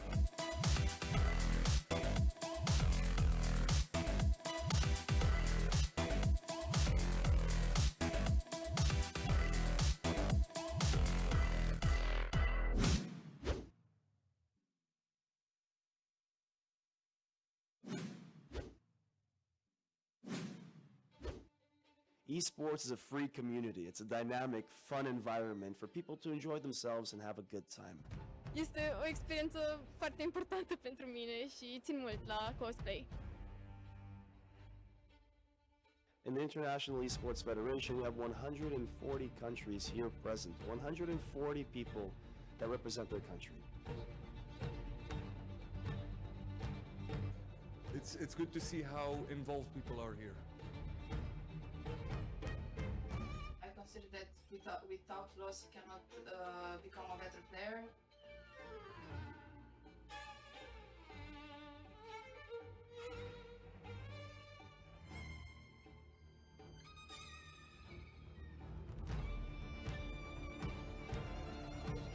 Cea mai frumoasă deschidere pot să zic a fost la acest Iesf din România.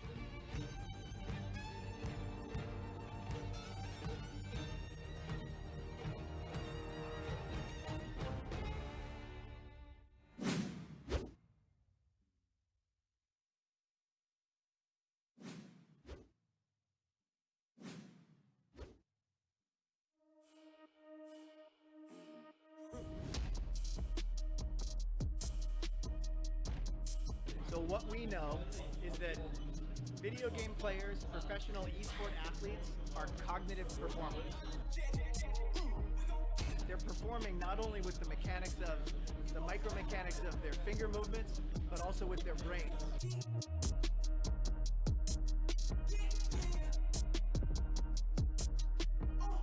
think it is the best day of my life. If you take the positives from your loss, that can build you into a better player and make sure that you can keep improving and progressing and doing your best.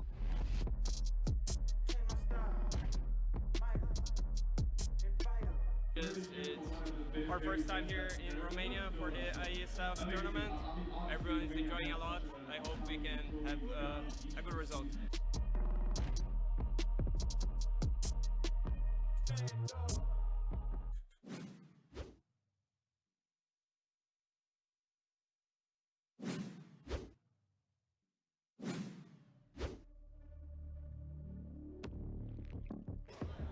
I never thought about playing professional too seriously at the start, and then I just started getting opportunities, and I was like, okay, wow, this is getting pretty serious. My high school friends, they introduced me to the game, and I don't know, I got addicted, that's it.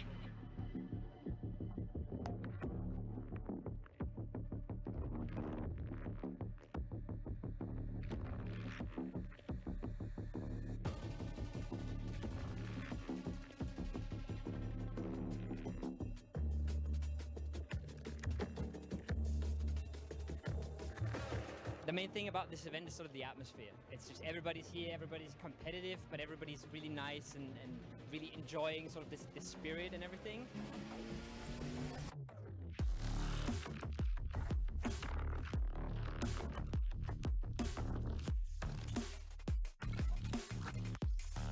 Mi se pare unul dintre cele mai faine evenimente organizate aici la Palace, în Iași. Îmi place foarte mult, e un vibe foarte fain.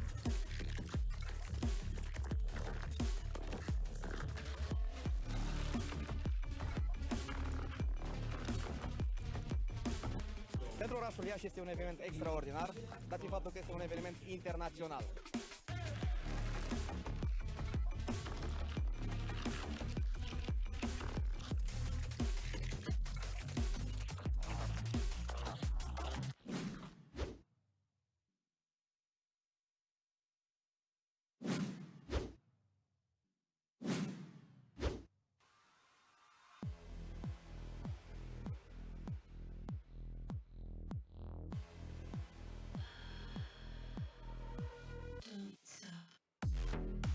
For me to represent my country, it's an honor and a pleasure.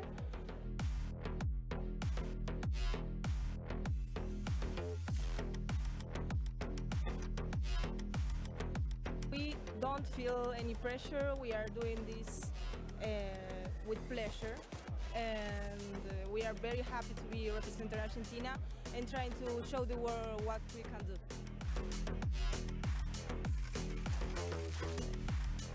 It's so good experience, and also it's bigger responsibility to come out with Georgian name.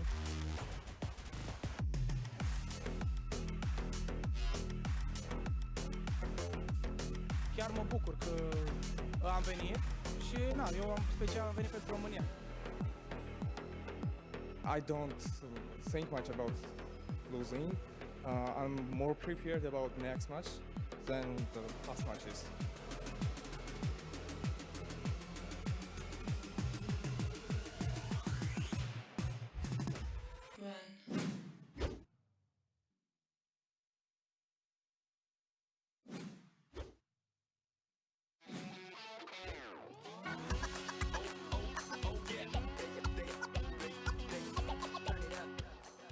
Today is the day of the independence of our country, Kyrgyzstan. It's a present for them.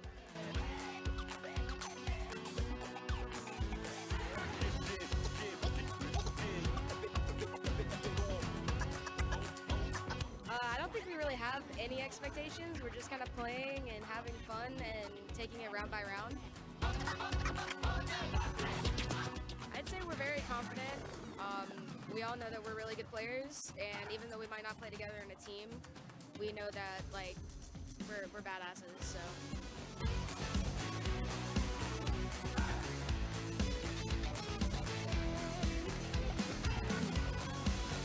Olympic, let's go. Please keep supporting us. We love you all. Let's fucking go.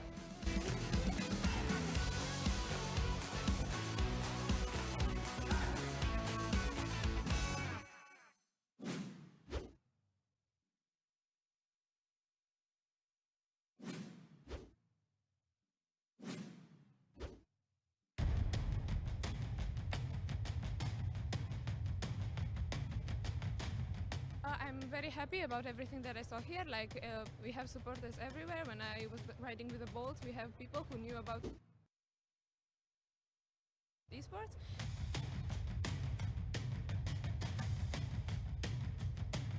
It feels amazing, and it's an honor to represent the Philippines in this amazing tournament, huge and amazing tournament, and I'm so lucky to be part of this.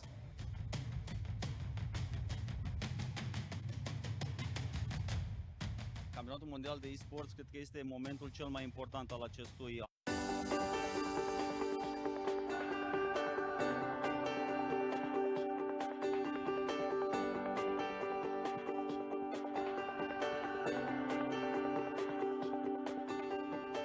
What makes us think that your company should invest in Yash? Here are the most important reasons, summed up in just 5 minutes. First, who are we? We are Iași, the most important Romanian city on the eastern border of the European Union. You see, from the start, this geographical position gives us a strategic advantage in our economic relations with Asian and Russian markets. Investors will find it easy to come here, since our airport is only 8 kilometers away from the city center and offers direct flights to many places across Europe. What can Iași offer to your business? The answer is quite simple. Highly qualified human resources, a well-developed business infrastructure, renowned commercial partners and good access to local, regional and international markets. Yes, Iași is the cultural capital of Romania, another reason for us to be proud of the city's monuments and distinctive architecture. Yet, more than that, Iași is also a center of excellence in education. We have here the oldest university in the country, Alexandru Ioan, as well as top departments and faculties grouped in Technical University, University of Medicine and Pharmacy, University of Agricultural Sciences and Veterinary Medicine or University of the Arts. The over 60,000 well-trained students who get their graduate degrees each year in Iași are a highly valuable professional resource for our city. Let's not forget that Iași is also a regional medical center for over 5 million Romanians living in this part of the country, to whom it provides care through 13 public hospitals and 16 private medical centers. The Iași Medical School is internationally renowned, and our hospitals benefit from the services of the best specialists in the field.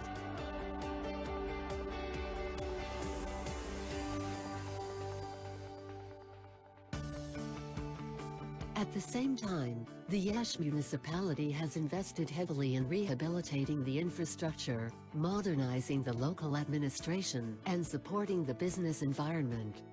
Tens of millions of euros, mainly from European funds, have changed our city's appearance in record time. This is why we are proud of our business community, which is currently growing in several key sectors, such as IT&C, agricultural, medical or biotechnological research, textiles and many others. The figures speak for themselves. There are over 10,500 companies registered in the city of Iași. Together, they reported a turnover of over 3.5 billion euros. Industry giants, like Amazon, Oracle, Condant, Continental, Pentalog, and a host of others, have already opened branches in Iași, showing that the business environment here is thriving. And these figures are constantly rising.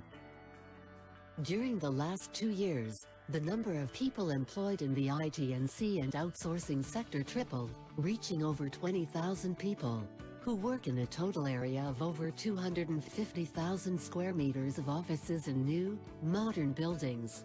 A good example in this respect is the Palace Complex, a city in the heart of the city, which boasts new, spacious and modern office rooms, with many leisure and fun areas. What are our plans for the future? We are preparing the launch of the largest industry development park in northeastern Romania, Fortis Industrial Park, which, spreading over 23 hectares, will become an effective platform for all kinds of investors.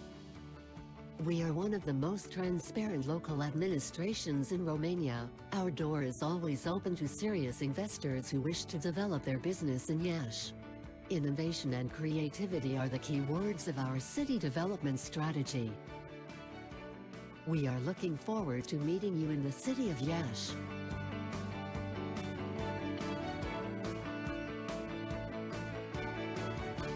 Come here and get to know us better.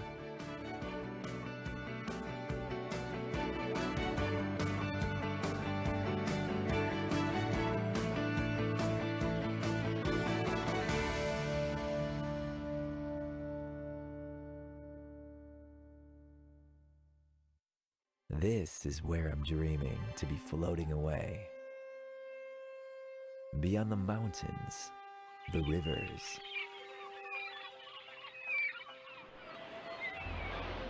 the colors, beyond time in all seasons. Only in this way could I embrace everything. This place does exist and is alive. You can feel it pulsating with life.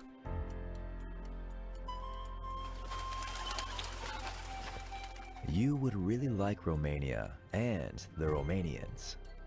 These streets, shrouded in history, have been an inspiration for many a story and a legend cozily narrated by the fireplace. This is the place where people are a story in themselves. A story to be told to everyone, whenever possible.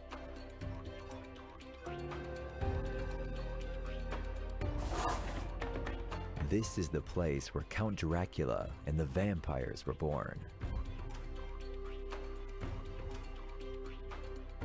You could fall in love with our healthy lifestyle in the countryside, our traditional food, our music, and zest for life.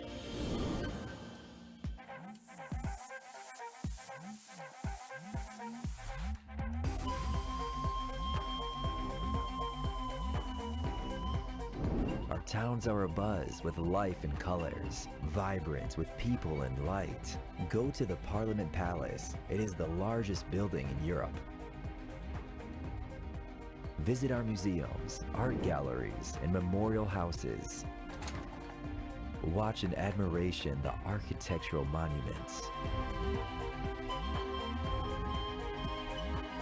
The fortified churches and the monasteries so deeply veiled in spirituality. The palaces and castles built on a rocky peak. A petulant mixture of history, culture, and pleasure. Dive down. We have reached the center of the earth. Climb up. We have reached the peak.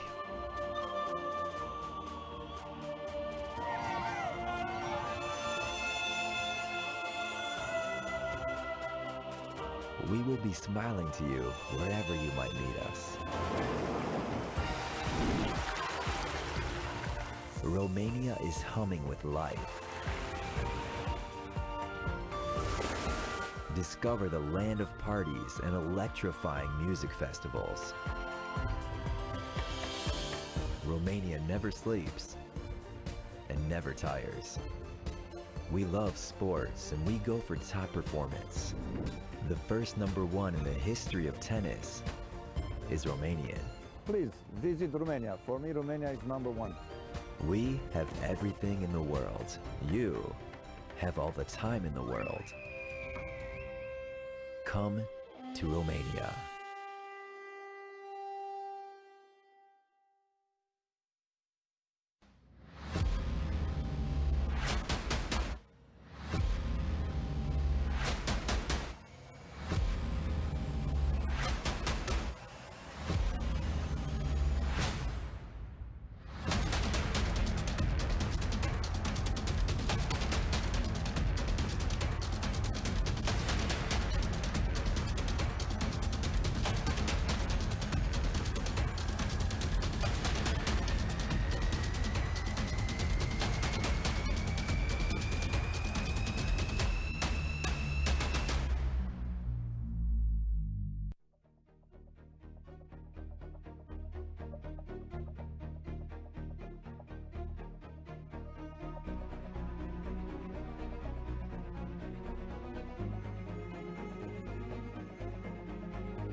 We're going into the grand final of the CSGO tournament here at the World Esports Championship 2023. Yash, how are we feeling? All of the competition has led to this. We've got two more teams ready to battle it out, and one of them will leave victorious with the trophy and the pride for their country. But it's more than just pride, because these teams have not dropped a map. But one of them 100% will. Maybe both will when we see this go out. Are you guys ready? Well, let's get our first team to the stage. Please make some noise for Team Germany! Germany right now with the highest team rating 1.15 on the stage. Arrow, Hyped, Sky, Farven, and Kyubi. Right now, Sky has been oh so dominant, a 1.44 rating across the tournament. Farven said in the interview to me yesterday that he's doing this for his family back home. It means a lot to these guys, but can they achieve glory? Let's see. For the next team, please, a big round of applause for Team Sweden! Sweden is Bob XD, Adam B, ZTR, Plopsky, and Jacquinho. When it comes to Jacquinho, he is going to be the man taking the interview at the front right now. He's the man that everyone's got their eyes on, because what can he do on this server again alongside Plopsky, who have been oh so dominant? Well, that's what we're going to be ready to see and find out throughout this. Now, you fought hard to get here. We spoke about how the team chemistry has been so good for you guys, how the individual level is. How do you feel right now before going into the grand final? I'm feeling super great. Never felt better in my life. It's super great to play in such a big crowd. And yeah, we just want to play and want to win this game. And when it comes to winning this game, right, both of you and Sweden have not dropped a map. The dominance has been there from both sides, but this is the ultimate test. What do you feel that you have is the biggest advantage over them? I think the team chemistry is nice. I think even though if we are 10-0 down or something, we're gonna have a good confidence in us. And I think we never give up. That's our best part. I like it. Now, for you guys, you're in the same boat. You have looked so dominant. The chemistry's been good. We're kind of sat on an even pecking order when it comes to you two teams. What do you see as your advantage here? I think we're the favorites. We've been playing good all tournament. We feel confident. We're playing our own game. I don't know. We're not thinking about advantages or anything. We're just playing our game, and we believe in ourselves. So yeah. What if it starts to get a bit more troublesome? What if the game starts to get hard? How are you going to pull yourselves out of this? What have you spoke about mentally for the team? I mean, like every other team, we just take a timeout and think about what we can do to climb back into the game. So yeah, let's see if it happens, and if it does, we'll see how we'll handle it. And do you feel like there's more pressure now in this grand final, or does it feel the same for you? I mean, of course there's pressure. We want to win, but I think we deserve the pressure as well because we've been playing so good. So I think we should just enjoy it and try to do our best. I like it. Well, we certainly have been enjoying it from start to finish here for the whole tournament. Yash, are we ready for the grand final? Well, then it's time. One final moment to bring the hype! Sweden, Germany, grand final time. Anders and Neo, hype this bad boy up. Oh, yes. Thank you so much, James, and thank you to the teams as well. We are ready. It is the grand final coming up here. Sweden versus Germany. We're live from Iasi, bringing you some excellent Counter-Strike. Neil, how are you feeling? I can't wait, right? These are two teams, as Banks saying on the stage, yet to drop a map. Somebody has to break here. The question is who, and the question, of course, being how. Yeah, I can't believe that they've made their way this cleanly into the grand final. It's almost destined to be a good game, this one. We've got a lot of experience on the server as well. I think this is going to be a really, really tight game, but I have to say, I am leaning a little bit to the Swedish side. I feel like they look just a little bit more solid. I'm absolutely with you. I think as a core, the Swedish rifling core is just that step above in my eyes than the German side. But on the other side, I think Germany have the better AWP. I think Height is a better AWPer in my opinion. Of course, he has that tier 1 experience. He's someone who we haven't seen consistently, but if he can find the level that we know he has in him, my, oh my, it could be something. Of course, this is where we find ourselves in the grand final. Germany taking on Sweden. We had our third place decider, Serbia, very, very quickly dispatching of Uzbekistan, limiting them to 8 rounds across 2 maps. It wasn't a competition. However, this one feels like it'll be exactly the opposite. I would be very surprised if this doesn't go all 3 maps. It seems to be destined to be that way. A little bit of huddle coming in from Sweden, Germany getting themselves sat down and ready. I'm definitely really, really excited for this one. The German squad, again, is looking really good. QB, Sky, Arrow, Farven, and Hyped. The last 2 of which we probably knew a little bit more about coming into it. Arrow, one of the players that's really been, I think, stepping up above and beyond. Maybe in their last game, he was struggling a little bit more, but overall, he has proven himself to be a really powerful player. This whole tournament has been a story of names starting to make a name for themselves. Of course, we said that Farven and Hyped were 2 guys that we were known quantities. They played within Tier 1. We knew who they were, but so far in the last 2 games as well, the 2 big hitters have been Sky and Arrow. Sky, especially yesterday, dropped 30 in that final map as well. So he was incredible. Arrow has been a consistent force to be reckoned with throughout this tournament. And QB, of course, another name, of course, playing with Sangar on the elite level of Tier 2. He is a top rifler. When he gets going, he can be so damn hard to stop. But of course, that is exactly the same story over towards Sweden. That lineup, pretty damn hard to stop themselves. ZTR, Jaquinho, BobXD, Plopsky, and Adam B. While Plopsky and ZTR are the names that we focus on initially, we've come to love a couple others. BobXD and Adam B have really caught our hearts, Anders.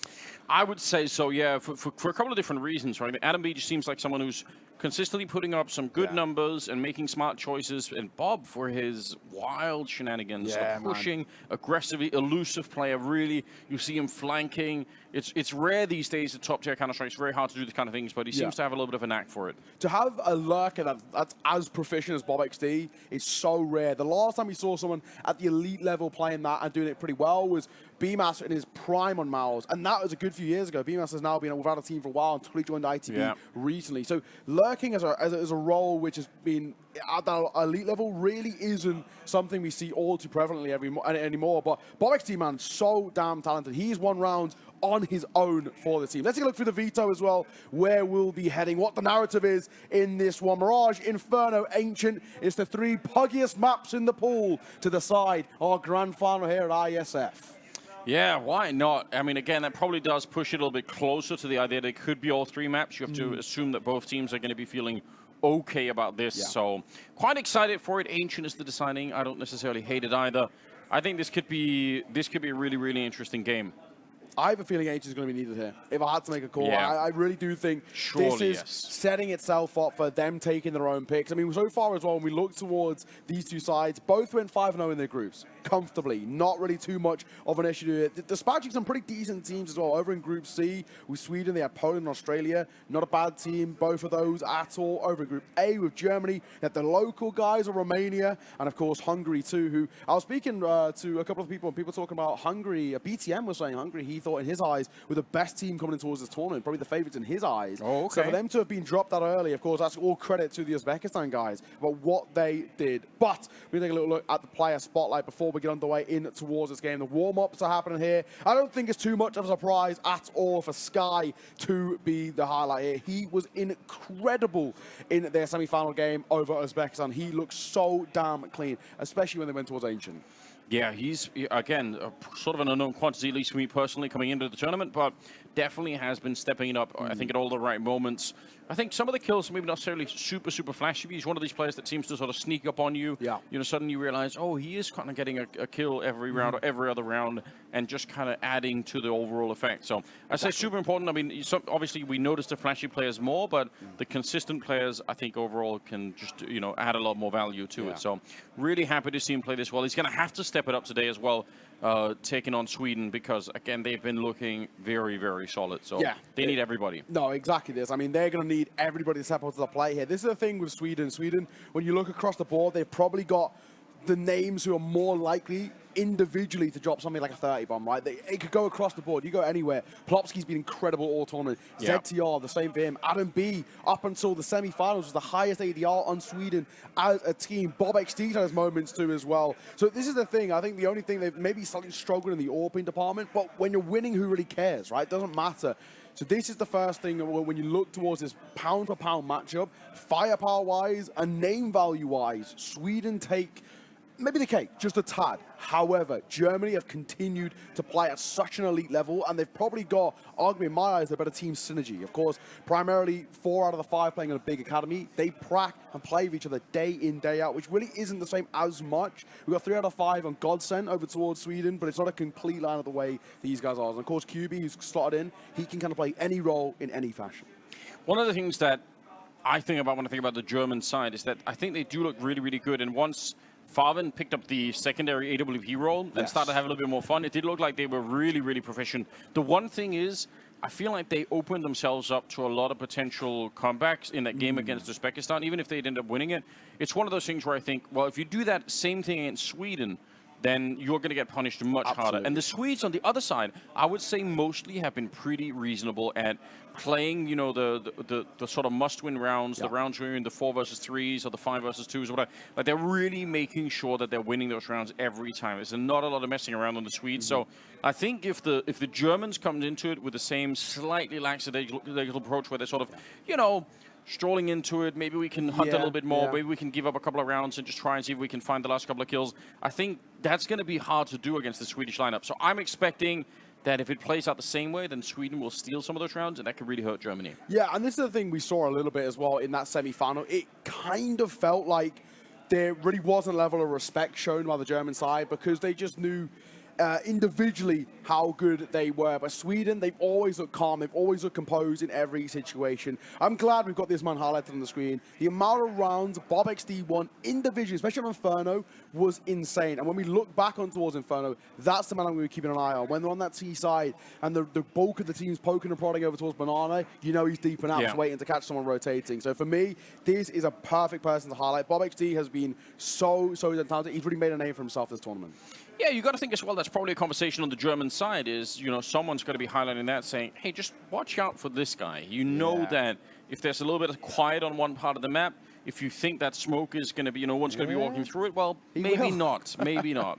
So, yeah, I would say that's probably a conversation that Germans have had already. But it's one thing having the conversations, another thing mentally once you're in and all the chaos is around you to kind of be ready for that level. So we'll find out if they are. But, yeah, he's an interesting highlight for sure. A little bit of a huddle going on here on the German side. Last words of encouragement. They've been prepping. They've been, I mean, they've looked really good. They've looked well prepared coming into all of their games, Germany. Yeah, what we've, I mean, we've been hitting the rumors about what the prac schedule's been looking like for these two teams. Apparently both of Sweden and Germany, every day, post-games, pre-games, be spending a lot of time, whether it's LAN cafes with PCs, getting as much as they can. As the final starts, so does the rain here, unfortunately, in Iasi. I feel like for it's the first quite time in setting the mood, isn't it? Yeah, really. A bit of a somber tone, but quite on edge. I'm actually quite looking forward to it. I don't know what the crowd's really looking like out there towards us. I'm assuming by how heavy that rain looks like, maybe not too stacked out there. But then again, they've been here in every sort of weather, whether it was 39 degrees and the most scorching heats out there, or we had a thunderstorm last week as Yeah. well. So I feel like we've had a crowd in any sort of capacity. But of course, Mirage is where we're going to head to first. That is going to be a very interesting, let's say, canvas to start off this series, right? It's such a puggy map. There's nothing new, right? So it all comes down to what is the fundamentals of Counter-Strike. What's your aim looking like? What's your trades looking like? What's the spacing looking like as a team?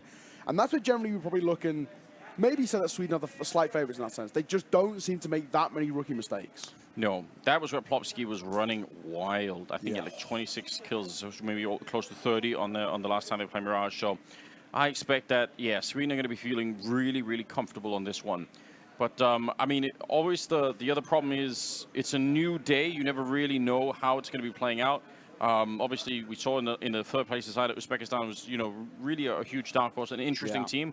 But they kind of came in a little bit on the wrong foot. They didn't necessarily wake up as soon as you would have wanted. And that could happen to either one of these two teams. So some of it is also just about the mental. How do you get off on the wrong foot or on the right foot? How do you make sure that you are super focused coming into a match like this one? Because it's all on the line here. Yeah, of course. Not to put production on the spot, but I can say I'd love to see what the crowd's like. See if anyone's out there. We do have the umbrellas up. Incredible levels of dedication, you've got to say. Love the dedication. Sick to see everybody out here as well. That's really, really awesome. Yeah, I'm really, really excited to see how this one's going to pan out. This is such a spicy game. We've already kind of built the narrative around these two sides up until now being unbeaten. But let's get it underway. Mirage is where we head to first. Sweden taking on Germany. Our grand final begins. And it's Sweden starting on that CT side. Germany to kickstart the tempo on the T. Oh, I'm ready for this one. Both of us signing with the Swedes, but let's just see. Germany definitely have looked like a strong contender as well. Yeah. So we're going to find out. There's no more delays. There's no more waiting. They are ready to go. The grand final is underway. The countdown is almost up, and I'm seeing a little bit of a purchase. Smoke and a kit. I like that, Adam B, because it's so easy to lose the bomb plant on the A bomb side, especially. And we've seen it time and again. You can win these pistol rounds on the CT side by just throwing the right smoke and diffusing inside of it. Could be hard to stop on the other side. Also, a P250 picked up, and that's on QB. So he's going to be the man looking to snipe away at a distance. It is him. Starts out with Bob XD going down. Yeah, Bob XD went aggro in towards Palace very quickly. And all QB had to do was just park up a little bit. Very easy kill. They look for more. Plopsky will find it. ZTR adds to the tally as well. Great start already. And good response as well after losing the initial fight. And they immediately back off. Really good. It's what I talked about with Sweden earlier. They're so good at managing this level of aggression. As soon as they get the 2 kills in return, they're in a 4 versus 3. And they start to shrink away. QB hoping. Not able to find anything just yet. They're still waiting out here. He's so worried that someone's going to be sneaking up behind. I thought he'd try and jiggle away, but there is also flank coming in from T-spawn or CT spawn. It's Farven. He's walked up behind him. He can get the double kill. Madness begins. Giacchino, he's good for only the 1, but he's shot to the back of the head by QB. My God, Farven, what a move. Bomb is going to get picked up here. And it will be a 2-on-2. Got to be careful when you cross this one. But he's safe, and the bomb will be planted. Bomb recovered. Down it goes. Now the pressure flips back on towards the retake. 2 versus 2. ZTR and Adam B. Kit on the pocket of Adam.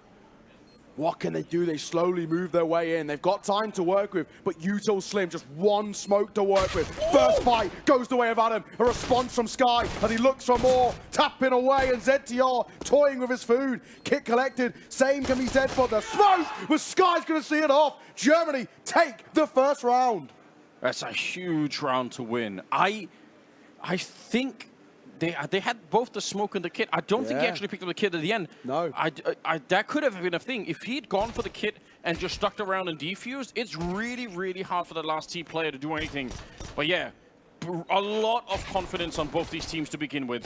Playing this both for Germany in the 3-on-4, but also at the end in the 2 versus 2, very, very composed. That's the kind of Counter-Strike you want to see in a grand final from really both sides. But a 1-round lead. Germany off to a nice start here. Sweden will have to fight their way back. Giacchino's been picking up a scout. We'll see if that's going to be playing out. We did have Hyped on the other side who's got an ungodly amount of scout headshots, so we'll see if Giacchino's going to be able to match that level. It's going to be really difficult. Very true. Bob XD spotted one over towards Chair. Right now, nothing being given up. They don't need to do anything to overseas. Sweden are trying to bait in close-range fights, allow for the MP9 to get active, allow for the Deagles to body spam if they need to. The gap of the smoke here, Hyped, if he pushes his way forward, that bomb's going to be spotted. Yeah, a hard position to clear. Plopsky up close. A little bit of chaos ensuing. Nice spam at range. Takino is there to clean up the kill on Hyped. Not a headshot, but a scout kill nonetheless. And Adam's already got the 1 kill, so they know someone's in this area. A lot of pressure on Germany here. 2 versus 4. You don't really want to be giving up this round. At least you want the bomb plant just to keep the money going a little bit further, but it looks like that's going to be very, very difficult. Spotted out. They know that QB is still there, and they could probably guess where Farman is going to be in the middle, so no surprises left here. Germany having to fight their way back in a very, very disadvantaged position. But they sneak on through. Farman opening up. It's a small opening still. 30 seconds. The bomb dropped over by the stairs. No one's picked it up yet. Farvan's going to try and clear out some more space, but he's lost QB behind him. And I think time is up on this round for him. He's going to get another kill, but still 2 of them left. And Adam is listening to the footsteps, walking in. Farvan, nice Molotov, but they pushed out in front already. He's just a bullet away from death. 10 seconds on the clock. And CTR with a swing. Look at how well Sweden played this as they steal the second round. This is what we talk about when we look at the Swedish team and they're perfectionists. That's another great example around which they're heavily disadvantaging when it comes towards the buy. And they make it work really well played. The old tag 'em and bag 'em strategy there, allowing the individual like Jakino with that scout at range to find a couple of kills. All he needed was body shots. And he gets an oh-so important one. Only thing Farvan wants at the end is for somebody to fight him. Yeah. 10 seconds, and they're still not fighting him. It's so uncomfortable. And it's so well played because it makes it impossible for him. If he sticks the bomb plant, then they're going to be on him. Yeah. And if he's, you know, he did cancel it and try to come out, and then they're not even there. Yeah. They just keep disappearing. It's really frustrating to play against. You can see, man, how tentative this game is. So, 2 rounds in, we've gone the full distance in those rounds as well in terms of the time taken to find a round. Arrow, what a shot. Looks for more. ZTR will answer back with the AK at range. That's a crispy 1D from Arrow, but he's limited at just the 1. Yeah, really beautiful shot. But it's important to get the return and not let this one spiral out of control. This is a much harder round for Germany to try and win. Gonna get close. Farvan, what are you doing? What a shot. Taking down CTR. Adam, if you push through this one, you might just get caught. They're planting on the other side. Plopsky will get the kill on Hyped. Again, Sweden trying to recover, and Plopsky giving them all the kills. He's lined it up. That's such a quick quad kill. Plopsky is so crisp, man. Easily been one of the best players we've seen all tournament. And another prime example of what he can do. Just when it looked a little bit shaky, just when Germany had an opportunity to work with. Plopsky says no. 4 kills his way. Arrows may have started it off in a bomb plant with a couple of kills. Isn't bad for Germany. And it's on a round. Look at this. Boom, boom. It's just pinpoint perfection. Credit to you guys as well out there in the crowd. Rain not stopping the fun here in Yash. It's a pretty nice temperature. It's 23 degrees, so it's like warm rain. Yeah, tropical rain, but still, like it is. We're obviously in the tent right now, right? It is loud. As a testimony to the Romanian dedication to Counter-Strike, this is what a test it is, and they're passing it with flying colors. I really can't believe it. I wouldn't blame them if they started to, you know, look for a little bit of cover, but they're dedicated to this. What an exciting time. Round number 4, and we've got a couple of upgraded pistols, but Sweden in a prime position to take a bit of a lead, have a little bit more comfort at the start of this final. And on their opponent's map pick as well would be massive. Pistols looking towards mid. No armor to work with as well, and now no util. Going towards mid, look like it'll be a pop through that smoke. Going towards A, and ZTR, he's coming, you can see. Waiting for the opportunity, gets his head ripped off. Arrow is so crisp with the Deagle, but once again limited to just the 1 kill. The 3 remaining as well, now stuck between a rock and a hard place. They've got nowhere to go. Yeah, but all the kills matter at the moment. It's all going to count in the end. Do a little bit more damage to the CTs here, get another kill or 2. You could be in a much more powerful position. It's not like they have a lot of money on the Swedish side, even in spite of the fact that they're about to be 3-1. We'll see. Farvan here. Already tagged up a little bit as they are grouping around. I don't know if you guys can hear the thunder in the background, but God, I have never casted a Counter-Strike game in these this. It's amazing. It really adds a level of tension to it. Let's go. The atmosphere is genuinely pretty nuts. I'm the into rumble of thunder in this final. That's kind of what this game feels like right now. QB will make something of this, but he's traded off.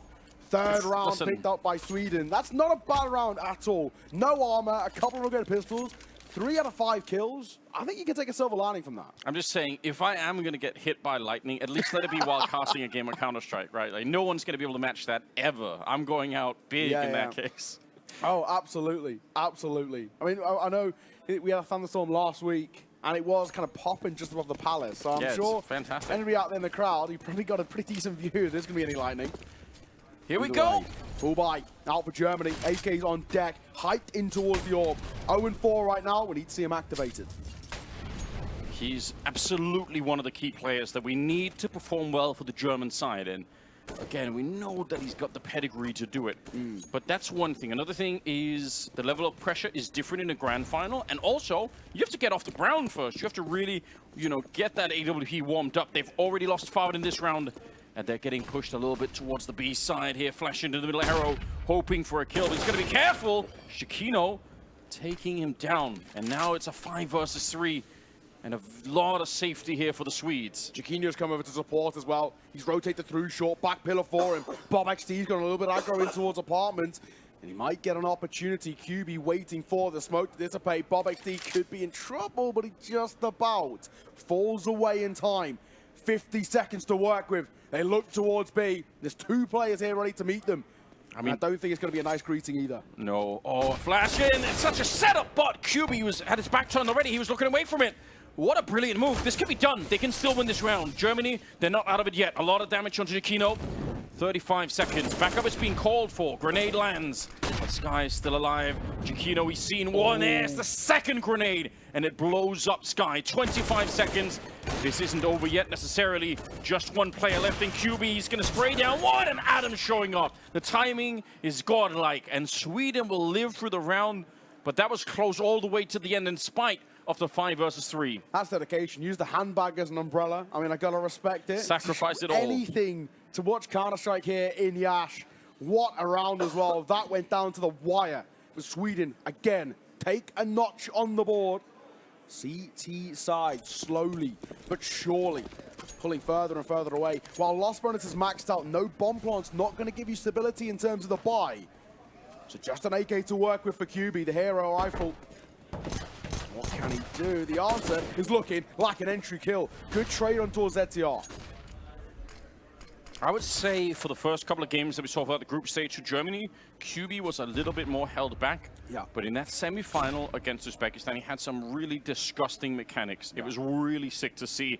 And that looked like a fairly casual click. He's sort of crouching, clicking away, but don't underestimate him. He definitely looks like a strong player.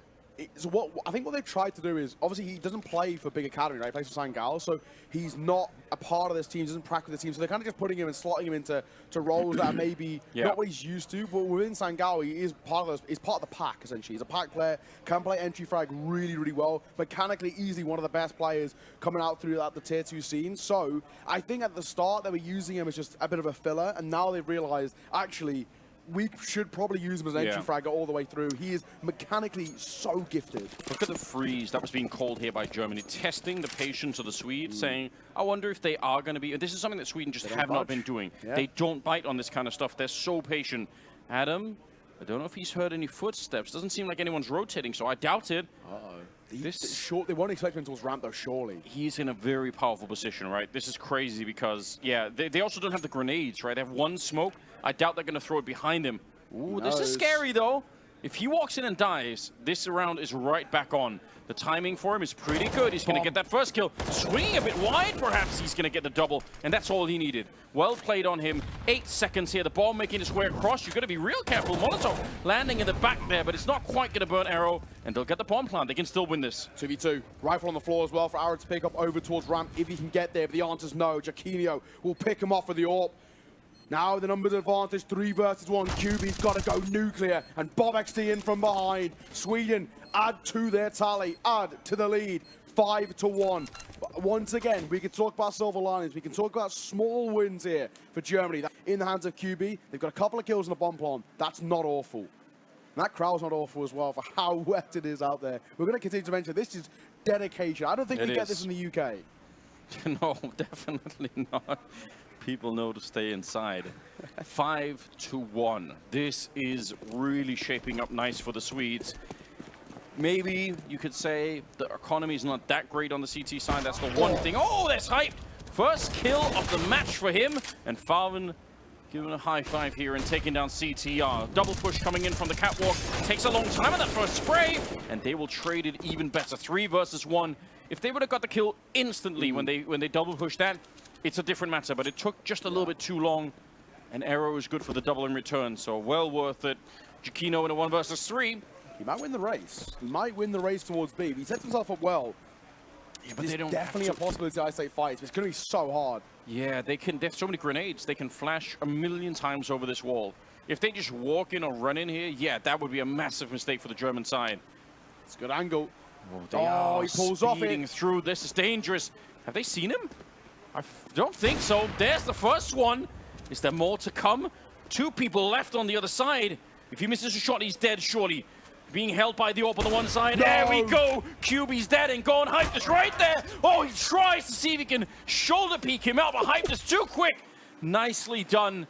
He's been 0 the whole way through, but this one, this is a huge round for Hype. So damn close there. Hype kickstart thing just picks off Plopsky. If anybody was going to be found on that opening frag, Plopsky's probably the biggest name to find too. Arrow over double, but Hype will close it. 1 versus 1, Giacchino. So close, but no cigar. Second round on the board for Germany. Much needed. He actually buys armor and an M4. Again, is that attempt to just push the economy a little bit beyond what you should be able to. And they go for this cheeky boost in the middle, which is so hard to see on the T side. Although, oh my God, he was just coming off it. He'd given up on the boost Hyped. How is he so quick? Reactionary is just an understatement of what that shot was. Hype takes a tag. Numbers now favor. Bob XD will collect the rifle with no armor. It makes it so damn hard to work with. Damage, that's all it will be. Arrow and Faven combine a piece. UZTR and Plopsky, a P250 in the USBS. No chance. Yeah, they keep wanting to pick up that rifle and they just keep dying for it. Not that I really blame them. I mean, what else are they supposed to do? Oh, he might get... Might finally be able to steal it back.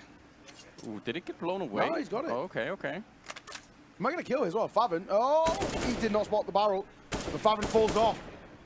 Actually gives an opportunity here, technically. Tag going to come through. The flank of the USBN.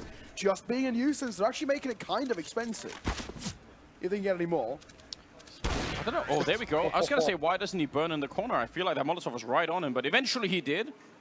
Man, from Hype being 0-6, he's really come back into this game in a matter of like 2 or 3 rounds. He's just bounced all the way back, and that's what Germany really need. Look, I think he's just about to move off that boost, and then he's like, oh, wait a minute. In slow motion, that's even still ridiculously quick. Yeah, it is. Not bad. And of course, now a little bit of consistency. That's consecutive rounds on the board for Germany. That's exactly what you want to be seeing. AK's come out hyped, still wielding the big green.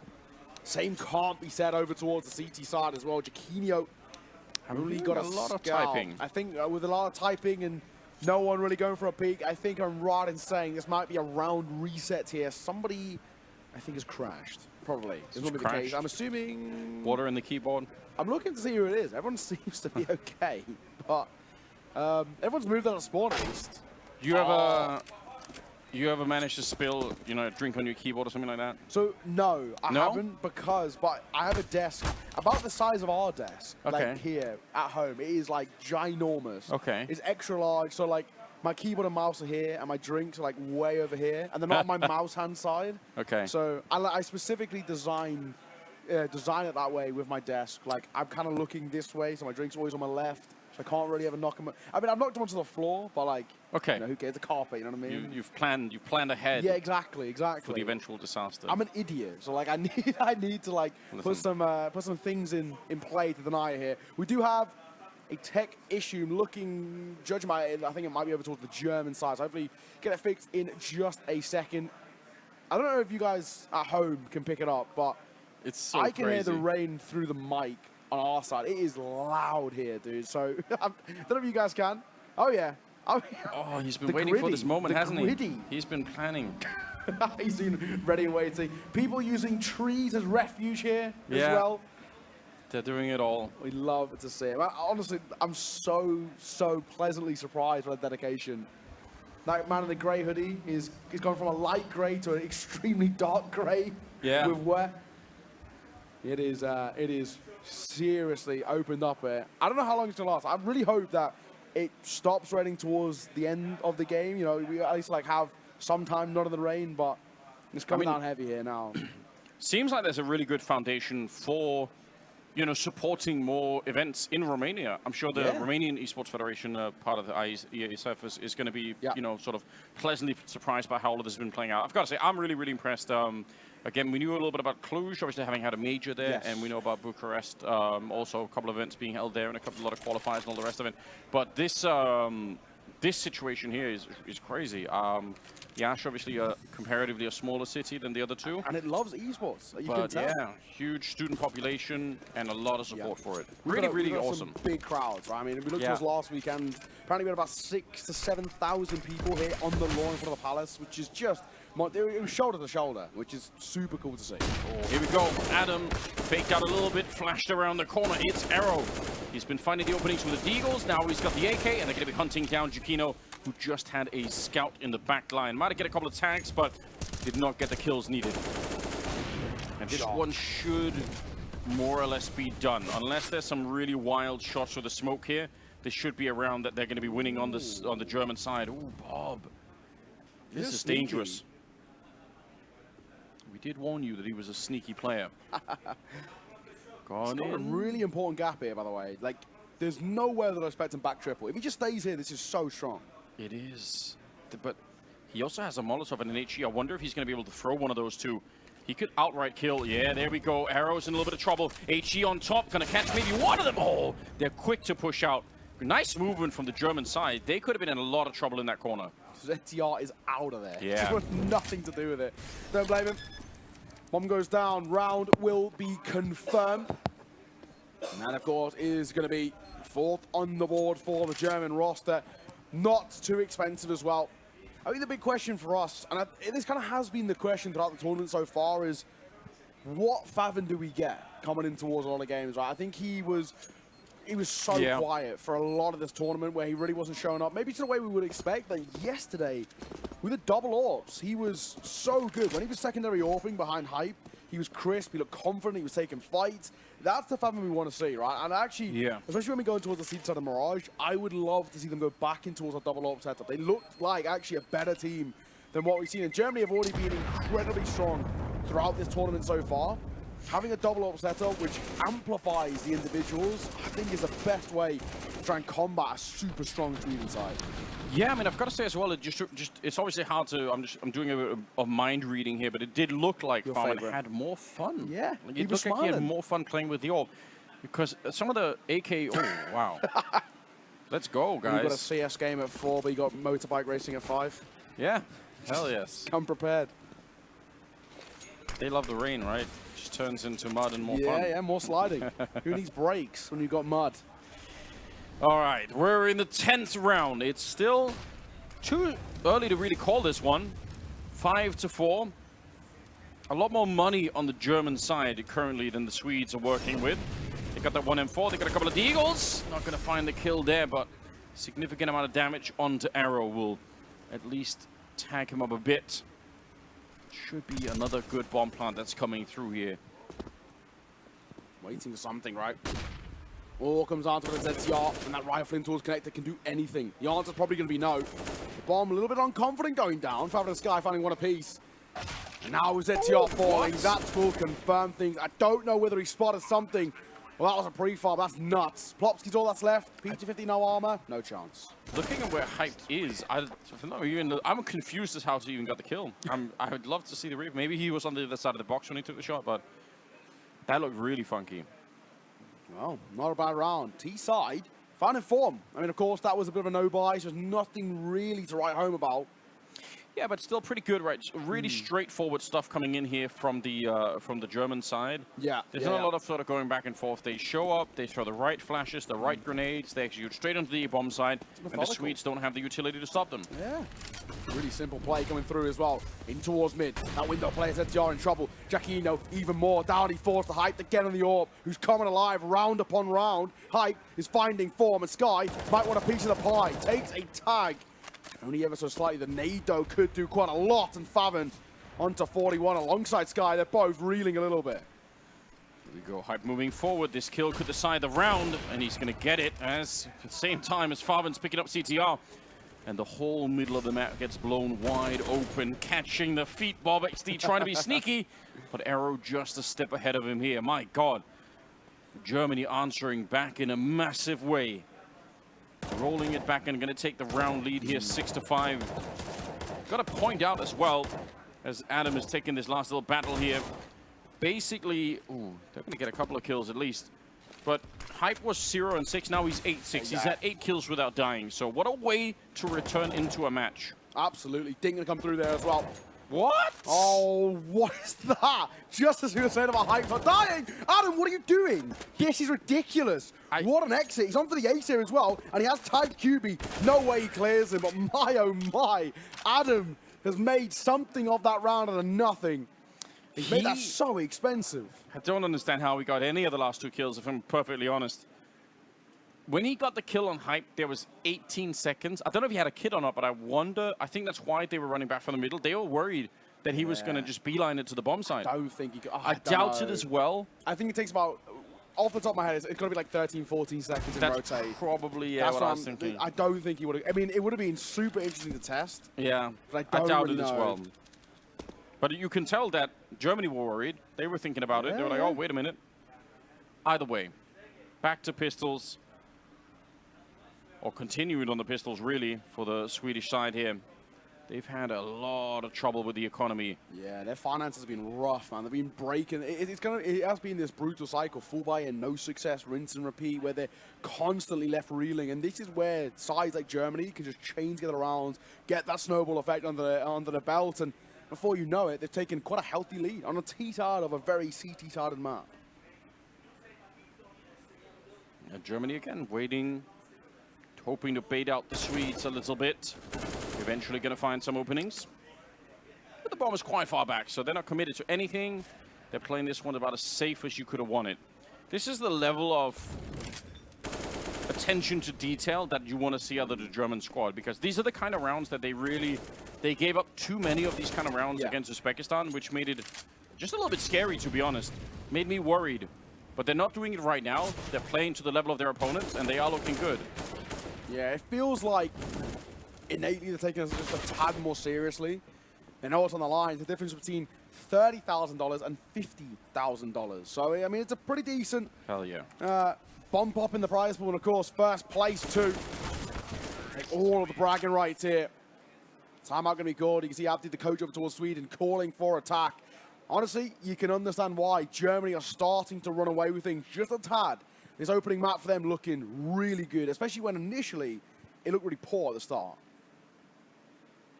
Yeah, I mean, it was looking so grim. Sweden were not just winning the rounds, but they were making it look a little bit easy. Yeah. Dunking on the Germans just a bit, but not for long, as it turns out. Again, neither of these two teams has lost a map getting to the grand final, so it's going to change for one of them right now. And it looks like Germany are well prepared. Absolutely ready to play. 7-5 in their favor, and moving into round number 13. So one of the teams as well that these two sides have taken down to get to this stage of, I mean, no easy feat. You've got Germany taking down sides like, of course, Uzbekistan, who we spoke about, but Denmark too. Your countrymen, who are definitely one of the favorites coming in towards this tournament. Sweden on the other side as well. Homegrown heroes, Romania. In a pretty close game there on the stage.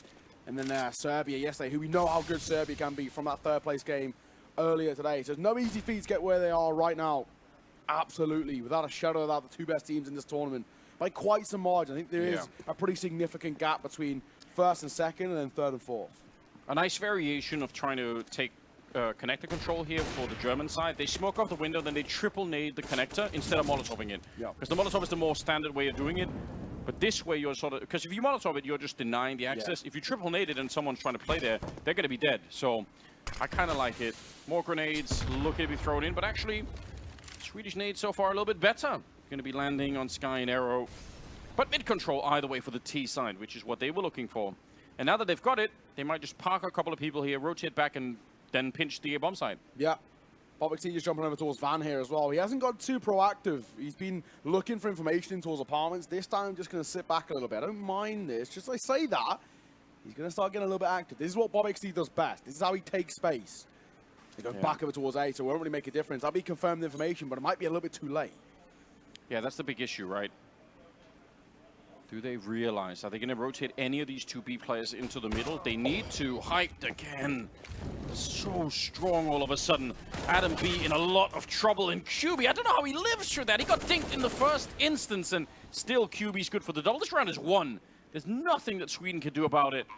Late in the round this time. Took them a while to set up this round. Yeah. But once they got going, it's just absolutely perfect. QB's a talent, man. He really is. I mean, I had a conversation with him a couple of days ago, and he feels so confident. The work they've been putting in is going to confirm in towards this going their way. QB, third kill for him. He's found kills on 9 HP. Continues to be crisp as all hell. And he wants more, but he will be dropped out. Plopsky, I'm sure, not going to be allowed to live here as much as they can afford to do so, but he will find even more of his own. Arrow to fall. Looking at the money on the German side, it's not really a bad idea to throw the... Like, it's obviously a little bit of a shame if they can't find him at the end, He's but... got 15k. Yeah, you might as well. Might as well throw a couple of AKs away to try and find him, and they're going to get Plopsky in the end, so 100% worth it. Even if they would have given up another player, I still say, yeah, take the M4 away. You are just that rich right now on the German side. This is brilliant stuff. The flash as well, you got to say Arrow had a flash assist on both those openings, both the AWP shot and the one that QB got there, so good assist work coming in. 8-5. Germany look very, very strong right now. Yeah, 8-5 right now, locking the lead for Germany. QB currently sitting 17-8 though. He has been farming in the server. Pistols in towards mid. Chiquinho takes a tag, and Hype's got space to work with. This time, it's Farven wielding the AWP. Gonna swap it back over towards Hyped, just for that opening peak. Hyped had the spawn. Sweden are going to reclaim space now in towards ramp. They're going to get this for free. So they can leave one player here, Adam B, with the MP9 jiggling on the angle, and actually push ZTR through in towards Palace. This is a pretty good A aggression being taken here by the Sweetie side, the CT side, may I say. They're getting proactive. B drops a smoke. It's simple, it's effective, and he can play around it. Very easy. Oh, he pushed through it as well. There's no way Scarlet expect this, surely. He's pushed through, might catch him on the reload, and does. Adams played that to perfection. Does he expect the second? The answer is yes, but it still will cost him his life. QB for the trade.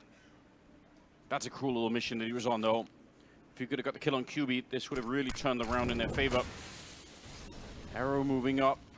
Got to be careful. There's a Deagle. It might be low on health on the other side. Doesn't look like Arrow is looking for it at all. They don't think about Chiquinho in the corner. He's still going to get the kill. Oh, they line up, and it's just a Deagle. What a double headshot to bring down Hyped and Arrow. Maybe there is a way still. CTR finds the skull of Farven, and it's QB. Low from his earlier fight against Adam. 1 versus 2. Looking to make his way through. If he can get through the smoke, that'll really help him out. The bomb has dropped 25 seconds. I don't know if QB's going to be able to do this one. This is a nightmare round to try and win, and he's peaked with a grenade in hand again. The Counter-Strike classic. Flashbang to set it up. Thrown from his teammate all the way on the other side, and they will win the round. Sweden, this is the miracle that they needed to have a chance. That's a super good round from Sweden as well. The capacity and the caliber at which they take it as well can really swing the momentum late in towards this game. Of course, Germany are still going to guarantee a lead at the turn of the half, but if they can make it 8-7 and they can make it as even as they possibly can, something can come from this. Adam B, that proactivity in towards ramp is so damn good, and Chiquinho for a double. 2 birds with 1 stone. Into the 15th and final round. Much better firepower, finally, for Sweden. And Chiquinho can go back in towards the AWP. And of course, as we were already talking about for a long time, Germany were never going to have any sort of financial woes at all. They had so much money left in the back pockets. Not the end of the world. Arrow will find the first. A lot of nades in towards mid as well. And Sky and Faven left reeling. But they've got the kills. Yes, I don't know if CTR was doing it. It looked like he was crossing the top of connector, but there was a huge gap in the smoke that I guess he just wasn't expecting. Adam B is going to go down. QB back with his antics. He's 19-9. What a spray down. Bob's on the other side also hitting the headshot. What just happened? This was a 5 versus 2, and suddenly it's a 2-on-2. And actually, never mind. Make that a 1 versus 2 as Hype is left trying to save his team. But he is quick on the trigger. Ready in case Plopsky wanted to peek that one. Let's see what Hype can do. 1 minute. 1 minute to work with. Yeah, oh, there we go. Ready with a flick. He's going to get the round. Absolutely ridiculous. Almost gave it up in the 5-on-2, but Hype, he is untouchable in this first half. Yeah, that boy is crisp. What a, from a poor start as well. 0-6 Hyped at the start. And he's found a way to turn it back on his head. He found consistency. And now this is the problem. Sweden have got to find a way to shut him down. He is looking unstoppable right now. And as they're heading towards that second half, if he continues that sort of form, Sweden could be in trouble. That is not a bad first half for Counter-Strike. Germany on their map pick. 3-round lead. A pistol round here. And this map could be in jeopardy for the Swedes. How's he played it so well, Hype? What an individual recovery. 0-6 to 12-8. Yeah, what a let's turnaround. go. Here we are. Grenade. Oh, he's deleted. Bob XD already. Farben. What a way to get started in the second half. But Adam is quickly on him. Arrow in a lot of trouble. Drowning alone in the bomb site. He's going to be going down. So a bomb plant on the side of the Swedes. And they desperately need this round. Absolutely necessary. Retaking B on Mirage throughout the Uto can be so damn tough. Especially when the numbers don't favor you. Swing in. Sky will find one. Plopsky maybe ever so slightly overextends. Has given an opportunity now. As Germany slowly move their way in, leading to the hands of QB and Sky. They're looking for heads to find, and QB will. Adam dropped, and now the numbers swap. But Giacchino answers back. The PT-50, only for one. Is planted for short, and ZTR just toying with his food. No time, no kit, and the round will be won regardless. So Sweden win it off the back of ZTR's patience. And the kill would be the cherry on top. Will he get it? The answer is yes. Brilliant round. Well played for Sweden. Ooh. They answer back. What a start to the half. Yeah, you said it. The lack of utility, the lack of the defuse kit, making that a very, very tricky retake. But my God, this has been a really, really crazy match so far. We're only really just getting started into the grand final, and already it's an intense game. You can tell. Yeah. Both teams taking this really, really seriously at the moment. 2 rounds separating the two, but I'm seeing a scout on Hyped, and I'm already excited. Also one on Farben, but I think he's got to have the record for scout headshots on Hyped for the tournament. I haven't checked it, but I think he got like 7 or 8 in one of the matches that we cast, and even that is so ridiculous. He has been crispy. Sky, damage, nearly a second as well, but Adam B will find that trade to go continue forward. Not a headshot, but a kill nonetheless for Hyped. Klopsky's low enough that he can't really face the scout either. They're getting close now. He's seen the gun barrel. Bob XD goes down. Nice shot there. Plopsky hunting for it. Got to be careful again. One tag here and he's going to be dead. Back up is almost there. But Hype, the movement is good. He is on his own. He gets that one. CTR on the other side. There's the tag. Can he do it again? He's got the pistol out. He's got the right hand. Even he can't find the shot. It's so close. My, oh my. You just have to believe for a second. Hype has found those rounds prior, but ZTR continues to step up in clutches. That was so damn close as well. Germany have made something out of nothing in that sort of round with that sort of buy as well. That was close. But ZTR, well played. He's composed, he's calm under pressure. Back-to-back rounds where they've called upon the experience of ZTR to try and find that round. And thankfully, both times he has. There's a reason why we highlighted ZTR coming to this game. Plopsky individually has been brilliant, but ZTR is just so damn reliable. Yeah, that was a very, very tough 1-versus-1. You lose your nerves just a little bit there. You're a little bit hesitant, and maybe it's going to be all over. 9-8, though, as we resume the game. Round number 18. Yeah, this is unfortunately a bit of a tough round here for Germany. We're not really expecting all too much. If they can make it expensive, that'd be nice. Get a couple of consolation kills. We'll take a silver lining, but with no armor, no utility, just a few deagles. This is a tall order to try and drop this one. Double Mac 10 on the other side too. Good opportunity for Bob XD and Adam to get a lot of that kill bonus money. Good grenades. More, yeah, just use all of them. Make sure that you win this round. Don't let them stack up inside of the bomb site. Still a player in shadow, but they will clear it out. The Mac 10s doing what they are meant to do. Jumping in, causing chaos and confusion. Yeah. And it is another round here. They're getting it back slowly but surely on the Swedish side. What is it for Mac 10? 600 per kill, is it? Yeah. Kill bonus, that's a lot of money. He's farming it. 4 to 5 kills being found there. That's not bad. Not bad at all. 2.4k out of the back pockets on kill bonus alone. Pretty damn good. when we talk about long-term economy and trying to build it up as best you can, which is exactly kind of where Sweden find themselves. We're all tied square, 9 apiece. Sweden have responded. Off they're going. A little bit down at the turn of the half, but now in towards a bye for Germany. Good opportunity for them to respond. Sweden, this is a bonus round. I'm expecting them to win. If they do, even better. There's no head armor on 3 players, so both the Galils and the 2 MAC-10s here, much more lethal than they'd normally be. Arrow, one of those players that could get hunted down. You've got to be really, really careful here. The lack of head armor can absolutely make a difference. QB, overworked in this position. He's going to get sprayed down. He did have a helmet, but he did not save him.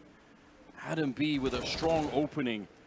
Arrow gets one in return on Bob XD, but that is on the other side. Sky has to get a couple of kills here. Good for the one. Hyped also was flashed, but he's still able to pick up the shot, and now they're back on track where they need to be here on the German side. CTR, I don't know how he's still alive. He should have been dead. A 2-on-3 and a very slim chance, I'd say, here for the T side to make it out. Sky, though, tucked in the corner. He really can't escape himself. Should fall, will fall. Chiquinho trades him. So back now to 2 versus 2, but HB heavily benefiting out of the CT side. This is difficult. I don't really know where Sweden tried to go from here. Bomb making its way up towards Short, and Shorty gets caught. Arrow will find him. Bomb dropped, and Shorty around to follow suit. Chiquinho in what feels like an impossible 1 versus 2. Especially with the time. Yeah. That's the real issue, is if he wanted to pick up the bomb, he'd have to run his whole way there. He can't slow it down. He can't walk into it slowly. Does get the kill. He could plant the bomb now. It's doable. 1 versus 1. Hype still with a lot more health here. Chiquinho, man, this is going to be an ice-cold clutch if he could pull it off. He's already got the double. Peeking for it. Not afraid. Oh, he's going to be found. Shot for the box. And Germany take the lead once again. Is that man hyped once again? Chiquinho, credit to him. He made something out of nothing. That round looked like it was done. Galil gave an opportunity. It's ripped away by Hyped with the AWP. So, all in all, we find ourselves now with Germany taking an ever so slight lead. And ever so slight is, of course, the main call. That was a bonus round. So, it's so crisp. Fair play. Fair play. But 4 kills and a bomb plant on a round, which are coming in with 2 MAC-10s at Galil, is actually really, really good. Sweden have done a lot of kind of financial damage over towards Germany while bolstering their own. You know, you look at it now, right? CT side, 3 FAMASs around the M4 and the AWP. Yeah, it's definitely set themselves up in a good position here. If they can win this next round, Sweden, they'll take over the economy once again, and it's going to be a long time before Germany can really fight back. So we'll see. Bomb drop back. Default opening here on the Swedish side. Nothing that we haven't seen before. Exactly. They don't need to do anything too overzealous as well. I think both sides have been very methodical in their early approach. Yeah. And Germany know that if they go too aggressive in towards mid, they're going to cost them. It's not worth that fight. Not especially when you've lost it initially. If you lose mid, trying to retake it late in towards a round, it always comes at such a cost. Where right now, it just doesn't really have that risk versus reward. Well, they're going to smoke up the window again. It looks like they're going to be smoking up towards that top connector position. So, not even necessarily to get the mid control, I think just to blind the German side from what's happening so that they can't make reasonable rotations here. Ooh, a rare missed shot for Hype. He wants to make up for it. He's not falling back, he's sticking around. This seems like almost certain death, but he's good. He's so good. Going to be taking down Adam B as well. And now it's locked in. This round should be won already. 30 seconds here in a 2. Oh, wow. And not letting them escape either. 1 versus 5. Most all players, if they miss that shot, they run. Yeah.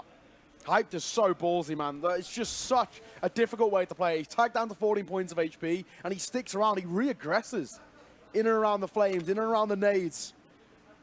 And he finds himself 2 kills. He allows, well, make sure as well there's no exits coming through and no saving of the AWP over on the other side. Massively important. ZTR, he'll be okay. He'll stay alive. It looked like maybe there's going to be a little bit of a poking and prodding in towards ladder. I think he just stole the AK. He had the FAMAS. Yeah, he just said, you know what? There's no point, right? Give me this one. I'm alive. Out. Keep hold of the AK. Have something to work with. But man, Hype, that is so quick. That second shot as well is so crucial. He's the smallest bit. Chiquinho, his movement cost him. This is the conversation we were talking about coming in towards this game too, about comparing the two AWPers, you on paper would put Hype as the Yes. favorite, and he's proven it. He has been lights out since kind of the 7th round onwards. It's been a one-man show in the AWPing department. Yeah, what a performance. Him, but also QB, who's still ahead of him at 21 kills. And Farven is quietly still doing pretty well. I mean, the whole German team seems to be waking up at the moment. That's what's given them this 2-round lead. Bomb is being picked up now on Tujikino. They still have a minute and 20 seconds. Looks like it's going to be an A finish on this particular round. It's a very slim chance you could do much of anything but just the 1 AK, but again, it's going to be down to really the opening, right? If you can get the opening, then there's a path into the bomb side, but otherwise, yeah, you're going to get knocked out. Stuff. ZTR making his way in towards window. Oh, dear. Sky falls off the angle. The worst possible time. He could be caught here. Who turns around first? Sky. That's so unfortunate. The right idea, but so does Hype. Finds one, looks for more, but now in trouble. Has to support around the corner, and as that man QB steps up, Adam to fall. That's quick from Hype. What is that no-scope? ZTR delivers on towards QB, but no way. This bomb goes down. Surely not in the 1 versus 3. They're going to respect the smoke, though. They got to be careful. Farven goes down. Hype is already very, very low. Can't believe he lived through the earlier one with the no-scope. CTR really, really testing them now. Arrow, if he dies, it's a problem, but he won't. He's going to stay alive through this one. And Germany will win it again. 12-9 going to be the scoreline. Hype, he's just such an aggressive player. The no-scope's obviously hilarious and also a little bit crazy. But once he got the first kill, I don't know if you noticed, but the reason he dropped so low is because he wanted to push forward to snipe them down in connector. He didn't even want to fall back in spite of the fact that they were gunning for him with the deagle. Wow, he's actually crazy. Just playing with his food, Hyped. I mean, I gotta respect it, I really do. So damn talented. We'll continue to sing praises, especially when he's getting 2 kills around on average at the moment. He's just looking so good. Another round, going the way of Germany, and slowly but surely starting to pull away, trying to lock out their map pick. Of course, Inferno's up next to pick a Sweden. But taking the first notch in the series can be huge. Jumping in towards Laura as well. Double AWP setup coming back out for the German side. I love this. Faven was so good. Secondary AWPing yesterday. Cool. Okay, Plopsky. There's an opening for you. Faven's on the other side with the other AWP. We'll see if Plopsky's going to be ready. They might be able to throw a grenade here to get him out of the corner. At least letting him know. We know you're there. There's the Molotov. I think Plopsky... Oh, my God. HE, is that going to be enough? No, it won't. He's still there. God. The lucky man. He's a lucky, lucky man. Hard to kill. Fair play as well. You can see, as he was tucked into towards Delpan, he's just holding the smoke. He's expecting the molly to be dropped at his toes. He knows that they know, but he also knows that they know that he knows. Yeah. So it's the mind games. It's a real mix, isn't here it? in Iesf. Just shy of a minute to work with. Question being now, what does Germany do? Man disadvantage. With Sky falling early, where do they go from here? It's a 2-2 setup, but not too aggressive over towards B as the bomb heads towards A. Smoke up towards top connector. Classic setup for it. Flashes there. Oh, and this time they get rid of him. QB surely not long for this world. He's going to get traded immediately. And that's probably all they need. I don't know why the German players are moving into the middle here. This seems like a wild idea. Going to be getting the kill on Bob XD. I still don't think it's worth it. I would be shocked if they kept going. They don't have that amount of money in the bank to throw away the AWP and the AK. Nah, they're going to save it. There's no point. Faven keep out of the AWP, probably jumping towards Hype next round. Arrow, maybe if you want to, you can stick around. I don't, again, think it's worth it, but Arrow will find a kill. What? Chiquinho falls.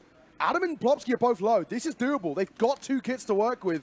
No way. They might give this a crack. 15 seconds. They only need 5. They've got smoke on towards the bomb. It looks like they're going to go for it. Oh, he's got about 3 seconds. No, I think he might just be luring them in. He's luring them in to die with the bomb. I don't mind This is that. actually really, really sick. You got to give him credit for it, right? Go They down. get so close. They might just get away because, yeah, again, it's on Mirage. If it was on Inferno or anything else, it would have been game over. But I think it's a really cool attempt, right? It's not a lot of money that he's spending. Could have worked out. I like that. I like that. Nearly very expensive. But Sweden finally answering back in the T-side. The T-sides looked a little bit shaky in the early stages here for the Swedish side. And there's been opportunities for Germany. Finally, they bite back just a tad. Double AWP once again in play. and they do have the support around it, but it's everything they've got left in the back pocket in terms of the cash. So what they go for here is going to be pretty awkward. Shot above the smoke. No success from height. Now we can hold in towards mid. I don't really think Sweden are going to want to take any more mid control here. Now they've lost it initially. There's just no point.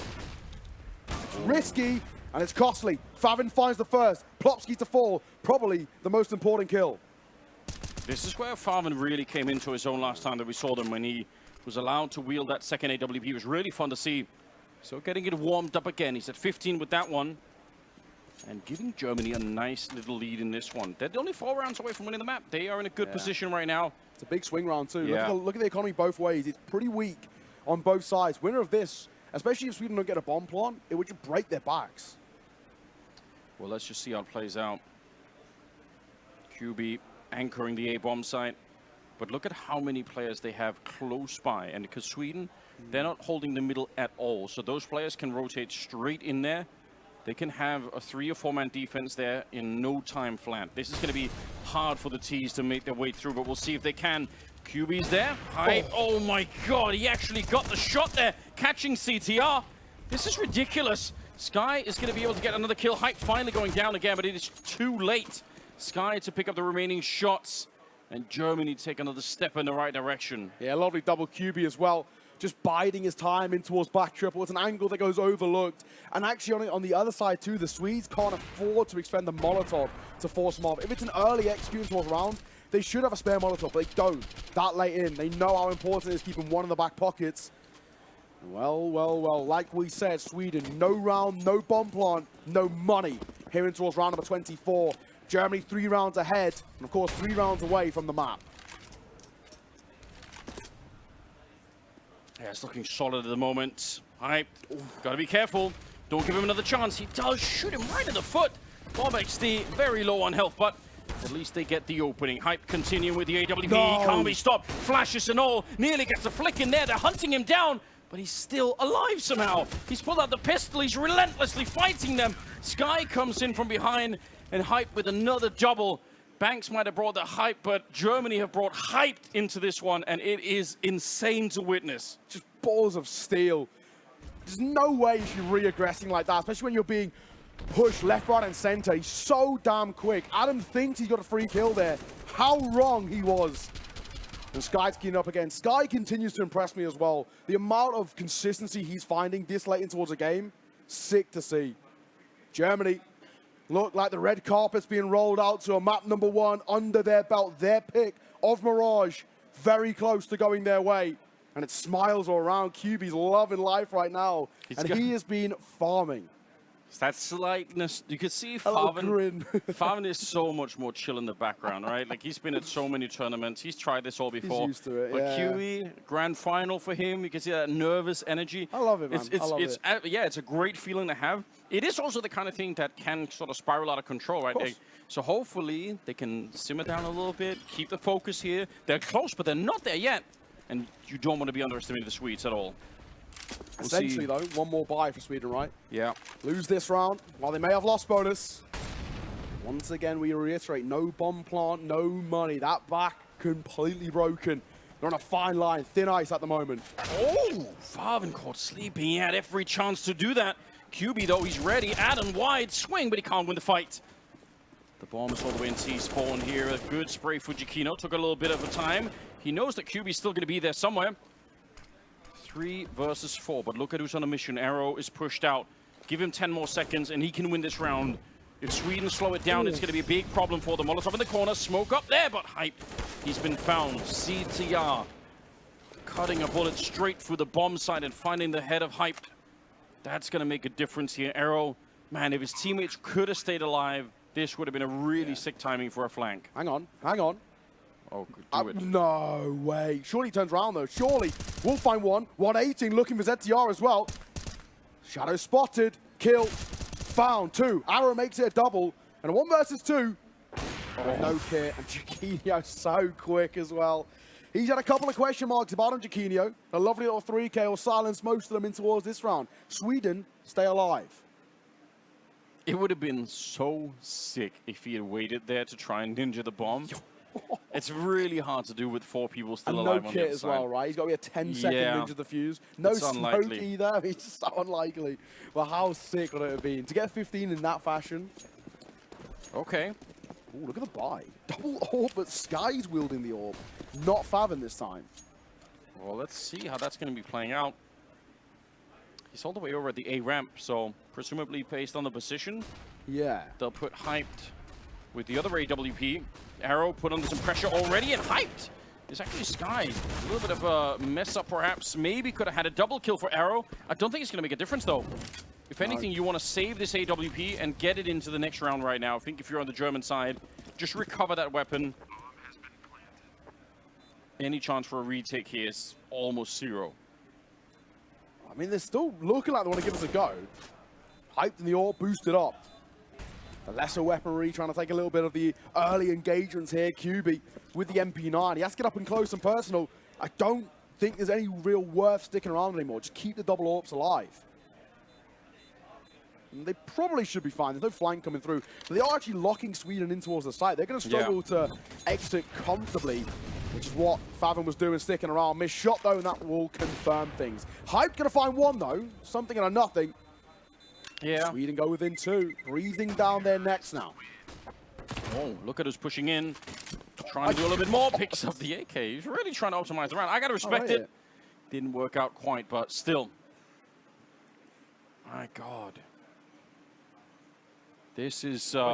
what a game. It's getting really close now. Germany have to feel the pressure now all of a sudden that Sweden... You said they basically had 1 buy left that they would have lost that round, but now they're going to continue on. Now they feel a little bit of momentum going their way, and things are starting to shape up. This is a very interesting position to be in.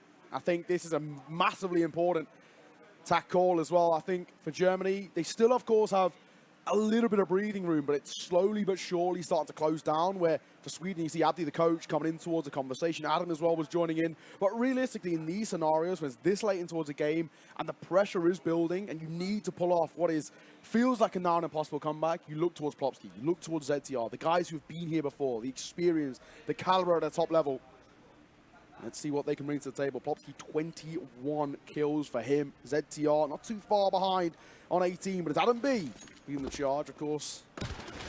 23. He's leading the ADR charge as well for Sweden so far. He actually, I think, is one of the highest in the whole tournament. Look at the confidence on Hype. All they have is the double orb. He's taken 1 of them, jumped through the window into the underpass, and he's actually cleared out an entire part of the map. They're going to know, but it looks like once again Sweden are going to execute way before Germany can use the information. So yes, in a sense, they know that this is going to be an A attack. They just can't move any of their pieces into positions here. It'd be a miracle if they could win this round. Deagle going to get shot down. Nice little boost over. Might be able to find something, although looks like they've lost Favin in the meantime. So yeah, again, saving the double orb is the higher priority, as Sweden are back to 13 rounds now to the 14 of Germany. This is such a close game. This is the kind of game that's really, you know, deserving of a grand final. Exactly. You've got to appreciate that. We want 3 maps. We want them to go the distance. This is what it's all about. These 2 sides have been well above the rest. They have been so damn dominant up towards this point. Who's going to be the first to lose a map? Neither have done it so far. And Sweden now go within 1, reaching distance. Plopsky hunting. Plopsky might get into the opportunity. Missed shot. QB falters at the end. Nobody saving over towards Germany. Neither of the 2 orbs remain alive. That's massive. What a call to hunt. And Abdi as well. You can see the coach really trying to get the guys going. This is sick. What a recovery from Sweden as well. It looked like they were in such trouble. And they've now made this such a doable affair. I wouldn't mind seeing Germany go for another pause. I wouldn't mind seeing another attack. Just have a conversation, but they're going to go straight in towards a buy. FAMAS for Sky. 4 M4s. No orbs. No orbs in the server either. Jakina doesn't want to wield one himself. No, they had the opportunity, obviously, to save one at the end, but they decided not to. I don't mind that call. Oh, look at this CTR close. They're not going to flash or anything. They double peek it, and it works to perfection. CTR out of the round. They might get really close here, Sweden, but the truth is, if they lose this round, they're still on the verge of losing the opening. Nice shot through Bob XD. Had a hard time of this map so far. That was his 10th kill right there. Sneaking on through, surely Giacchino. Oh, okay. That was scary. He almost screwed that up. and he still might get traded. Hype has taken over the same position. Surely you're not going to check that twice. There's no way. He's got a smoke. He might re-smoke CT. Up on towards Ticket. Jaquinho, so well played. Oh my God. Just remains waiting around Ticket. 2 birds, 1 stone. That's what it's all about. Arrow now left in what feels like a nigh on impossible. 1 versus 3. Half armor, an AK-47. No utility, no kit. Surely no chance. Sweden are going to tie this game up. 14 rounds apiece. Ladies and gents, we're going the distance. We might even need a few more in overtime as well. These 2 sides right now remain inseparable. And that AK is just worth so much all of a sudden to the German side. Yeah, they have a bit of a round loss bonus, but it's really, really uncomfortable for them. Game is going to be tied up. We're going to be at 14-14, going the full distance on the opening map. It's beautiful. Sick. This is sick. This is what it's all about. 14 apiece. Money. A little bit fragile over towards the CT side as well. Can't believe we've still got the crowd as well. It is... It's pouring down. It's so absolutely pouring down. I mean, it's so... Even in the tent, it's pretty loud in here. Fair play. Credit to you guys out here in Iasi as well, sticking around despite the slightly miserable conditions outside. We respect it. Pretty miserable over towards the German side in this round too. They're playing for overtime now. They've committed to it. 1 AK in the hands of Arrow and a few pistols to try desperately to stay alive in this game. Sweden, technically speaking, advantage is within their grasp. It felt that at one moment, it absolutely felt like this was going to be the end of it. Germany were just cruising towards the finishing line.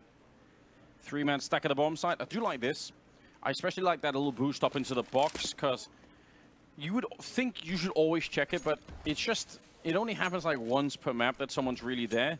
But in the right moment, if there's enough chaos, and you just you forget about it, and you can easily lose a couple of players. It's the 5-7 is what I think Sky is holding there. Perfect weapon for that box especially, but we'll see. They've been pretty happy, Sweden, with just attacking the A-bomb site, so maybe they'll never show up. I mean, the age-old anecdote, right? If it ain't broke, don't fix it. The A site has been working. Why change things up? And that's looks like where the bomb's going. Favin, half armor and a P250 to desperately try and keep this at bay.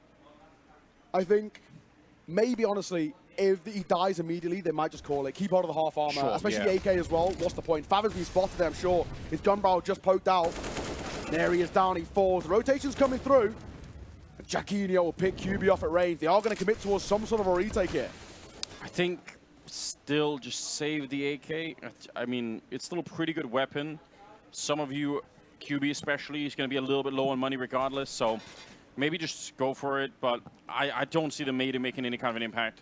They don't have a kit or anything either, so a little bit of a smoke. And we'll see. 30 seconds left on that bomb timer. And they are starting to slowly walk it away. Probably expected from the very beginning here. Real fun would be if they could steal another AK. True. But even that is pretty doubtful at the moment. So, in spite of the odds, Sweden are going to be the first to make it to 15, putting Germany in jeopardy.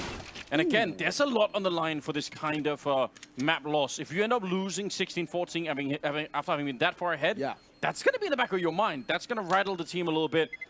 They need overtime right now, Germany. We know they could do it. We know they have the talent for it, but they need to remind themselves. They need to come up with something big here. 14-10. Now it's a 15-14 the other way. How the story has changed here in Yash. And it comes down to this 30th round in regulation. And the question now looms. Overtime or 16-14 Sweden stealing away Germany's map pick? What do we get? Double AWP sets up for Germany once again. Favin confident with the Zoom banger in his hands. Can he find the kills? We'll have to see. Once again, Sweden opting not to go for an AWP. Oh, look at Hyped again. He's down in that underpass. The other AWP is on the other side, so they pretty much got this side of the map boxed in with AWPs. But no one's peaked Hype yet. If you're down there in the underpass for so long, you get no challenges. It's such an awkward feeling. QB ready in the corner, and he'll shut down Adam B. First step in the right direction. First step towards overtime. If you're on the German side, that's all you're thinking about. QB back in action. A double kill, landing him at 28. And this is shaped up very nicely. Even Hype manages to escape from the middle. And Farman will take down Bob XD. They are cleaning up the Swedes and getting that 30th round on their side. shouldn't make a difference here. I don't think that kill from CTR is going to tip the scales even a little bit. Not done just yet. Plopsky, though, other ideas. QB or 4. Bit of space to work with. Spam coming through as well. Plopsky's heard on the tag. But the AWP on Favin will find one. Leaves ZTR all alone. 1 versus 2, but Look he's at the bomb is. 3 kill clutch. The bomb is in T-spawn. All right, there we go. Favins find it. And surely a sigh of relief on the German side as they secure the overtime. Man, they could have won this map already, but at the very least, they got to feel a sigh of relief here. What a game. Yeah, well played from QB in towards Ram. That's very proactive, getting space early, taking fights there. Really well done. 2 kills his way, and 2 of the most important ones Germany have had this entire half. They push it towards overtime. 30 rounds, not enough. Yeah, no, let's keep it going. For those new around here, 19 is the goal we look towards now. We've had plenty of one-sided games throughout the tournament so far, but this one is living up to our expectations. If we want to see, we're here to crown a champion. We're here to crown a nation that's going to finish on top. It's Macedonia that's been doing it for a couple of times now. They got knocked out a bit early. Now either Sweden or Germany are looking to take that trophy and all the bragging rights that come with it. We'll see if they're going to be able to here. Hyped back with the AWPH QB on another opening. 1 kill away from the 30 bomb himself. Bad. Molotov coming through as well. Plopsky could be in a little bit of trouble here. Won't quite spread to him. Favin remains just above. Sky going to reclaim some space in towards mid. You realize at the moment nobody's towards the top. And he angles himself on towards Plopsky. That is so damn important. Sweden left on 3, and they pop out towards B. There's so many people here. There's still another 2 people at the bomb site. That's unexpected. Favin, he's really good with that defensive AWP. He's going to keep it going, landing himself a double kill and landing Germany the first round of overtime. Ooh, so Germany back into their winning ways for the first time in a long time. Running saying was 49, returned all the way to now 15 all. Sweden, round upon round. Consistency was their middle name, but it faltered right at the end there. Now in towards OT, it's flipped the other way. Frustrating moment for Plopsky to go down because he sees the gun barrel, he sees the rifle first, so he knows that someone's going to be peeking him, and it's just, you know, he peeks him just a pixel too wide. Yeah, I mean, it'll happen. I like this. It's just a bad time for it. I do like it as well. Germany looking to take the fight right to them, but look at the return. Adam and Bob back with a little bit of action, getting the double opening. Hyped. Surely not going to get the kill for the smoke. No, he's going to be thrown away from that angle. They can go for this. They can rebuy everything, Germany. So even in a 5 versus 3, they don't have a lot of reason to cower away from the bomb side here. Yeah. Give it a go. See what they can do. Flash to come through. Arrow gets caught by one of his own. And actually might allow for Germany to step up. Adam trading on towards Arrow. Favin with the AWP will reclaim some space. But a smoke denies all the control he was hoping for. The 2 remaining on Favin and Height. They'll do what they can, but I don't think it's going to impact the round too much. If only Favin had the smoke, he could put a lot of pressure just by throwing the smoke onto the bomb, but he has to fight his way through, and he won't be allowed to. Double peek there, synchronized peek, in fact. Looked really smooth from the Swedish side, and they will get one of the rounds. So 1 more round of the first half of overtime here. These 2 sides are inseparable, man. Yeah. There is just nothing between them. This is what we hoped as well coming in towards this series. We've had a lot of 2-0s. We've had 2-0s all the way throughout the playoffs, barring 1 game in the quarterfinals. So he's glad that we get at least a close one here. Of course, in our previous and our 3rd place matchup, only 8 rounds was all that UZBEKISTAN could get. It was a pretty quick opening game of the day. Now we've got the exact opposite script here. Jump peeking as well, might get tested momentarily. Arrow will spot one, the Molotov as well will tickle the toes, and he gets out of there. Doesn't want to stick around. The right call. Sky, he had every chance, he had every position for it there. Had the chance to get the early kill, but it's going to get shut down instead. Arrow, not a bad spray in return, right through the box. Bob XD is going to go down, but it still created an opening. Enough of one here. Favin, that's right in front of the Molotov. He sneaks through and takes the kill over the top of the flames. 3 versus 3 and another really close round. But look at this bomb plant and look at the after plant position for the Swedes. Man, this is going to be a hard retake for Germany. How do they get in here? They've got bits of util to work with, but it's 1 flash essentially. A smoke would be lovely, but there's none down for them. What an angle for ZTR. Doesn't really need to peek. Can opt to do so and finds Favin. Looks for more as well. Tagged on towards Height. Can keep him at bay. Looks for a second. Finds it. And leaves QB all alone. Will deliver on towards one, but two more needed and time ticking as well. No kit either. Scoops it off the corpse of his fallen comrade, but surely too little, too late. Sweden take a lead of the hard, 17-16.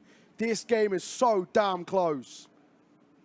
Oh, that is painful for the German side. You win 2 out of 3 rounds in overtime. Obviously, you can't necessarily do the straight math, but it's sort of like winning 10 out of 15, you know, just going by the ratio there. And that's, I mean, that's on the T side, right? Obviously, it's a little bit different because you have a lot more money and you have a lot more pressure on you as well. But still, Sweden suddenly in a good position. First to 19 will take the opening map here in Sweden. They're just 2 away. They're going to pick up the double up themselves. And it's Bob XD on the other one. What a surprise. That is wild. Maybe it's a case of, for Bob XD as well, he's been a little bit quieter than usual. See what he can do. He's actually going to go and park up over towards apartments. I don't mind this. Very good position for the Orb to play with. Early bits of damage. ZCR taking the tag. I think one of the best things about doing this is that it allows for such a strong A mid-hold. Yeah. You can, probably he can get a kill or at least some tag damage. Wait a minute. Wait a minute. Hype turning around for the flash. Otherwise, he might have been ready for it. Quick trade at the starters. Farman and Popsky both go down. Adam out, and he should have had that kill. One bullet would have touched Arrow, and he would have been dead. But somehow, he landed the headshot instead. Leaves it in a 3 versus 3, and he's pushing forward. He wants this cube. He's getting a kill. Arrow, good for more damage. He's done so much in this round, Arrow. Almost getting the triple, I believe. And now it's a 1 versus 2. Sky, we haven't had to call his name that much. Been a little bit more quiet for him. He's at 15 right now, but all is forgiven if he can win this one. It doesn't even matter. CTR low on health, spraying him through. Must have seen the leg coming out of the smoke. And Sweden now at map point. He's had an incredible game, but I think QB didn't need to swing there. Peeked in towards the AWP, flashed or not. There's no real need. Play the numbers, play the time. Force Sweden to get uncomfortable. Force them to overextend. And he allows Jaquinho a nice little pop shot, takes the numbers in their favor. And it's all about just piecing the puzzle together right at the end. 1 round away from their opponent's map pick. Sweden on the verge of an incredible recovery. Remembering it was 14-9 in favor of Germany. Now we find ourselves, Sweden 1 round away from taking Mirage and heading into their pick of Inferno. Imagine how devastating if you can't close the map here if you're Germany. You're going to need a little bit of time to recover, and it'll get that between the 2 maps. But now they are fighting for double overtime. I don't know where the bullet went, but it certainly did not connect with anyone on the German side. And look at how close they are. This is actually a sick position for the Germans. If they can get in and wrap around, they can probably get the trade here against CTR and Adam B. Yeah. I love this. Are they going to go into the window as well? They have everything set up for them right now, Germany. Yeah. Jaquinho is holding for that push-through connector. That's the only thing. They do go for a peek out. They might get caught by the AWP, and then he can fall back towards CT and allow for the others to turn around in time. That may have been heard. No, it's a silent drop. They definitely didn't hear it. QB with a headshot. Now pushing forward. It's just CTR out in the opening. They spray down Jaquinho. How much could he do? 2 versus 2 here. Holding on to it, Sweden. They need to close this game, but Arrow, he won't let them. What a great shot to take him down. And it's all on Bob. AK picked up, bomb planted on the other side. He's pushing right through, looking to get the spray, but he can't. Has the smoke. How much of a difference could that make? 10-second defuse, you can't find the kit. There's one and an HE, but it's about that smoke. It has to be. Throw it, cross your fingers, try and play this on instinct. You don't have a lot of time left to really worry about this. There's the smoke. He tries to sit on top, fakes it a little bit. They nearly line up, but Arrow's good for it. And double overtime is secured for Germany. Oh my. This game continues to deliver. That was so damn close. Whew. And I thought for a moment, oh, it's not even double not double T. Oh, one more round left in this. One more round. Germany still so fighting from behind. The map still an advantage for Sweden. They still just need 1. I actually thought they lined up for Bob. It looked like he peeked them and it was just going to be a double spray down. That would have been sick. Oh, yeah, they're not out of the woods. You're absolutely right. They need to keep it going. Germany, 18-17. Bob's only got a FAMAS as well. He bought the AWP into the round prior. It's left them a little bit uncomfortable in terms of the finances here. But advantage still remains in the favor of Sweden. QB and Arrow, both at 32 kills. QB's been farming, dude. Yeah. Arrow, we highlighted him coming towards the game as well, man. He's continued to impress all tournament long. How are they around behind when they have these 2 players? I don't understand. 29 kills. They're even far behind as well. We got 3 guys in and around 30 kills. let's see how this... Oh, hyped again with an opening, a little bit of a flick. This time for real. They are fighting for double overtime. Sky is going to get shot down. Still a 4-on-4 here. And Hype is looking for it. He sees the gun barrel. He knows that someone's back there, but he can't quite edge him out. He can't quite look for him. His teammates might be able to. Hype's going to get going down. I don't even know how. That CTR coming in and getting the kill. 2 versus 4 now. And Sweden, they might have taken it back. They might have actually won Mirage here. Farven and QB, 40 seconds. Now just Farven in a 1 versus 4. So much battle coming through here, but a missed shot, and it's Sweden to take it 19-17 as they pick up the first map of the grand finals. What a recovery from Sweden as well. It looked like they were down and out for the count. Germany looked like they locked in Mirage. But the story is never done. And that is the story of Sweden so far this entire competition. They never look down and out. They always find a way back in. And they're still yet to drop a map. This is ridiculous. Sweden's consistency in the late stages there. I mean, if you're Germany, your morale must be at an all-time low. Yeah, it's really, really hard to lose that kind of a lead and then lose it in overtime. Got to be a lot of rounds you're going to be remembering. But part of the game, and part of the game is also forgetting about it and moving on as fast as you can. Because you have a whole another map to play at a minimum. What a fantastic start. I mean, this is exactly what we wanted for the grand final. Beautiful stuff. Overtime to begin with. Nearly double OT as well. For a mere moment, we thought. It but it's like not to be. And of course, now Sweden head into their map pick of Inferno with a map already under their belt. They're feeling pretty damn comfy. They're 1 map away from winning it all here. $50,000 as well for them, which would be sick. The lion's share of the 100 grand prize pool, and of course being, well, the world champions. It's simple like that. We're going to throw us onto a break. Ladies and gents, when we are back, map number 2, Inferno, up next.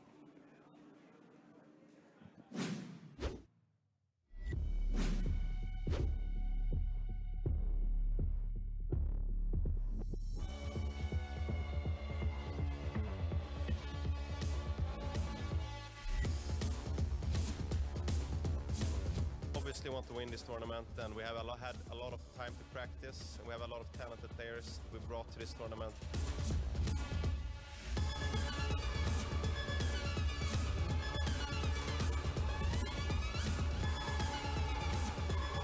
Toată lumea vorbește Iași. Iași e capitalul sportului în țara asta. Over 700 gamers from around the globe will join us to compete and battle it out for glory to earn their place in the pantheon of champions. Because of this event, so I'm really happy that I saw a lot of female team. Like, it's an opportunity to play against them all.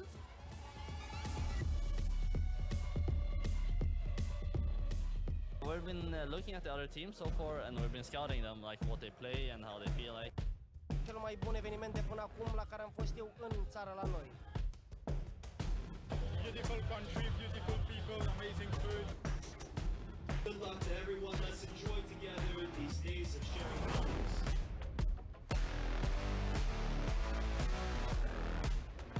We have a couple of things prepared, so we're coming in with a little strat book, but enough to win our games.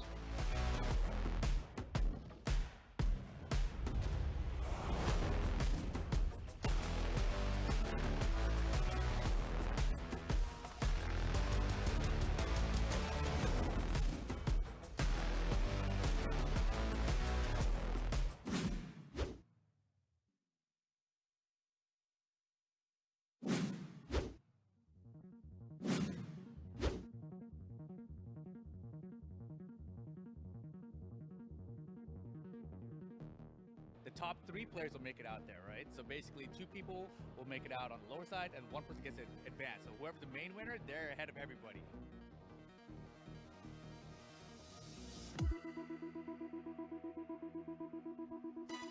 I used to be a competitor in it, now I'm a commentator, and obviously, but this game is itself, right? There's a lot of fighting games out there. This is a 1, 2, 3D fighting game.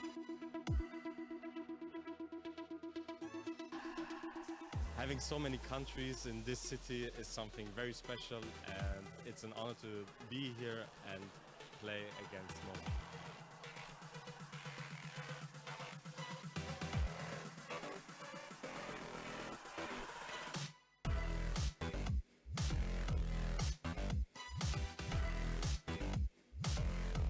văzut că sunt foarte multe echipe. Sper să fiu nu prea mult în ultima perioadă în meciurile, dar cred că USA o să ne surprindă foarte mult. I'm confident and I have plans for my opponents, but I know they are good players, so I'll do my best.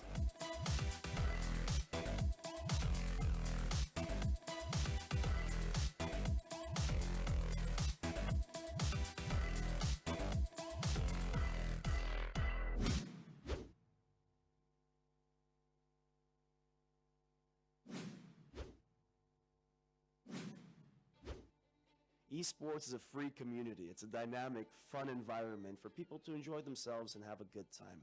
Este o experiență foarte importantă pentru mine și țin mult la cosplay. In the International Esports Federation, we have 140 countries here present, 140 people that represent their country. It's good to see how involved people are here. I consider that without loss you cannot become a better player.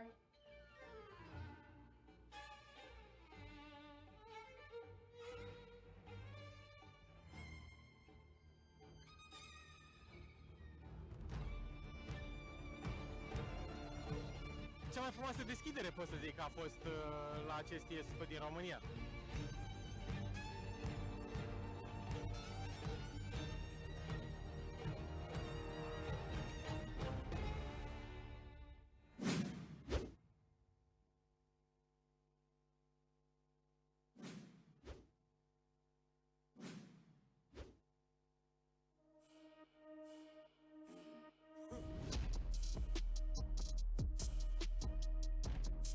So what we know is that video game players, professional esport athletes, are cognitive performers.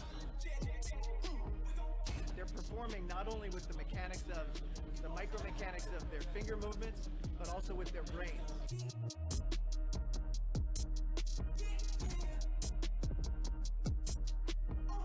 I think this is the best day of my life.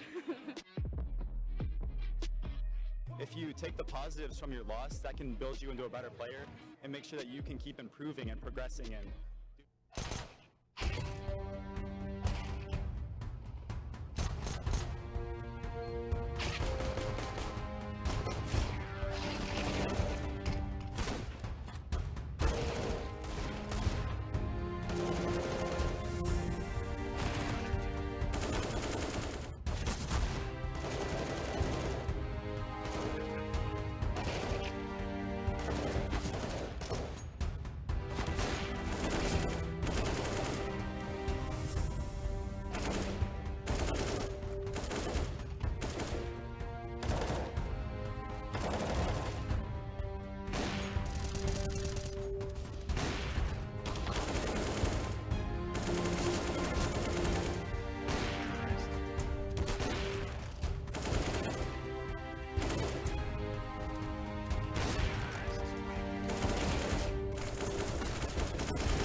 time here in Romania for the Iesf tournament.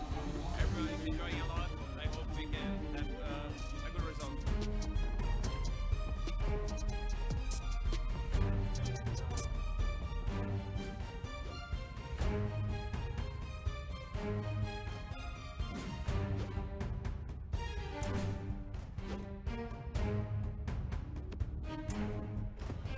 I never thought about playing professional like too seriously at the start, and then I just started getting opportunities, and then I was like, okay, wow, this is getting like pretty serious.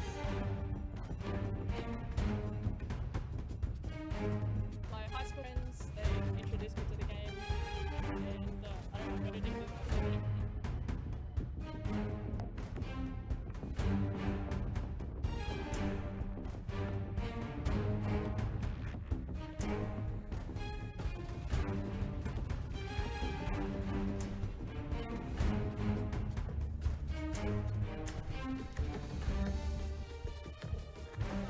The main thing about this event is sort of the atmosphere. It's just everybody's here, everybody's competitive, but everybody's really nice and really enjoying sort of this spirit and everything.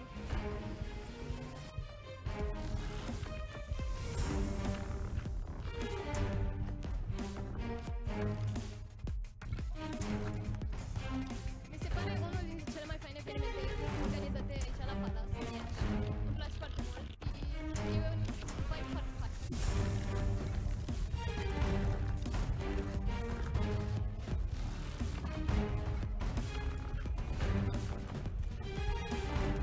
Pentru noi Iași este un eveniment extraordinar, dat fiind faptul că este un eveniment internațional. Hello and welcome back, ladies and gents. Map number 2 about to get underway.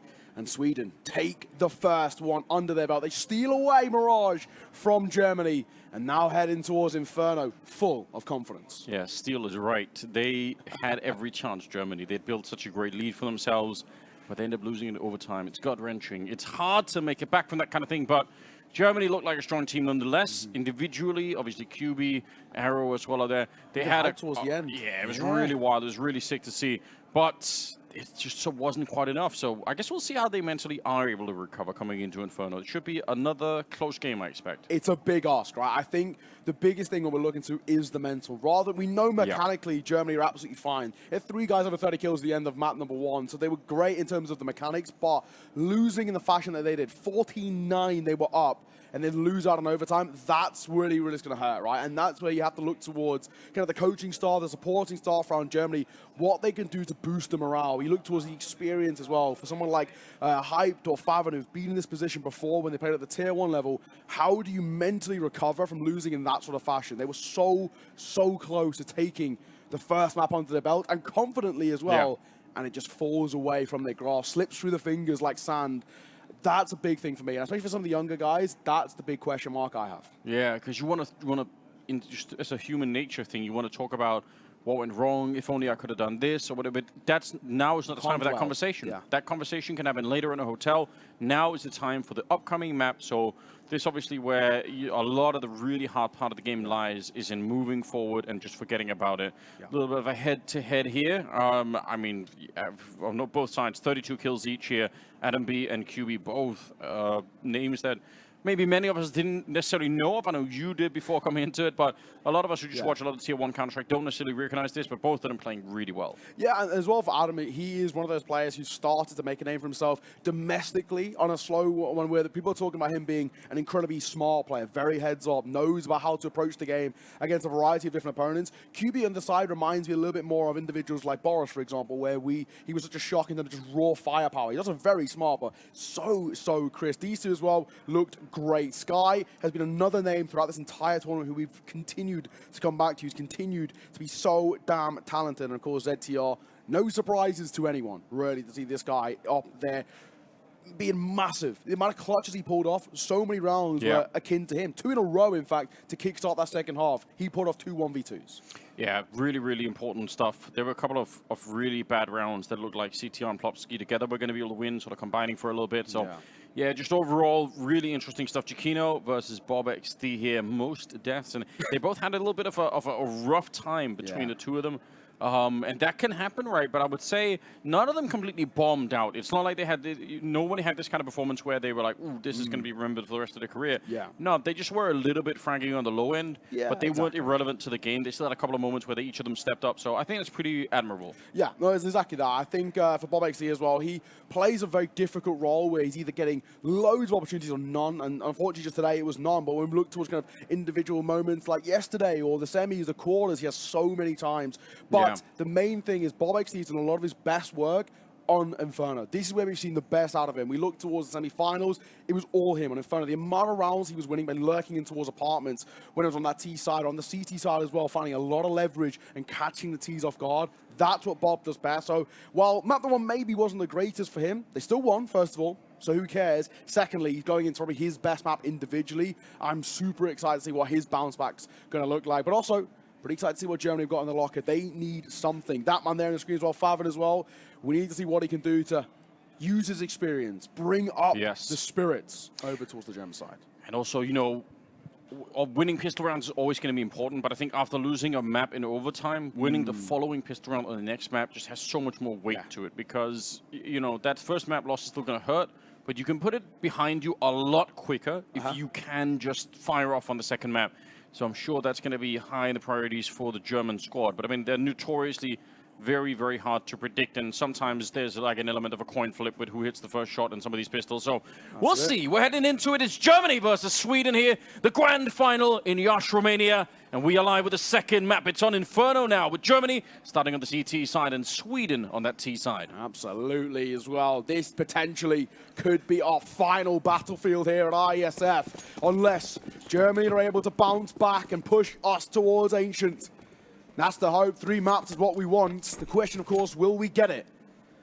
Sweden starting on that T side. Much slower take here as well. Not really overextending too far. Not looking in towards Banana. Not looking down mid either. Actually waiting to see whether Germany over-rotate or overextend. Yeah, it's been a really common trend for people to be pushing the middle in these pistol rounds. So I think Sweden are just, they don't want to get caught like that. Waiting around, and now that they feel a little bit more secure, they're going to be moving forward. The real weakness in the defense here for the German side is the arch position. But unless Sweden find that out, it doesn't really matter, right? They have a 3-man setup at the B bomb site, which is a little bit more rare in pistol rounds. Normally, you'd see just 1 person here and 4 at the A bomb site. That happens a lot, I feel like. So, might catch Sweden off guard. We're going to find out in a matter of seconds. Ooh, wait a minute. Something about this made them think twice. Maybe it's just CTR. You could see him calming a lot of the mic. Maybe he's sort of saying, I haven't heard, seen, felt anyone on this side. Let's try and get a bit closer. Oh my God, it's a classic. As soon as the grenade is out. Oh, but they might bring it back anyway. QB, nice headshot. Wants to find another one, looking for it on Giacchino down there. The bomb is going to get planted, and it's a 3 versus 4 retake coming in. QB in a lot of trouble, and Bob XD will secure the kill, and now the round is looking real good for Sweden. Got an inkling. Now they definitely know. Sky rotating back through long. Might get caught by the clock here. Tagged. Not killed just yet. Giacchino going to find 2 of his own. Looking for the quad. Klopski might see it off. Sky finds 1. It's a consolation. And Sweden take the first pistol here. That is huge to lock in that confidence too. Off the back of taking map number 1. Heartbreaking for Germany just when it looked like they had the right idea. QB finds a double and you're thinking surely it's enough. How wrong we were. Yeah, he did a great job, but it just still didn't make a difference. I swear the new meta has to be to get 2 people to a corner and 1 guy pulls out a nade, just to see if people... It's so ridiculous when it happens. The timing is so unfortunate. I mean, ZTR, he actually had the right comm as well. I wouldn't mind that A-pop if they got it off, but they don't. Is the main thing. Narrow, taking pop shots to the dig. Just going to fall back. A smoke of his own if he needs to. Much better buy over towards C-Tide, as expected. Scout in play for Hyped, an MP9 for Sky, and a couple of digs to try and support. I was promising some Hyped Scout headshots earlier on Mirage. Didn't really get them, but I feel confident we can still get a couple. You can see when he's getting those shots that he's lining them up. He's not just sort of frantically shooting. He's taking an extra millisecond to look for the headshot. Ooh, there's a good connection. Sky wanted to continue. He heard the connection with the helmet on the other side, so he's like, let's go and try and do something. But he's going to get shut down, and it will be a 4 versus 4 as they made their way back to the B bomb site, only being defended by Arrow and Nice idea with the spam. Plopsky nearly had that one. I don't know if Arrow could do much with the Deagle on the other side here. Maybe a kill. 2 would really be pushing it. Playing anti. Going to fall back in towards CT. The right call. They haven't beckoned over to support either, so he is still here alone. And of course, in trouble as well. Smoke to come through, but it's too little too late. Already out in front of it. Will get himself one. It's a consolation. Bomb scooped up, and surely the round now to follow suit. I don't think the retake's going to find too much leverage here. They haven't got the util to work with. They haven't got a kit either. Just keep on what they've got. The scout on the MP9, while it's not amazing, it's better than nothing. Quite curious about... I understand Arrow wanted to get back to pick up the next smoke, but he actually had Hype in the area. I feel like Hype could have just come and thrown the smoke for him. Yeah. Because that delay is kind of what gave Sweden the chance to push through and set up their own smokes. Now, it's a really small detail. It's probably very hard to figure out in the middle of the round. But still, there was a little bit of a slip up there, perhaps. No one's exiting this way, and as a result, no one else is going to die in the round, even in spite of the bomb radius here. It's going to be another round for Sweden. So far, so good. Yeah, not bad. I mean, pretty simple, all things considered as well. They look over towards B, they play contact around that smoke, one little pop flash. It's simple, it's effective. And I think realistically, when you look in towards those rounds, even if it is a force buy, if you're Sweden, you just know you have such better firepower. Unless it's a gamble stack, there really isn't anything to be worried about. And even if it is a gamble stack, the Galil should be able to clean house. And that's what they did. Arrow, he gets himself one. That's all he can really ask for from him. It's 2-0 down. And of course, as that was a force buy, there really isn't too much to work with once again for Germany. A couple more upgraded pistols around it. They're just saving for a buy in towards the next. Essentially, should be a 3-0 start for Sweden. Yeah, a couple of, actually 3 smokes, 2 HEs. There is a way to make this interesting. But it looks like Sweden are already setting up a fairly large execute. Smokes towards Arch right there on the left and down to the library. And Plopsky pushing forward. They're also wrapping their tentacles around on the other side of the bomb site, so they're really going to be crushing this A side. There's 3 people here defending it, and they've done some damage onto Jakio, so maybe the Swedes are going to take a second guess at this. Plopsky goes down. Oh dear, it's hyped. Finding the one shot. Sweden stuttering at the edge of the bomb site and getting shot down for it. Hype's got a double. We foretold the scout headshots. And Hype will find 2 of his own. Taking more pop shots as well, hoping to deliver. But actually going to wrap back over towards B. Yeah. Nobody's there. They overcommitted ever so slightly, Germany. And it might just cost them. 2 flashes on B, 1 on ZTR, no smoke. And they might even lose the foot race to get the bomb down. Yeah, because they wanted to check everything. They didn't know if this was cleared or not, so they take the extra seconds, and that means Germany are right on the other side. Bomb being planted out in the open sky, wants the wide swing, going for the bomb, and forgetting about the fact that there was a bodyguard there, so costing him his life. Hype is going to give up the scout for the AK, makes sense. They have some time here, and these AKs are valuable, but I kind of understand why Germany want to fight for this round, even if they don't have a lot of actual tools to make this work with. Nice smoke on the one side. Going to put some pressure on a position they don't have to check nearly as much. Counter flash coming out from the T side, and it works so well, but CTR even smarter. He knew that if he just peeked it, he could have peeked straight into the blind fire coming through from Hype, so he waits it out and goes for the secured kill. Well done. Nothing is saved there on the German side. They can still buy, but yeah, in hindsight, those 2 AKs are really interesting. That's a fantastic post-bomb. Hyped. Probably a couple of shots there, but in the end, don't make too big of a difference. So well played in the end. In the 1 versus 2, they know just swing together, play off contact, bait in the fight, and they should be fine. That's exactly what we get. Towards a buy for Germany, hyped in towards the AWP. This man was electric in the late stages of Mirage, hoping for more of it. Oh, ZTR's quicker. What a shot. Hyped, caught napping. There's so many people here. 3 still inside of the bomb site. I bet Germany would have loved it if Sweden would have just rushed that bomb site thinking that's the opening that we need. But they are, again, very, very composed on the Swedish side. I think that's been the sort of the headline for most of the tournament for the Swedish side. Just not getting too rushed, not getting too ahead of themselves. They did almost slip up in the previous round where they were a little bit slowed down, almost a little bit too slowed down, attacking the A-bomb site. But they made a great call right now. And I think QB even a double kill probably will not save them from this one. QB basically has to get a triple for this retake to be on, and that's asking an enormous amount. Standing up for it will shut down Adam, but now they know where he is. He gets the double, but again, they're just so far away on the other side of the map. And they have a lot to lose. Oh, okay. It's on. It is on. Favin, 56 points of HP, but an AWP. It's still really risky. Is the for the lack of a kit, and it's the bomb. It's just the bomb side alone. Arrow sneaking in. He wants to do it, but he gets sprayed down. And Favin is too low on health for the AWP. He's going to have to walk it away. A 4th round for Sweden. Again, it's actually, I think it's a classic scenario when you probably have already lost the round, but you get 1 extra kill, and it kind of makes you think, okay, now we're going for it. Yeah. And not to say that they made a mistake, but it's just that will happen sometimes, and sometimes what happens instead is that you just lose even more rifles. Yeah, exactly that. And then all they've got left is Favin and the AWP. Just get one on the way out as well, so finds Plopsky hunting. It still will be a pretty tough buy around what they've got. Not bad. Not bad for Sweden. Good start for them on their map pick. 4-0. Germany left scratching their heads just a tad. Where do we go from here? This feels very, very awkward at the moment. It's good to see. I think the rain is kind of calmed down a bit. We were sitting outside in between the maps. It's not as thunderous as it once was. No, the Romanians have outlived everything. Scorching heat, thunder, rain, they don't care. Yeah, no weather conditions will stop Romanians loving Counter-Strike. Heading towards half-wall. Sweden weren't too far advanced just yet.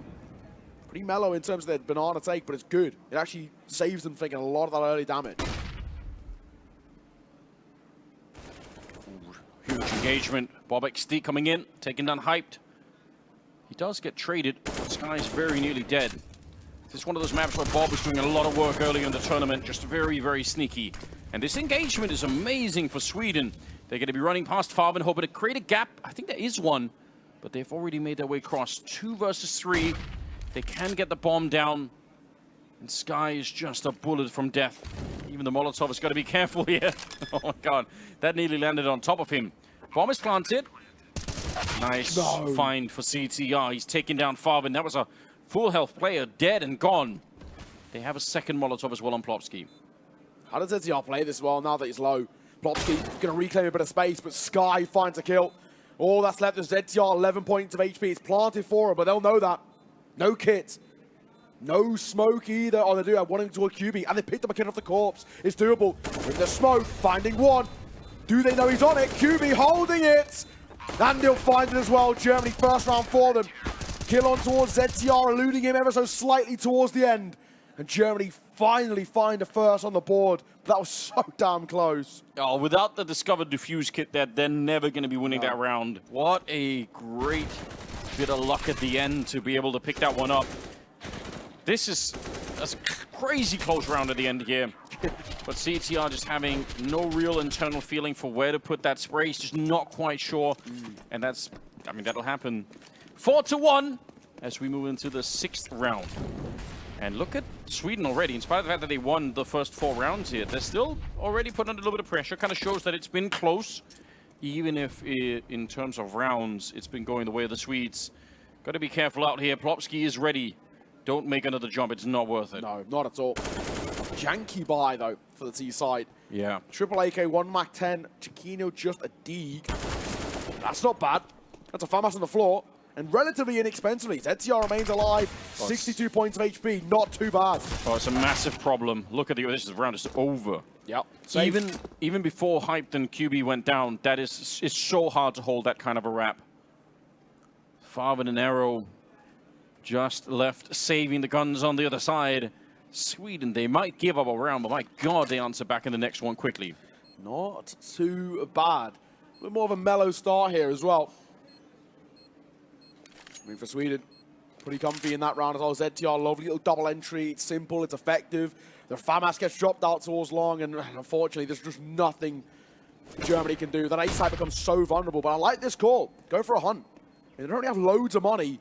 They know that's the same exact situation over towards Germany. If they can find even one more rifle dropped, they're going to be reeling. I mean, they already are. Buying around what they've got, even with loss bonus, is still a little bit uncomfortable. Favin can drop one. Arrow, same for him, but it's awkward. Very awkward. if they're going to go for a force buy, it's going to be MP9s and FAMASs around what they've got. Maybe one more M4, but even then, it's a huge ask because you're leaving yourself so vulnerable to having not enough utility. And if you don't have utility against Sweden, you're just done for. Yeah, that's absolutely true, especially on a map like this one, right? It's a cool shirt. I'm still so impressed that people are showing up out here. It's absolutely wild. Had a little look, man. There is a lot of people out here. Yeah. It's beautiful. They're falling into the spiral, Germany, that we were kind of warning about and that we were fearing that could happen, which is you lose in overtime and you just have a hard time mentally getting into this one. And now Sweden, they look completely unfazed. They're just powering on through. Bob XD having himself a nice start to this one. That's it. Round is over. There's nothing they can do. No head armor for Arrow as well. Just gets completely decimated.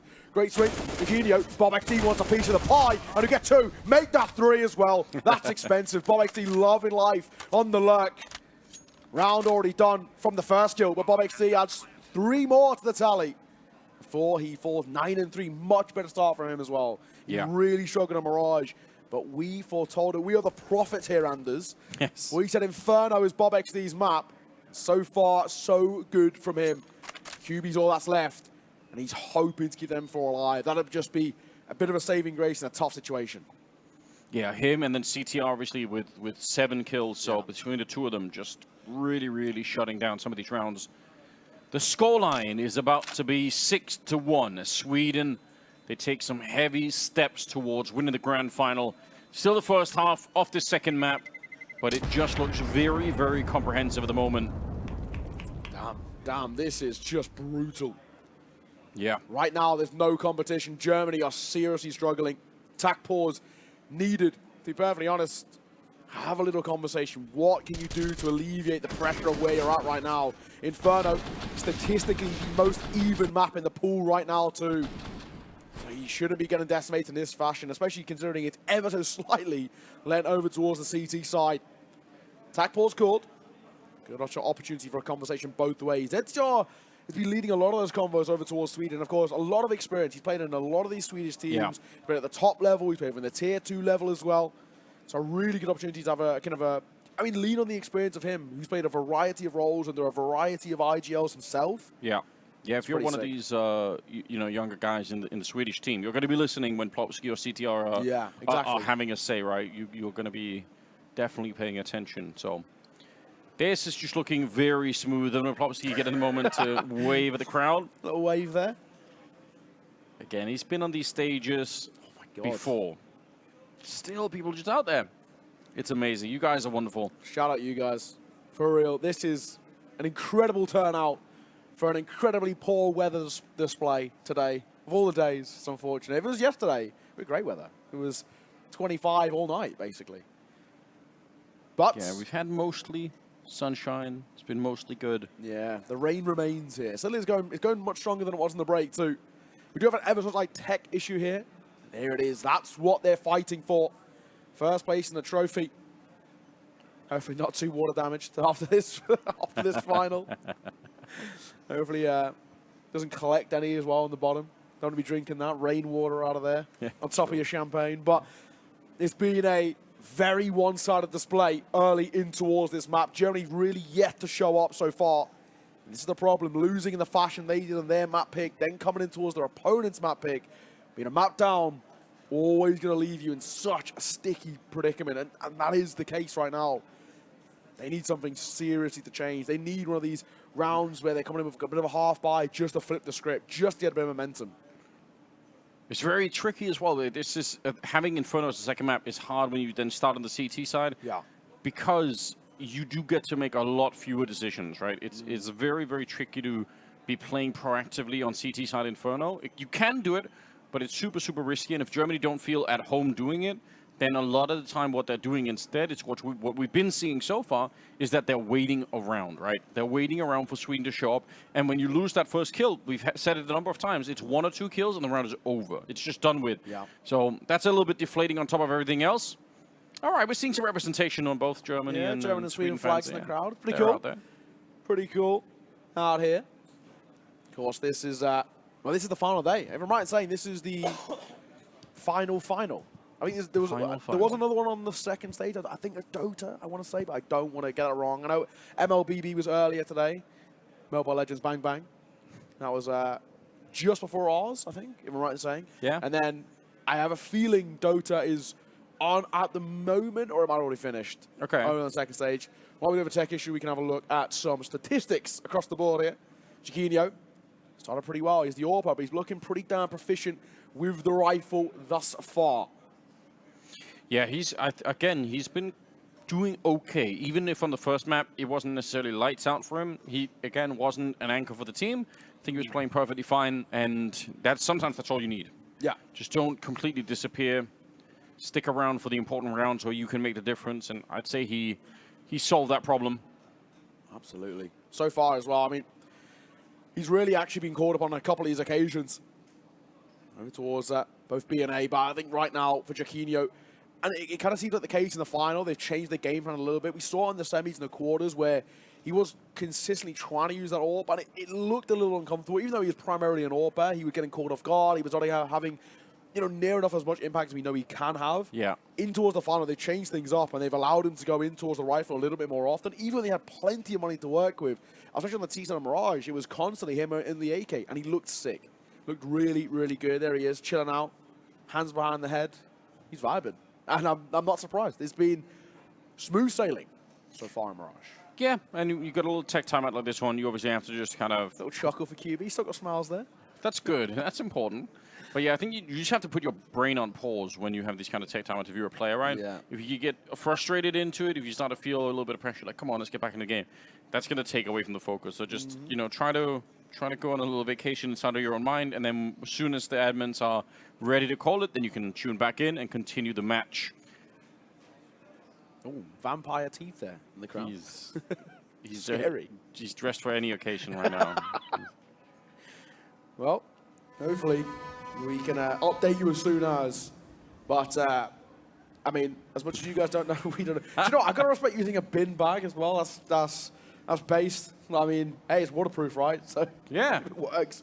If it works. So if you've ever been to a festival or anything, I mean, it's not that uncommon, yeah, right? Yeah, exactly. Whatever it takes.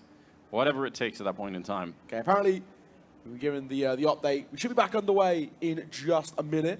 All right. I say that with heavy quotation marks and with a loose tone behind it, because who knows? Who knows? Rain, you would expect would affect things here in the outside, but we're prepped for all occasions. We're ready. Arrow. Nice stats as well across the board. I mean, pretty consistent in pretty much everything. Look at the headshot percentage. 72% headshot percentage. That is nuts as an average.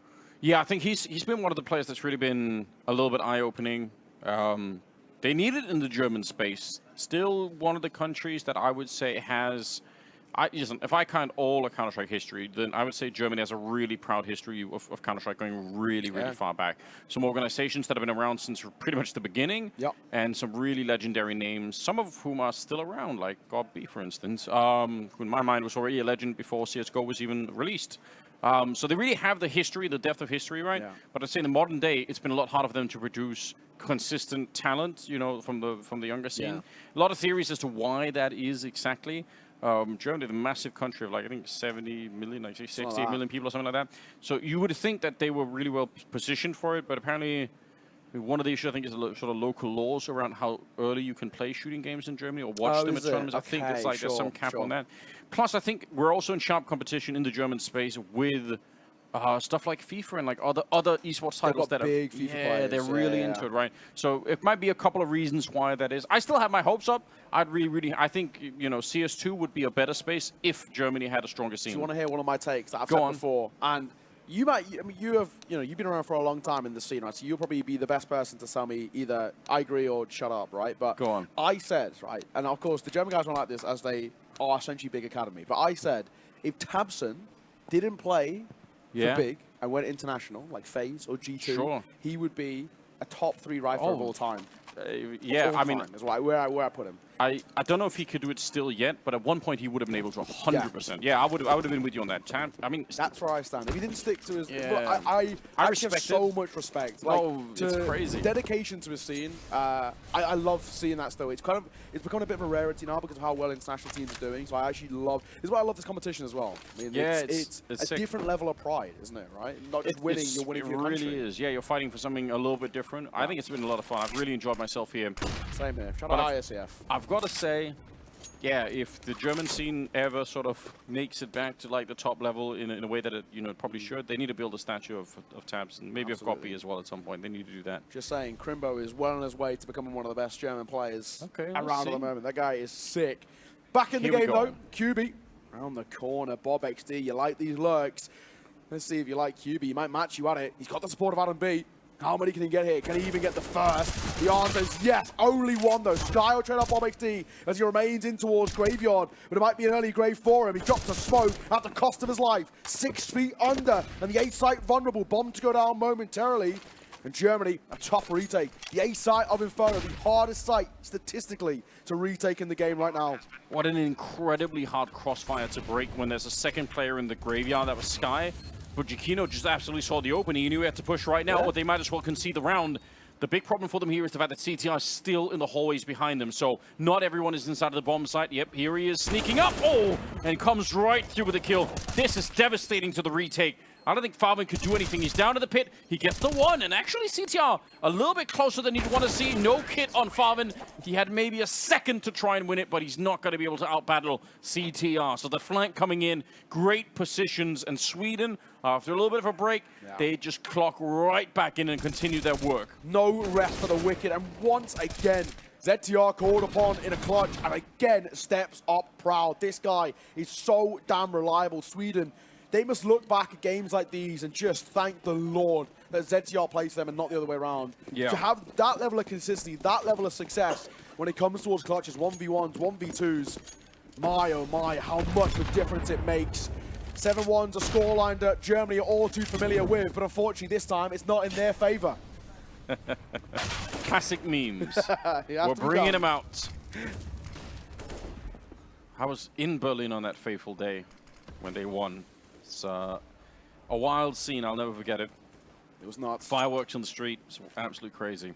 CTR's gone down, but they had a boost earlier with the AWP over on the quad side, and they never really found the kill that they needed at the bottom of mid. That's what they were looking for. That one AWP is everything to them at the moment. Sky pushed a little bit further back. They're going to be careful because, yes, they want the AWP to work, but they also don't want to lose it.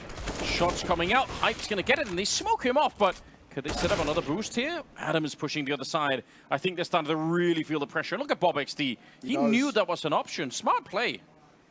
It's heads up from him. He'll tuck his head as well. Sky will make his way in towards apartment. I don't think a retake's a possibility here. Unfortunately. It then becomes a case of maybe can they find anything else. Favin's gun barrel spotted. Hype, I don't think he's going to want to stick around. That AWP has to stay alive. He's pretty low as well. 35 points HP is not worth the risk in my eyes. Just save what you've got. That AK, the AWP, do not go near the A site. It's the combination, unfortunately, of the fact that we're playing Inferno and the fact that they don't have the kit to do anything with. Yeah. I don't mind this from Farvin. I mean, he's making it expensive. Sky's going to get the shot. Bob, one tag here might almost do it. Oh, well, that's a tag, I suppose. All right. Pretty sick. Not bad. But, man, again, we're talking about silver linings here. You are losing so hard on the opening here of the second map. Sure, getting all the rifles away is fun, and I guess in a way it is kind of paving the future for your team, because all you need to do is win a couple of rounds here, and maybe you're going to be good. But what you really need are rounds on the board. It's 8-1 in favor of Sweden. Exactly that. It's good to Sky. I mean, to get a bit of confidence for him as well. And look, even losing all those rifles, look at how much money they have on the Swedish side. They don't care. They don't care. That's been brushed off immediately. 7-round advantage, 8-1. Sweden find themselves right now. Big nays though. On towards Plopsky, 43 points of HP. He starts off round number 10. Not a dream for him. The AWP trained on the angle. Wallbang at Fab, and you know you want to. Falling away. Speaking of the AWP, Hype getting out of there. Yeah. Double up on the CT side of Inferno. Not the most common thing, but maybe it'll work. Arrow! How does he win that fight? A nice jump up, but the double peak comes in for return. And they want to put some pressure on as well. Hype looking up. Oh my god! He is so bold! He was toying with Boba XD, just showing the tip of that AWP, saying, come on, big boy, you want to try and see if you can take the shot? And then he swings wide. If he misses the shot, he's dead every single day of the week. But that one, it's, I mean, he's got 4 kills, Hype. He's not changing the game right now, but it's a lot of fun to see him play. When he gets going, man, Hype is such a joy to watch. I'm hoping that's the case here. Boosted up Sky, going to be called upon. Will be good for one. The Flames will force him back. And he's ticking. He's dying as well to the hands of Chiquinho. But Hype continues to step up. ZTR will answer back. And once again, called upon in a clutch. This time, it's QB on the other side. And this man has been unstoppable at times himself. Yeah, mechanically, we know he could do it. He's got a little bit of health advantage as well. But in the terms of the information, this is hard to play. He's got plenty of time on the clock, but he's not checking it. CTR again, 1 versus 2. Gonna be able to clutch it out. You see the sigh of relief from ZTR there as well. Whew. What was the thought process? But my, oh my, again. I've got to take a look at some point, probably post-game. Just the clutch statistics of ZTR. That's the second in this game already. I'm sure he got like at least 4 on towards Inferno. This man is just so damn reliable. Sweden continue to pull further and further away. We're getting to a point of no return right now. Germany, something has to change here and now, or this game is going to be too far gone. We're going to be getting to the point of too little, too late. Yeah, I mean, I don't even know what it's going to be at this point in time. It feels like it is almost too late. Hype starts off the round in a nice fashion here, but to support the double AWP, they've got 2 from us and an MP9, so again, not a lot has to go wrong. I do like the counter rotation here. Germany kind of in position. The bomb is still really far back, so Sweden haven't committed, and I guess at this point, it doesn't even matter what they commit to. Yeah. They are getting blown up. CTR, maybe if he found that kill, it could have been a lot of fun. Chiquinho biting off a lot more than he could chew. Yeah, no chance, not with 30 points of HP. Now, we sung the praises of ZTR in clutches. This one is impossible. There's no way. Nade on towards him. Tagged as well on 7 points of HP. Might not even survive the spam here. Just about crossing over. There's a flank coming through from Banana. He's dead. There's no way. And there it is. Fab will see it off. So finally, a sigh of relief the other way. Germany going to find a round for the first time in a long time. But it needs to be one of many. This needs to be consistency. But again, the problem still is the bomb plant helping out Sweden quite a bit. I think there's a lot of money, 8,000 on one of their players at the end of it, so they have a little bit of bank. Some of them are quite low, but again, the loss bonus plus the bomb plant and the fact that they had a little bit of bank means they can continue the fight for a while longer here, Sweden. Yeah, exactly that. They're not going to be reeling at all economically just yet. There's a point where a little bit of consistency on the way out, potentially Germany could start to find some form. There's a buy here, and it's basically all that Sweden can muster.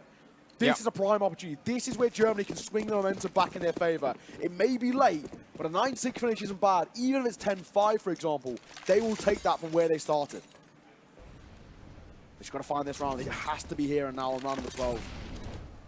Yeah, Hype feeling confident to take the peak down the middle. Nobody's surprised. He's just not going to be impressed by anybody on the Swedish side in terms of the AWP. Flashes are out on both sides, but it's Plopsky to find the opening. And Farben, again, you must live in this round. If he's the next to go down, well, now they got a little bit of backup here. It's obviously a very open discussion, but in a 4 versus 5 like this, putting 2A, 2B just always feels so weak to me. Yeah.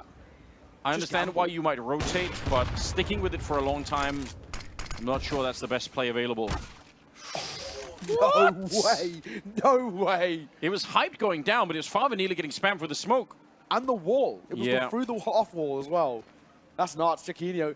That's unconfirmed damage, however, so they won't be too confident around it. Still is 2 over towards B. It looks like they're going to wrap back over towards the A site. It's the right call too. Only QB's here in towards Big Pit. He has got the hardest task of all. Because it looks like, what, 3? Oh no, the bomb's going back towards B. They're going to recommit. Nice flick. Not the kill, unfortunately, but still pretty good speed behind it. They might not expect Sky to be out here. Yeah, again, the double setup is going to catch Sweden just a little bit off guard. But now they know just the AWP on the other side. 20 seconds. Flashes go around the corner. And they should be able to find a way through. The bomb committed to the site now. 18 seconds left. Farben trying to save his team. The back is burning. And he's going to go down with it. It's spread just enough to touch him. And Sweden make their way through. Another bomb plant and looking at a 10th round here. QB to try and clutch it in a 1 versus 3. At this point, you almost might as well. Yeah. This is so far gone. He's in so much trouble. Flashes around the corner. Molotov to try and go over. Setting it up. It's a nice grenade, but he just doesn't find the kill immediately afterwards. Giacchino confident to take the peak. 10-2 for Sweden, as they are now just 6 rounds away from taking the grand final. Yeah, nice try, but no cigar. Not good enough when it mattered most. A 1v3 clutch, it's just such a big ask, especially rotating all the way over from big pit on A. As the bomb goes down, it just makes things so damn difficult. And Giacchino will see it off. Giacchino as well. That damage on towards Favin was enough. The second the Molly plumes on Favin's feet, he knows he can't escape. Maybe if he had the full HP, could have fallen back in towards New Box. Maybe could have repositioned. Small thing. This Molotov by Plopsky. The end of the world, though. Not the end of the world.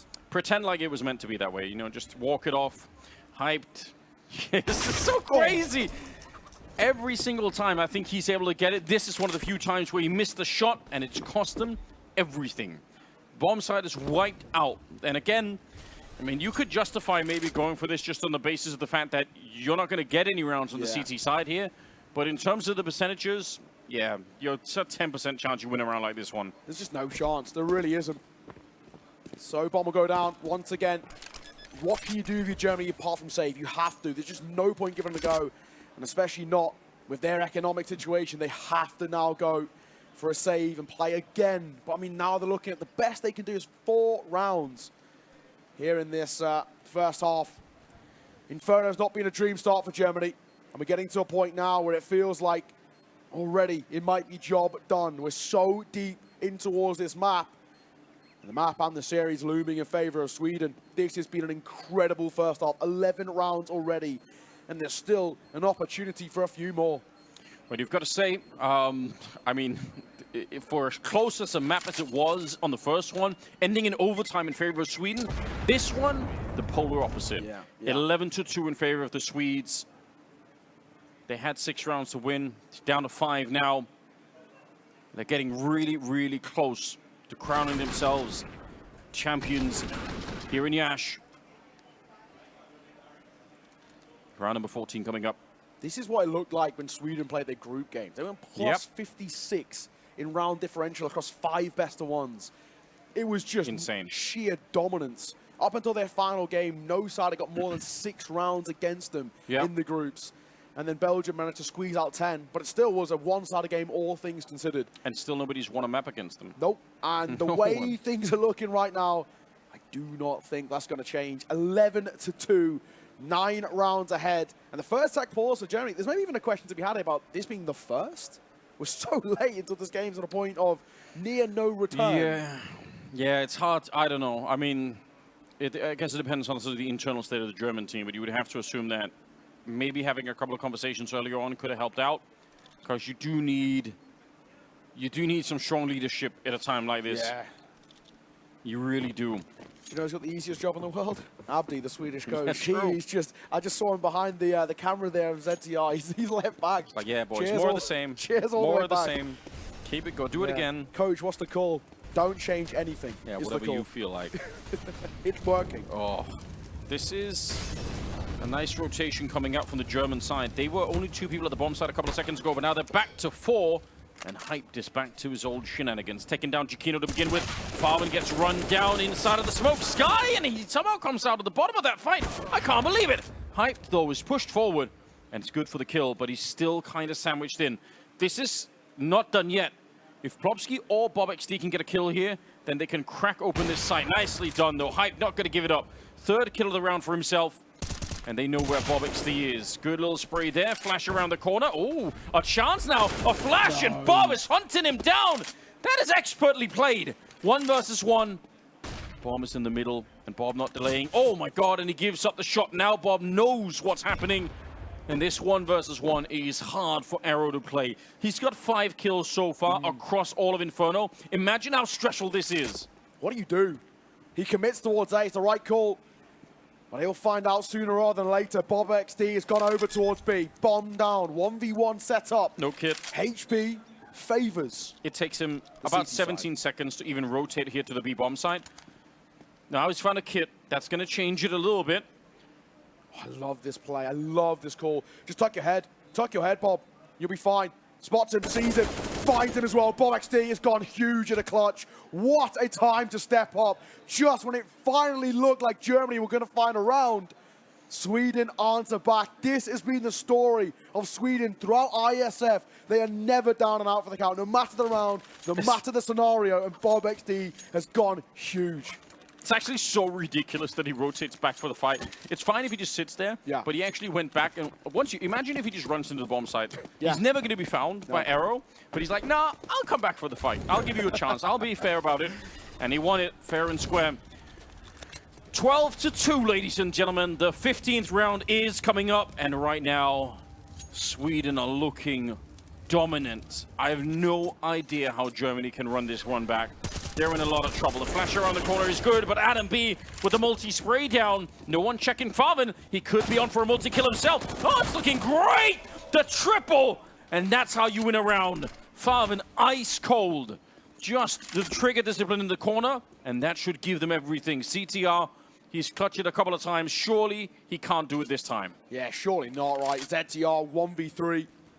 Farven's a possibility, maybe. Sitting high in the wood. Molotov on towards that corner. He's re-smoked too. He's going to go through it. It's ballsy. He can't find anything. Fabian sees it off. Great round from him individually. 4 kills to his name. It's a sigh of relief, ever so slightly, but this is going to require one of the most ridiculous comebacks we've seen, not only all tournament, but all year. Yeah, oh, definitely. This would be in the history books if they actually can make it work. A 12-3 half on the second map in the grand finals. And you lost the first one in overtime. Yeah. You had every chance. You could have done it, but it just wasn't quite there for the taking. Sweden, they look strong right now. Think how different things would have been if Germany had locked out Mirage. And we came in towards this. This is going to be a completely different story. Towards mid, it's a grouping up here. But Favre to get a double, make that a triple as well. Germany, good start potentially, and it could be a 4th round. He's just dropped 7 kills in the last 2 rounds, Farven. He's going to continue to keep it going here. It's Hype this time to pick up Plopsky. And again, sole player on the Swedish side. A little bit of space. Hype is up there looking for him. Plenty of bullets to throw a couple of way into the smoke. And it's tickling him on the other side. He's doing a bit of damage. Might be able to find this one. It's Arrow to go down. Farven getting the bomb planted and getting the last kill as well. Back-to-back quad kills for Farven. Picking up the pistol round. And getting Germany at least started on the right track here. Yeah, my God, just when they needed a hero, Favin has claimed that title. 8 kills across 2 rounds to give Germany some hope, to give them a lifeline in the map, in the series, and start to potentially open the doors to a conversation of a comeback, but a lot more going to be needed before we even remotely get to that point in confidence. It still is quite the mammoth task. 8 rounds ahead. So much more consistency needed, but the T side allows you to dictate the tempo. It allows you to set the pace of the rounds, and that's maybe where Germany can have a little bit more confidence, a little bit more of that consistency. Interested to see how the Swedes will pick this one up, because when you have this much of a buffer, you can either say, let's test our default first, and then if that doesn't work, we'll go for the crazy risky plays. Or you could just say, well, we can just throw away a couple of rounds early on. Like, we might just rush the middle with MP9s if we need to, because it doesn't really matter. We're going to probably have enough rounds anyway. We just need 4 more in total. So, different of philosophies, really. I guess we'll find out how they actually play it. They decide to smoke off the B bomb site, and, you know, in an obvious attempt to try and push the Germans back towards the A site, but there's a 4-man stack. Double stack here, yeah. This does get a little bit precarious. Germany walking slowly into a heavily stacked site, and they're going to double away. Nothing spotted. It's a little bit too quiet for their liking. Yeah. So they're going to fall away. Back over towards the B site. It's the right call too. Only 1 man here. It's Plopsky. He has got another smoke. This is a tough task for him. A tall order. Oh, it's right on top. Surely they're going to be pushing through. Yeah. This is a great play right now for Germany. Don't respect that once more. Oh, Plopsky, what? 2 shots. One of them straight headshot to bring down QB. That is the power of the 5-7, but that's absolutely ridiculous. They still should not get it. They are really, really far away from winning this round, Sweden. The bomb is planted, maybe a little bit delayed. Oh, shots through. I wouldn't do that if I was on the T side. Don't risk it. Farven is continuously cleaning this up. He's had quad kills in the last 2 rounds. He's looking for another one right here. Faking it out just a bit, playing with Jakino on the other side. AK's out. He almost had the bullets for it. Farvin is finding his groove. He's up to 21 kills. He's overtaken everybody in the server right now. This is really wild. Sky will get the last one, but Farvin, if he can bring his country back into this game, that'll just be amazing. Individually, Farvin's playing brilliantly, and there's been question marks, right? I mean, we're not going to beat around the bush. He looked a little bit quiet at times throughout this tournament, and maybe looked like a kind of a shadow of his former self. We know when he was in Tier 1, he was someone who had this ability to take over games. This is the Farvin we want to see, man. Yeah. This is his time to shine, and he is doing exactly that. 21-8, as you mentioned, well ahead of anybody else on his team. He's looking to maybe try and spur on the rest, and he's going to come deep in towards mid. It's a quintuple stack over towards top mid. With this low buy for Sweden, they're just hoping for any sort of kind of kills just to throw off that German economy. Yeah, a couple of flashes on CTR, so he's in a position where he can, again, set up his teammates. They're probably going to throw them anyway at the middle at some point and just kind of check the peak. And by the time they do, they're going to realize there's nobody here. Or the bomb is going to get planted in. They're definitely going to know. So 12-6 going to be the score. There's no point in talking about this one. Yeah. So it's a step in the right direction. A couple of steps in the right direction. Yeah, there is a good roadmap in front of Germany, right? This is the important thing. We are now starting to see a bit of that form, a bit of the consistency, the individuals coming out online as well. And they've got a good read. They've got a good idea about what Sweden are trying to do on their setup. Need to be careful they don't make it too expensive on the way out. They've exited in towards the stack. A QB for 2. Farvin adds to his already extremely impressive tally.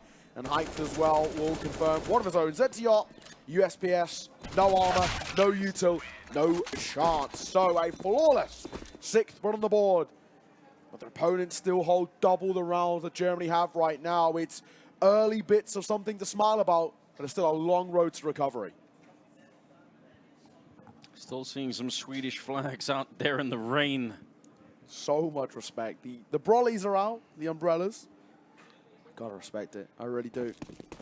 Benches taken from the local bars to sit down with, umbrellas out. Yeah. This is Counter-Strike to its best. No matter the weather, no matter the occasion, we are here. All for the one game we know and love. Oh, nice spray down Klopski. Devastating for the German side here. They absolutely need to hold the line. 3 versus 5. They might have started a little bit of a comeback here. It might have looked a little bit bright at the start of the second half, but it's way too soon to let Sweden back into it. They need to get up to like 8-9 rounds here before they can even let the Swedes pick up another one. If they start to do it right now, again, the job just becomes so much more difficult. Absolutely. 3 remain for Germany. Not an impossible situation, but it's starting to feel ever so slightly improbable as the seconds tick. This is difficult. Hype's just got a Mach 10. Farvin, QB with those AKs have to make them sing so loud. Where do they go? They have no real information about anything, really. Spam down in the smoke and Hyped on 1 point of HP. He's a lucky man to still be alive. And he's going to continue to walk his way down B. ZTR spotted them on the jump peak. Now he can fall back and just buy time. I'd be so mad if I was grenaded at the bottom of Banana with 50 seconds on the clock. It's fine if it's the beginning and you're rushing, kind of expecting that might happen, but for them to have saved an HE, you're like, come on. Like, is that really real? Smoke, they're never going to get through this. The smoke is up once. CTR's on the other side. He's got backup. There's nothing they could do, I think. Flashes are out. CTR's playing this so well right now. Yeah, it's just got to be a safe call. I mean, Yeah. Hype so low. I mean, he's got the upgrade into He's the dead. AK. He's not dead. Ooh, he's not dead. Bob XD will be caught. The Molotov might buy time as well to keep the AK alive. I don't know whether Adam B's going to stick around. There's not exactly a lot of money over towards Sweden either. So they're exactly not saying pretty financially. Long term, they're locking a 13. 3 rounds away from the map, the series, and taking first place here. And Iesf in the World Championships. What a story that would be, to do it flawlessly without dropping a map too. That's what they're gunning for at the moment. That's what they're getting. I'm just so impressed with Sweden here. Farvin, he's tried his all, and he's actually brought Sky and Hype with him. They're kind of getting a couple of players here, but for the comeback to continue, I don't even know what it would take. Again, Farwen needs more of those rounds. I know it's insane because how much can you ask of one person? But that's kind of where they are at the moment. Good spray coming through, hyped. They're kind of lucky to not take more damage, in fact. But still, putting Arrow and hyped down in the 70s means suddenly the M4s are one-shot headshots, right? So it makes a huge difference. It doesn't seem like a lot, but it absolutely does equalize the battle. Yeah, makes his time so damn difficult now. Has to be really, I think really they know, careful. They know someone is in their corner. Yeah, hyped heard it. Good use of the grenades. Yeah, try and blow him up. Molotov in the corner as well. Just do whatever you can. There's Adam going down. BobXD still going to get a kill. And CTR, the triple headshot, shutting it down and creating Sweeting a bit closer. And a grenade right on top of Arrow. My God. CTR suddenly looking very crisp. He's been winning some clutches, but otherwise the scoreboard not been looking amazing. But this is something else. 14 for Sweden. Getting there closer and closer. Sweden starting to close this one out at Germany. Every time it looks like they're momentarily back into it. The nades on towards Adam B, really smart, heads up play. And then they walk in towards that man, ZTR, who has been so consistent, so reliable for Sweden throughout this entire tournament, and especially this grand final. For Germany, and it's basically all they've got left in their back pockets. Sky's got just a Tech 9, same for QB. Double Galil on an AK, or missed. Can't get out of there. Chiquinho's in trouble, and he's dead. It took a long time, but they get a kill anyway. Double Tech 9. CTR on the other side. Can you do it again? Trying to get the spray. It's a triple. He keeps the line. He holds it. And Sweden are still in this round. BobXD and Adam on the other side. Hyped nearly dies to that grenade. The bomb is planted. And Hyped very low. Flash to set it up. Adam just swings wide. And Hyped is just one bullet away from death. He's trying to fight this one out in the open. This is crazy. How is he this deep in? He gets the one shot there on Adam B. And now on the other side, BobXD looking to get through. A missed opportunity. And Hyped goes down. It's Sweden to pick up another round. Put themselves at 15. And they've almost got the grand final. They can taste it now. BobXD again coming up huge. Really good effort by Hype there. He gets the tag through the wall too. Fine margins, but it's thin ice that Germany find themselves on now. Sweden, one round away. The map and the series in this grand final. And it's ZTR who again steps up huge for another triple spray down. This man is one possessed. Hype is so damn unfortunate. If that's 2 pixels off, he gets the kill. Yep. Small margins. Clips the wall, and that's what does it. Here we go. 15-6, ladies and gentlemen. Sweden on tournament point, pushing down is ZTR. You can't really blame him. He's been playing well. He wanted to get a little bit more action. But at least the bomb side has not quite fallen yet. Splopski, they're actually pretty quick to rotate. They're expecting a reaction from the German side immediately. Flash over in towards mid. No response from it. Flashing towards Banana. Plopski will cost him his life. Re-peeking in. Will they expect Adam B? Now they know he's here as he falls back away. Surely they're only expecting one here, though, not another. That's 4 players over towards B. I agree. They definitely knew one of them was there because of the flashbang, but they don't know about the second player. And that could be a really nasty surprise. Smoke up to broke up the Molotov. Adam, good shot. But again, they don't know about Chiquinho. He's in the back and does get traded out. Farwen and Sky, but some important kills here. BobXD, he's real close by, but already found out. Farwen to pick up the kill. And another round away at Germany. They are now looking for their own comeback into overtime. And probably one of the most ridiculous ones as well. We had 49 turned overtime. They need 15-6. Turned over. I mean, the ask here is so damn big. We'll have to see. We'll have to see whether they can do it. Chiquinho at least getting one there. A second could have opened up the round here. But BobXD in a winnable situation. But Farwen upon high. We'll deny it. So, money broken towards Sweden. Scouts for Chiquinho. Few pistols, but it is a forced buy. So they're not showing any respect to the German side just yet. They're going to try and make something work here with just the pistols as they go quick towards B. It's pretty cheeky, but I kind of respect it. If you could win in this round, I mean, imagine how devastating that would be. Chiquinho is the first one to go down. 5-7 getting tested here. Bomb is still far back, so Germans are not really committed to this yet. Gap here, boost up on high as well. Sky. Go Adam. Might have spotted Adam, yeah. At least the radar should have. It feels like it, but he might have just been very occupied looking close instead. BobXD getting a little bit of a taste in the middle. That scout is lost. Not that it's necessarily a big loss. Don't know if it's necessarily better than a deal on this map, but it's up to your personal preference, I suppose. And they've slightly stacked the B-bomb side here. Kind of probably hoping that there's going to be a mistake coming in from the C side. Yeah, I don't think they're going to be giving it, though. It is just Bob XD. Half armor, a dig, and a nade to try and deny the onslaught that's about to come round that corner. In they come, into Coldzera. He gets a tie, that's all he'll get. Favin flying around the corner, gets his second kill.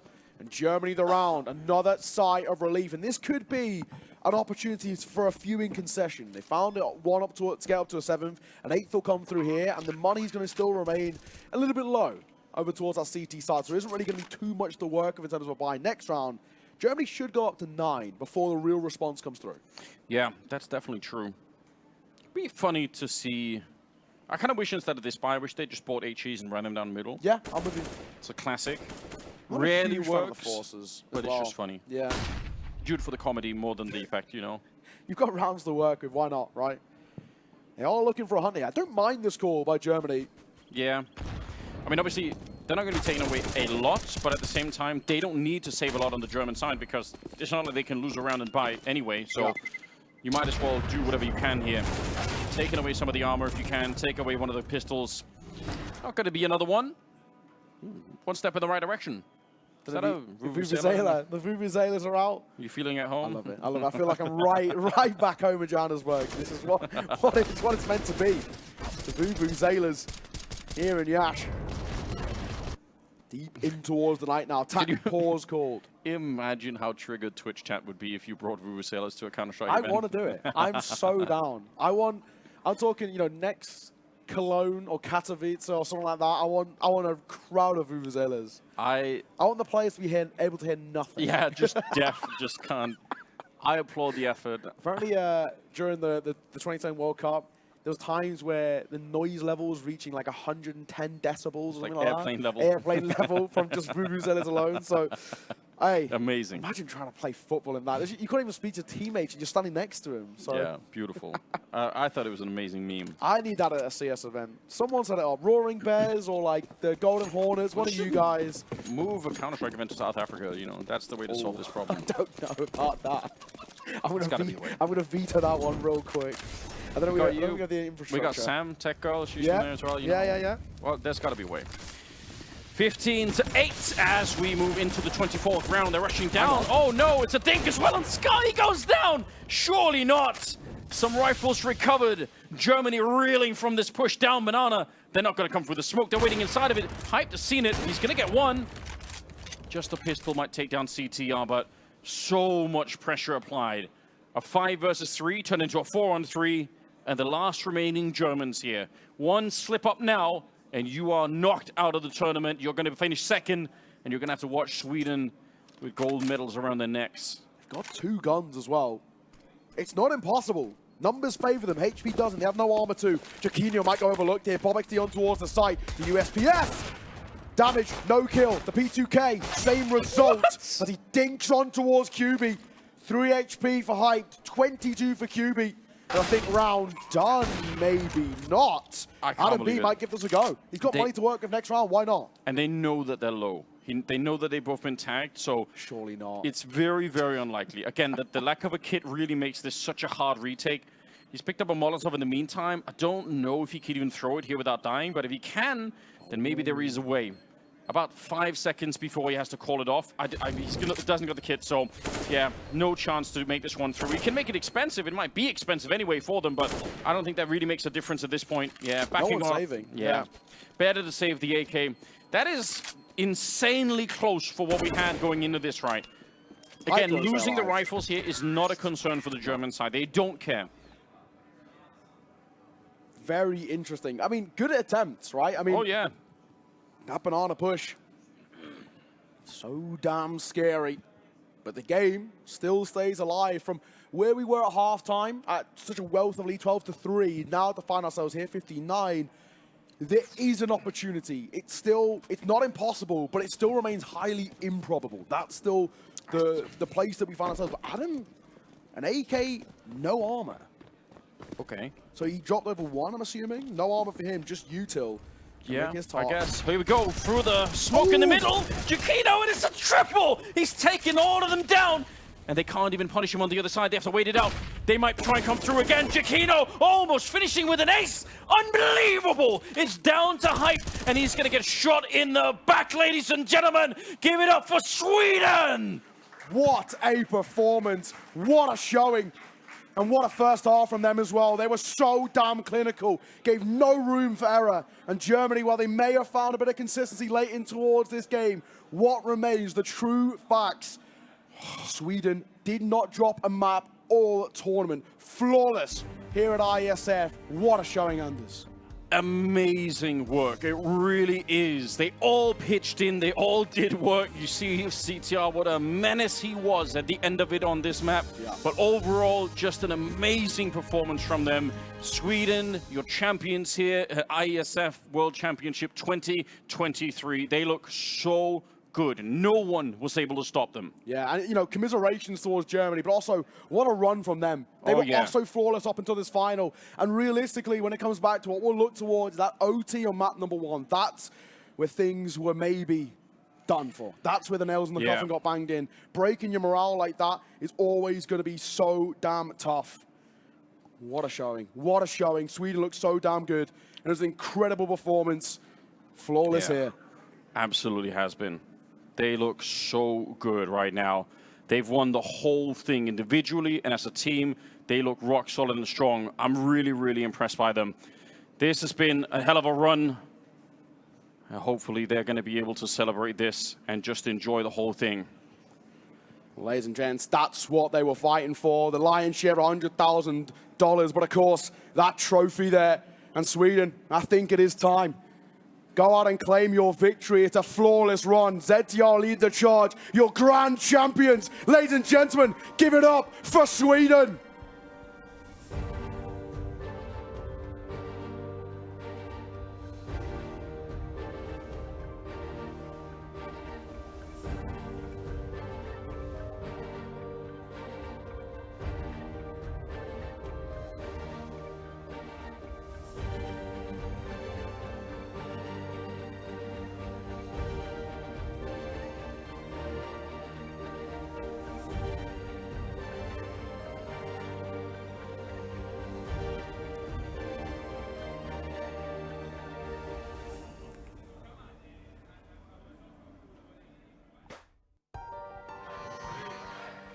Sweden take the trophy and win it out in CSGO without dropping a map.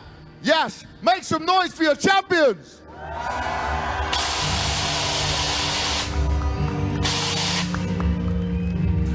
Now, Abdi, let me start with you.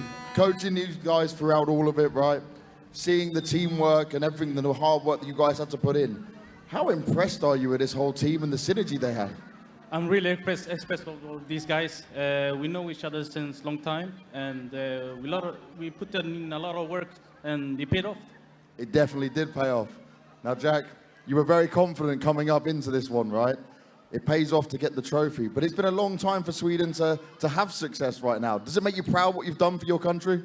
Yeah, 100%. I'm super grateful for everyone coming out, turning up to play for the national team, even though people have their own teams. So I think it's important that we build the international scene as well for the countries. So thank you to all the fans who showed up and made this what it is. We're super grateful. Thank you.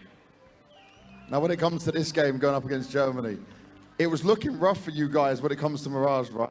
What was the turning point in that point? You were down 40 and then you fire back, come into overtime and close it out. At that point, did you know you were going to get it? The winning point there was Giacchino, actually.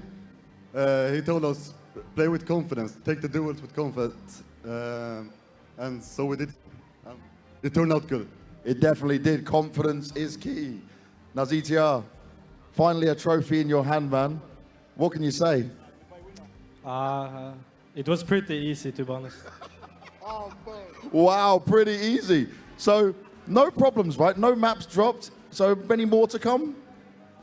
Excuse me? Many more trophies to come? Yeah, of course. Sweden is here to stay.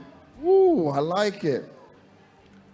Now, Bob, this was certainly a good victory for you guys. But what does it mean to you, especially representing the national team? I'm just happy I got the chance to be here and win together with the guys. They're great, and I'm just happy. And Plopsky, the last time you did this, right, was back when it was in Dubai, I think was your last trophy lift coming into it. What does it feel like for you now? I mean, obviously it feels amazing to win a trophy again. I mean, this is all I dream about when I become a CS player, and is to lift trophies. And I couldn't be more happier to do it with these guys. They're amazing. And what do you want to say to all the fans out there, everyone that stayed in the rain cheering for you guys? Thank you all for coming here today. It was very amazing to see you all, guys, and I love you, Romania. Yes, you guys have impressed us from start to finish, staying out in the rain and enjoying the action. Sweden are your World Esports Champions for 2023 Counter-Strike. Make some noise!